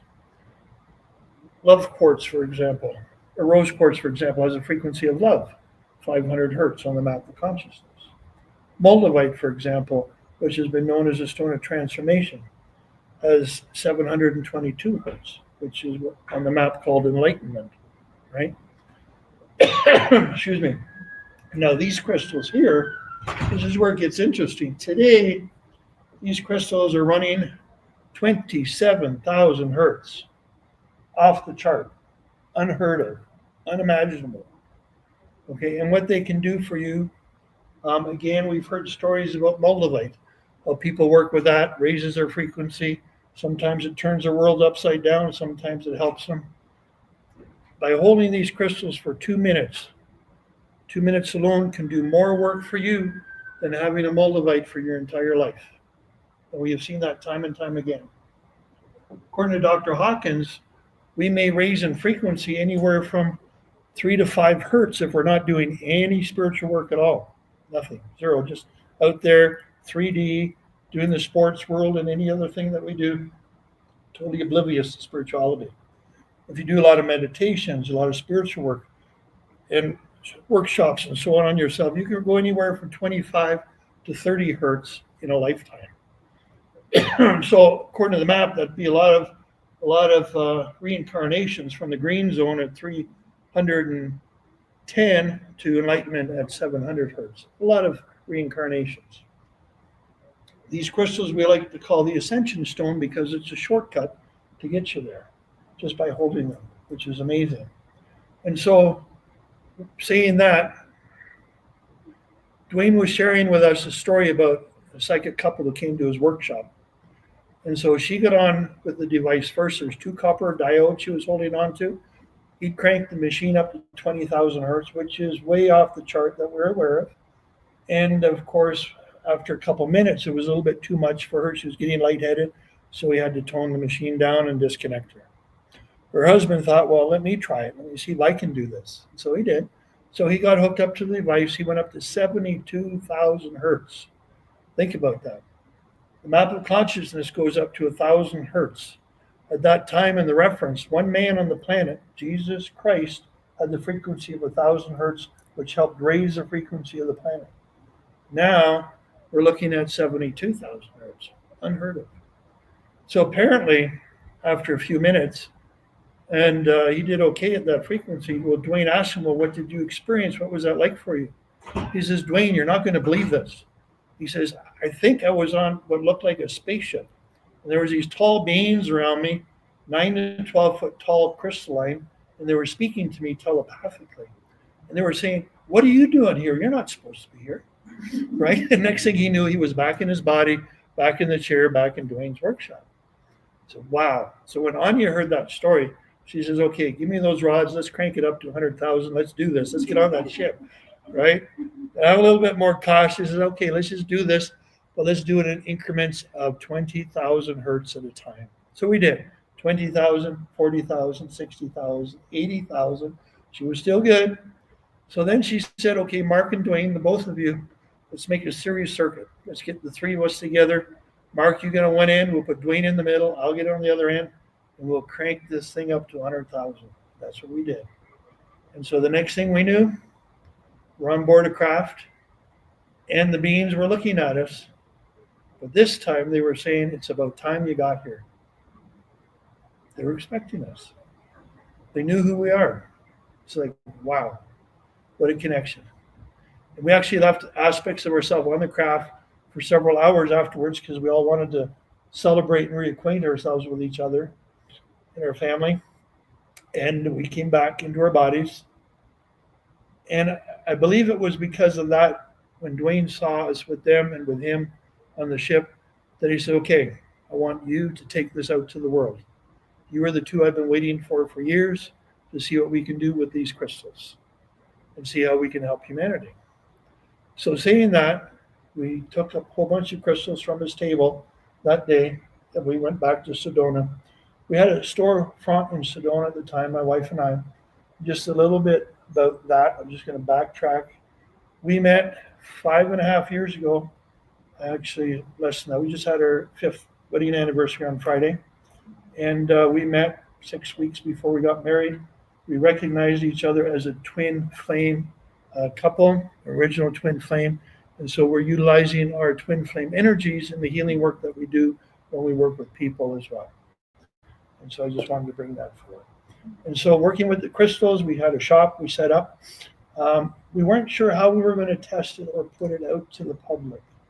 But again, synchronicities started opening up for us. Things started happening really easily. On our drive through Oak Creek Canyon from Flagstaff down to Sedona, 3 of the Trentinian beings showed up right in front of my vision as I'm driving, and we started talking with them. We can see they were tall, skinny, crystalline beings, absolutely amazing. And so Anya was explaining to them that we're going to be selling them for money. So they're going, well, what is money? This seems odd. You're the most highly intelligent species on the planet. You don't see a tree asking deer for money because it's giving them shade. Like, what's going on? Right? So they're very curious about our race. They wanted to learn more. And so they told us that their frequency was 133,000 hertz. Okay, let that sink in. That's a lot of energy, a lot of frequency. Okay, 133,000 hertz. But they told us that humanity was not ready for that yet. They couldn't handle it. So collectively, they toned the crystals down to 10,000 hertz. All of them started at 10,000 hertz. So we had these crystals with us. We weren't sure so much about the crystals as to how we were going to work with them. But we took them home. My wife made a grid in the bedroom with them. What else you do when you got some new crystals and beautiful stones to work with? You make grids, right?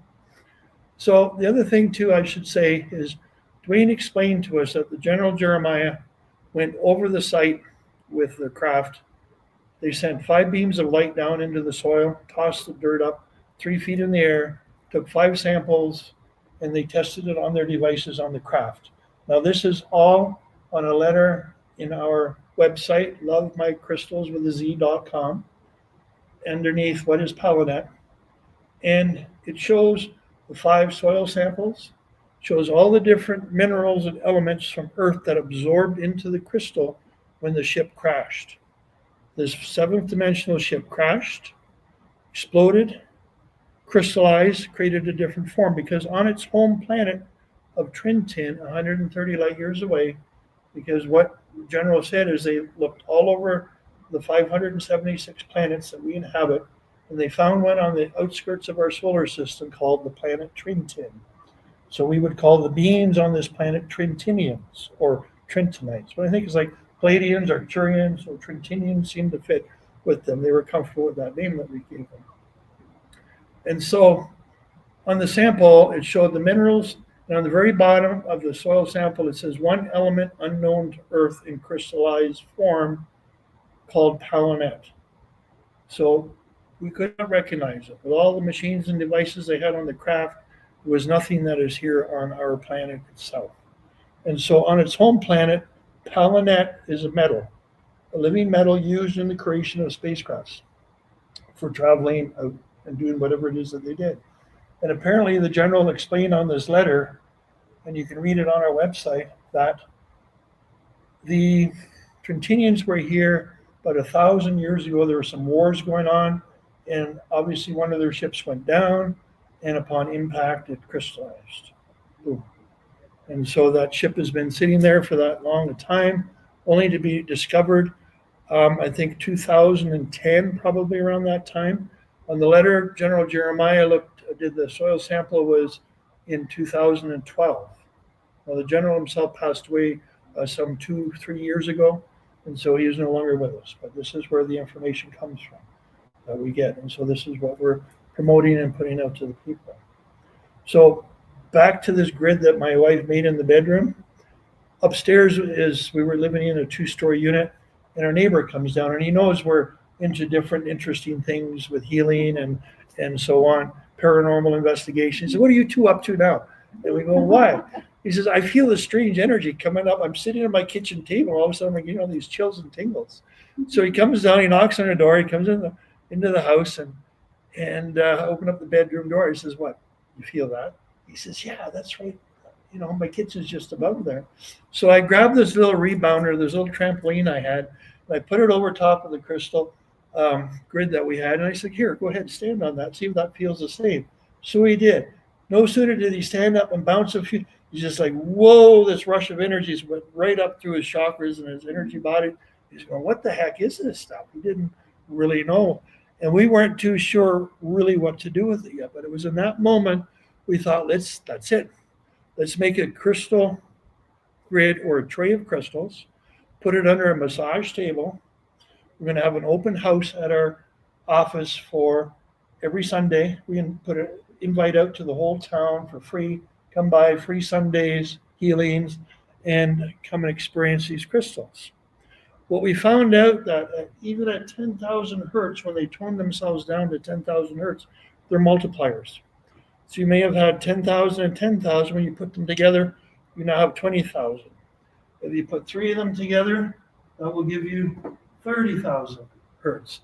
And so when we have 100 crystals in a tray underneath the massage table, we have over 1 million hertz of frequency coming up through your body, clearing and cleansing you out. And so I will add, so what we do is crystal blessings. And a crystal blessing is we will check your frequency using kinesiology, muscle testing, see where you are in the map of consciousness, and then we'll place a couple crystals in your hand, and you get to see how high you go. Now, again, according to Dr. Hawkins, you may only go 25 to 30 hertz in a lifetime. These crystals will take you anywhere from, in the beginning, it was 75 to 200 hertz, but now we're going anywhere from 200 to 800 hertz in less than 2 minutes. One gentleman went up over 1,000 hertz today in less than 2 minutes, just holding these crystals.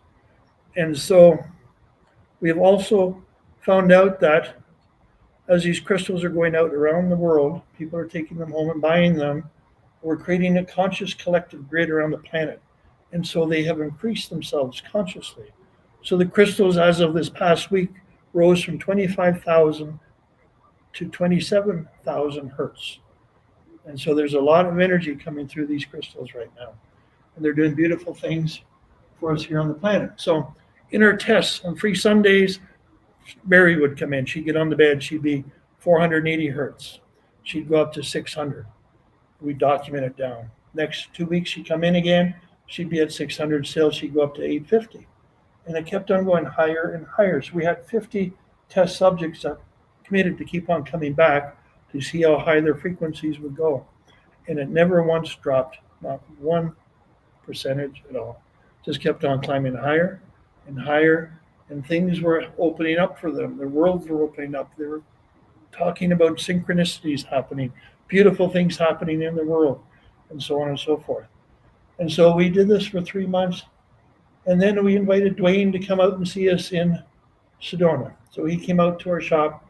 We had the table set up. He got up on the bed. He went up in frequency like crazy. He says, wow, this is amazing, you guys, what you've discovered here. So yeah, let's take this to the public. Let's move forward. And so that's what we've been doing for the last 3.5 years. We've been doing the Southwest. We've been doing Colorado, New Mexico, Arizona, Nevada, and California, and even up into Oregon, doing events, 2-3 events a week, and doing what we would call ascension bed gatherings for private people who have 10 people or more who would like to host something like this. We encourage people to do this for their friends and family, of course. And so by doing that, we would get our crystals out to people. People would become more aware of it because, like Moldavite, it took 10 years, I think, before it became a mainstream thing where people were using it for healing. And now we've been doing this for 3.5 years with the Palonet, and it is picking up speed. People are hearing about it. They're talking about it. They're feeling the differences with the Palonet. You know, and we've been working on different ways to get it to the public because we've priced it similar to Moldavite. Moldavite is anywhere from $50 to $150 a gram, depending on what type of cut you have, or raw piece, or whatever shape it is. So we chose $100 a gram for the Palonet. Again, it does 100 times more than Moldavite would ever even think about doing. You can get more work in 2 minutes with a Palonet crystal than you can in an entire lifetime with a Moldavite. And this is what is so critically amazing and helping humanity raise in consciousness. What we like to do is encourage people to wear it. Take one home with you. By wearing it all the time, you have the assistance of the Trentinian beings working with you. It's like you have the Pleiadians, you have Turians, the Andromedans. You don't hear of them working through a crystal or any device helping you individually. And so what we do is we utilize the light language. We connect the Trentinians through the crystal to your DNA in your body so you have an enhanced experience. Then you're also becoming part of a collective global grid, helping to raise the frequency of the planet, Mother Earth, humanity, and everything that is living. And so we are moving forward now with what we call our Global Awakening Protocol in helping send humanity and Mother Earth with the use of these crystals. Absolutely amazing. We've also came across to utilize it in other ways. We created these orgonite pieces with Palonet inside. So you have a protection grid, plus the frequency of the crystal is raising you constantly. People are coming back to us year after year asking us, so how much did I rise this year? You know, and so we would muscle test them. We would see that they'd go up anywhere from 1,200 to 2,000 hertz in the beginning. Now they're going up from 2,000 to 3,500 hertz, higher and higher and higher. And again, the crystals are now 27,000 hertz. And they too have the capacity to go up to 133,000 hertz over time. I don't know how much time that will take. However, our bodies will only go up as high as we're ready. So when you're holding the crystals, you're not going to go up to 27,000 hertz right away. It's going to come in time. If you're working with them all the time, or if you're wearing them or have it around your house, it will increase constantly. For example, here I have a glass of water on a power plate, which is orgonite, and it has Palonet inside. So this raises the frequency of water in 5 minutes. This is 27,000 hertz. If you have coffee or a bottle of wine, it takes the bitterness out of it. If you have a plant on it, at the end of the day, we have seen plants stand straight up because of the life force it brings forward to into everything that is living. Water, animal, plants, people, anything that has life, your neighbors, trees. So what we're finding is that when people have these plates in their houses or wearing the crystals, or even the sprays, which we have sprays here too, these raise your frequency anywhere from 35 to 50 hertz every time you spray yourself. If you do it once a day, or if you spray your office space or your home to clear negativity. I've had teachers buy these for their classrooms for the children. So, you know, there's many different uses that you can use these for. It's amazing, right? And so as we move forward and discover more and more what these beautiful beings are doing. We're communicating with them. They're actually showing us now and giving us numerical codes. We're tuning into our bodies, into our organs. If we have an issue that needs to be healed or worked on, they will do that, and then they will give us a 9 to 12 number sequence in which we are to repeat aloud. And this helps the healing beginning on the etheric level. It brings it into the physical level, right? So we're learning more and more about these beautiful beings of light each and every day when we connect. Now we also have, as I mentioned, the ascension bed. We have one at our booth back in the corner. Of course, the show is going to be ending at 6, but we'll be there all day tomorrow. And for $40, you can get on the bed. We have a beautiful, nice music and meditation music. And you will go up anywhere from 2,000 to 4,000 hertz in 12 minutes, just laying on that bed. And that will be a permanent rise in frequency as well. And so, again, this is unheard of, this kind of crystalline technology, this kind of wonder, this kind of grace from these beautiful beings of light.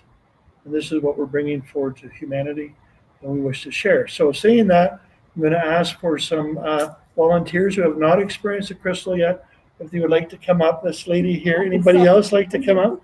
Over here? Okay, come on up. Please, right here. Would like to come up, sir? Go on up. Very nice. And one more. We got one more? Okay, please, come on up over here. Just over here on this side. We're filming live here, so I'm just going to call you over right here at the end of the line, yeah.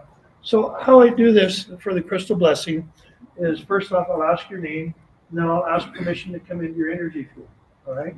I always ask permission because I don't want to intervene on anybody's energies, okay?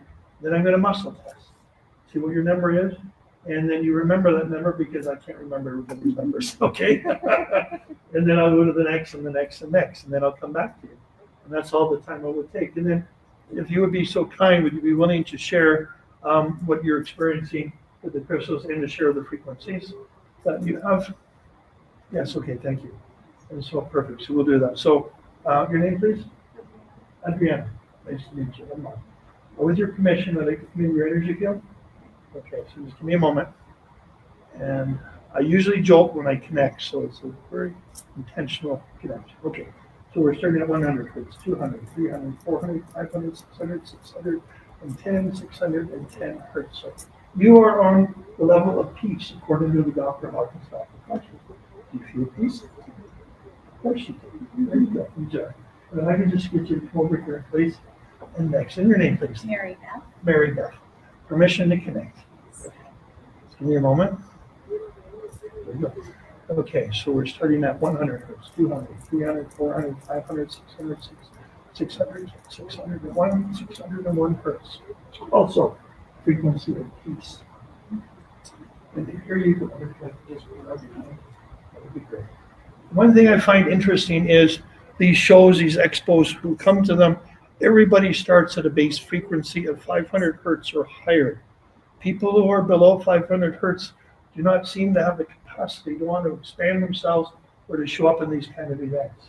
So I'm just saying that is very important to notice when we go to a lot of different conferences, there's different frequencies involved. You go to alien conferences or UFO conferences, they're usually about 450 to 460 hertz. You go to the Oscars or the Emmys, or even lower, like 420 hertz.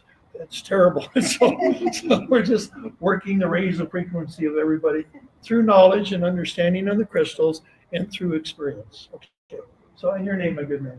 Daryl. Daryl. Permission to connect, Daryl. Okay. Give me a second. Here we go. So we're at 100, 200, 300, 400, 500, 600, 610, 610 hertz. Very nice. Here we go. And we also find too, we also find too that a lot of times in different communities have different frequencies too. So people are drawn to those communities because of the energies, like magnets. Like attracts like.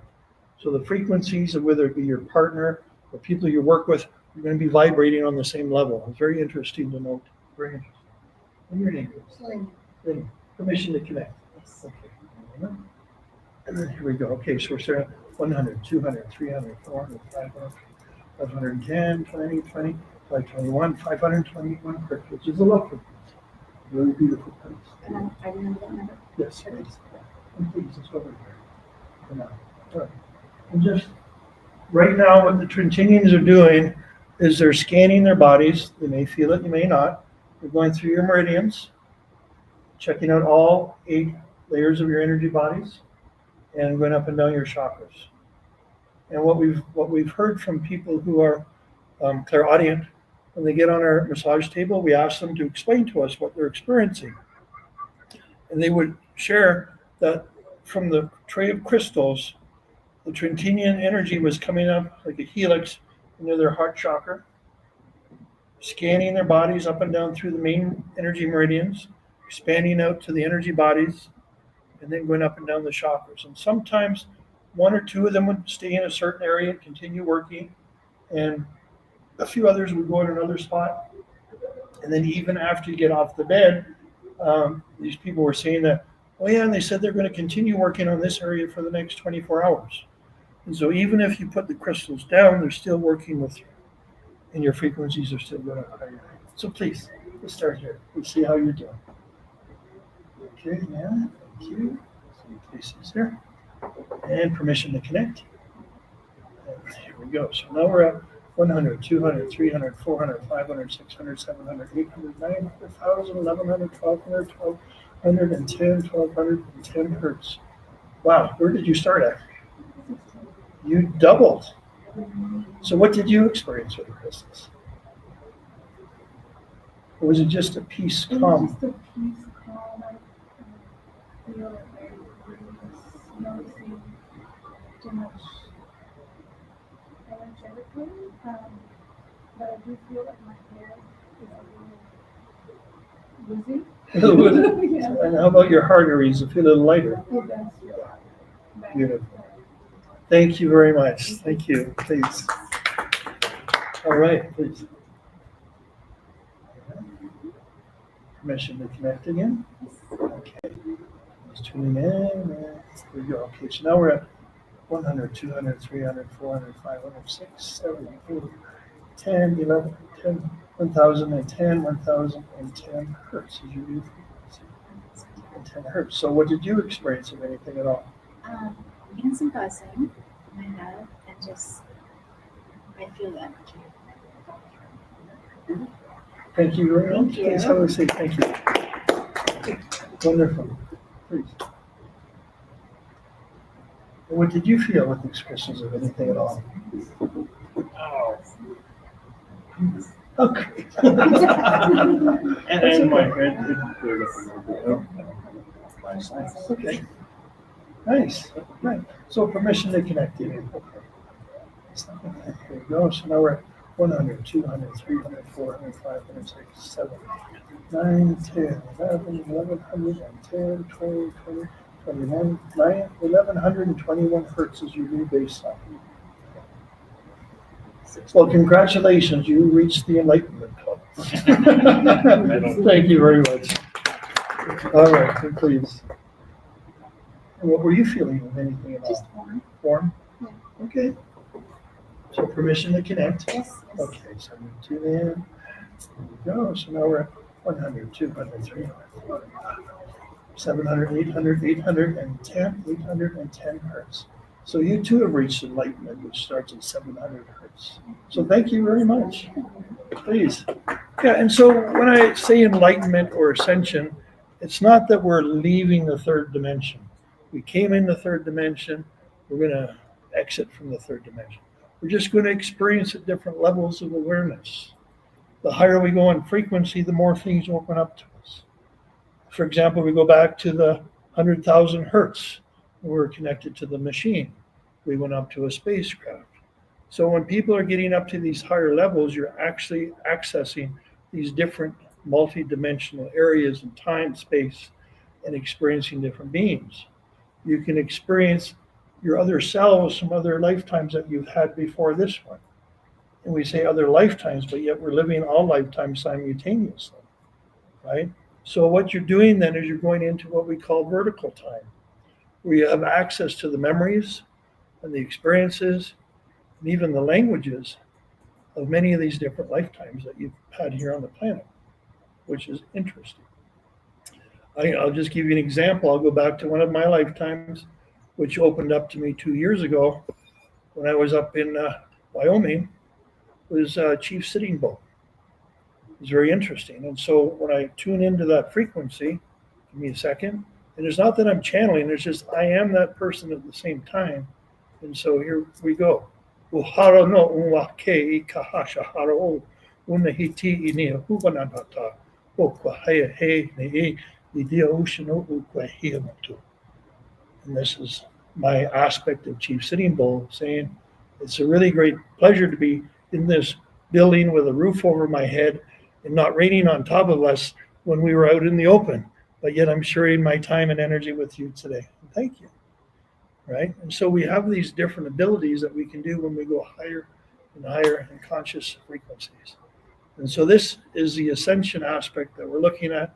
We're still in the 3D body. We're not leaving this earthly plane. That's a whole other experience of working with their cellular structure and changing the vibration of the cells, where you're taking your whole body into a different area. And that is a whole other conference. So saying that, feel free to come by and ask any questions. At our booth, will be there tomorrow. We're there right now, probably for a little bit yet, if you want to come by and check it out. We do have all these lovely products up there as well. And we thank you. I thank you. My wife thanks you for coming here today and for allowing us to share and educate you about the Palinate crystals, again, which is coming out to the public. We are here to help, that's it, the planet. Thank you. Oh, and saying that, the water is now 27,000 hertz if somebody wants it. I got a lady back here. Okay, there you go. I just have a couple quick questions. Sure. So the ship that's crashed. Yes. Where did it crash? Amarillo, Texas. Amarillo, Texas. Yes. And it's the one in crystallized. The full one. Yes, The yes, one crystallized. yes. And the Palinate is the crystallized. That's, Palinate is the ship in crystallized form. The other question is, you said 576 planets that reads. Do you know the names? Yes, yes, the Unified Galactic Federation is 576 planets which we occupy. Different races, species, humans and non-humans, yes, yes. Right? Okay, yeah, perfectly.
Welcome to Ask Your Spirit Guides with Dr. Victoria Shaw, your weekly gateway to divine guidance and soul alignment.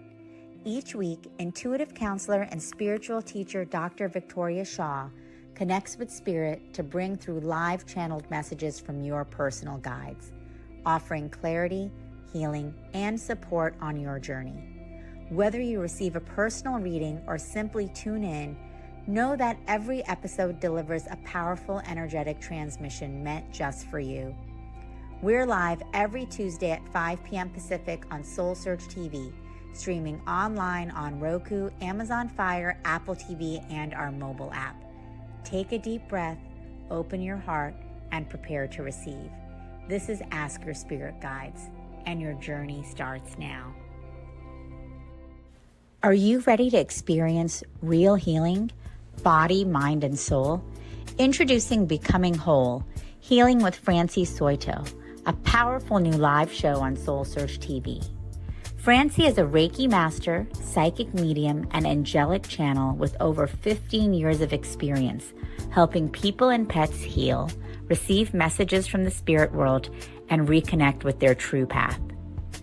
Every other Thursday at 6 p.m. Pacific, join Francie live as she taps into your energy field, connects with your angels and guides, and offers messages of healing, love, and deep transformation. Watch for free on SoulSearch TV, available online on Roku, Amazon Fire, Apple TV, and our mobile app. Want to receive a live reading or healing? Spots are limited. Grab your ticket now and receive a private Zoom link to join the session. Launching June 26th. Let the healing begin. Looking for clarity, healing, and divine guidance? Tune into 2 powerful new live shows on SoulSearch TV, where spirit meets transformation. On Tuesdays at 5 p.m. Pacific, join Dr. Victoria Shaw for Ask Your Spirit Guides, a live reading show where she channels messages from your guides to help you align with your soul's highest path. Then every other Thursday at 6 p.m. PST, experience Becoming Whole, Healing with Francie Soito, a transformational healing session where Francie, a Reiki master and psychic medium, offers deep energetic support, spirit connections, and intuitive guidance. Watch both shows for free on SoulSearch TV, online, Roku, Amazon Fire, Apple TV, and our mobile app. Want a live reading or healing? Spots are limited. Get your tickets now. 2 shows, 2 powerful healers, 1 place to realign your soul. Only on SoulSearch TV. Step into a sacred space with Ragini Mishra for Light Mirror Reflections, where every session becomes a portal to your soul, blending intuitive energy readings, name vibration decoding, and channeled messages from Babaji, Hanumanji, and the Divine Masters. Ragini guides you back to the truth you've always carried within. This is not just a reading, it is a reflection. Join Light Mirror Reflections every other Thursday at 6 p.m. Pacific, only on SoulSearch TV. Watch for free online or tune in via Roku, Amazon, Apple TV, and Android TV. Want to go deeper? Step into the Zoom room for a live personal reading and sacred soul connection. Come not to be told who you are. Come to remember who you've always been.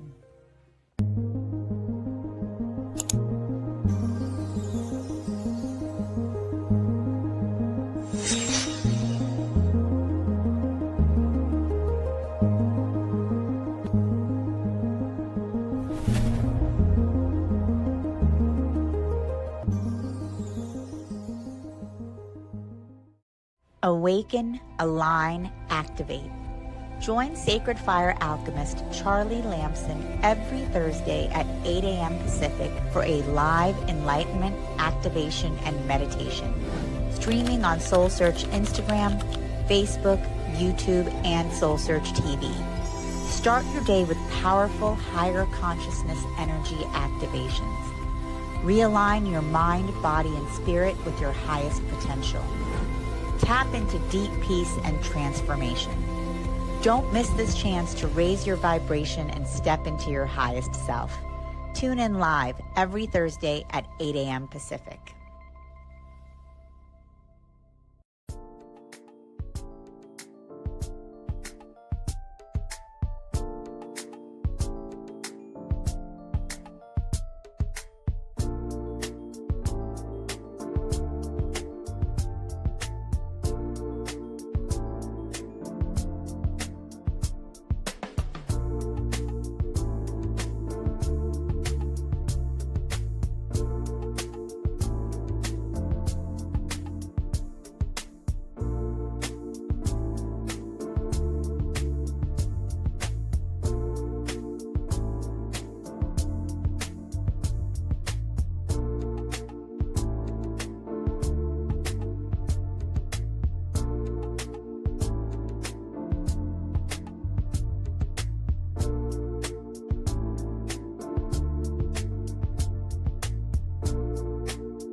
Welcome to Ask Your Spirit Guides with Dr. Victoria Shaw, your weekly gateway to divine guidance and soul alignment. Each week, intuitive counselor and spiritual teacher Dr. Victoria Shaw connects with spirit to bring through live channeled messages from your personal guides, offering clarity, healing, and support on your journey. Whether you receive a personal reading or simply tune in, know that every episode delivers a powerful energetic transmission meant just for you. We're live every Tuesday at 5 p.m. Pacific on SoulSearch TV, streaming online on Roku, Amazon Fire, Apple TV, and our mobile app. Take a deep breath, open your heart, and prepare to receive. This is Ask Your Spirit Guides, and your journey starts now. Are you ready to experience real healing? Body, mind, and soul? Introducing Becoming Whole, Healing with Francie Soito, a powerful new live show on SoulSearch TV. Francie is a Reiki master, psychic medium, and angelic channel with over 15 years of experience helping people and pets heal, receive messages from the spirit world, and reconnect with their true path. Every other Thursday at 6 p.m. Pacific, join Francie live as she taps into your energy field, connects with your angels and guides, and offers messages of healing, love, and deep transformation. Watch for free on SoulSearch TV, available online on Roku, Amazon Fire, Apple TV, and our mobile app. Want to receive a live reading or healing? Spots are limited. Grab your ticket now and receive a private Zoom link to join the session. Launching June 26th. Let the healing begin. Looking for clarity, healing, and divine guidance? Tune into 2 powerful new live shows on SoulSearch TV, where spirit meets transformation. On Tuesdays at 5 p.m. Pacific, join Dr. Victoria Shaw for Ask Your Spirit Guides, a live reading show where she channels messages from your guides to help you align with your soul's highest path.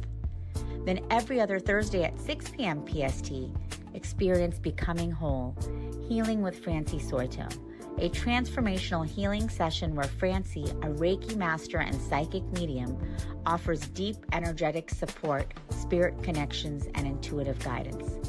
Watch both shows for free on SoulSearch TV, online, Roku, Amazon Fire, Apple TV, and our mobile app. Want a live reading or healing? Spots are limited. Get your tickets now. 2 shows, 2 powerful healers, 1 place to realign your soul. Only on SoulSearch TV. Step into a sacred space with Ragini Mishra for Light Mirror Reflections, where every session becomes a portal to your soul, blending intuitive energy readings, name vibration decoding, and channeled messages from Babaji, Hanumanji, and the Divine Masters. Ragini guides you back to the truth you've always carried within. This is not just a reading, it is a reflection. Join Light Mirror Reflections every other Thursday at 6 p.m. Pacific, only on SoulSearch TV. Watch for free online or tune in via Roku, Amazon, Apple TV, and Android TV. Want to go deeper? Step into the Zoom room for a live personal reading and sacred soul connection. Come not to be told who you are. Come to remember who you've always been.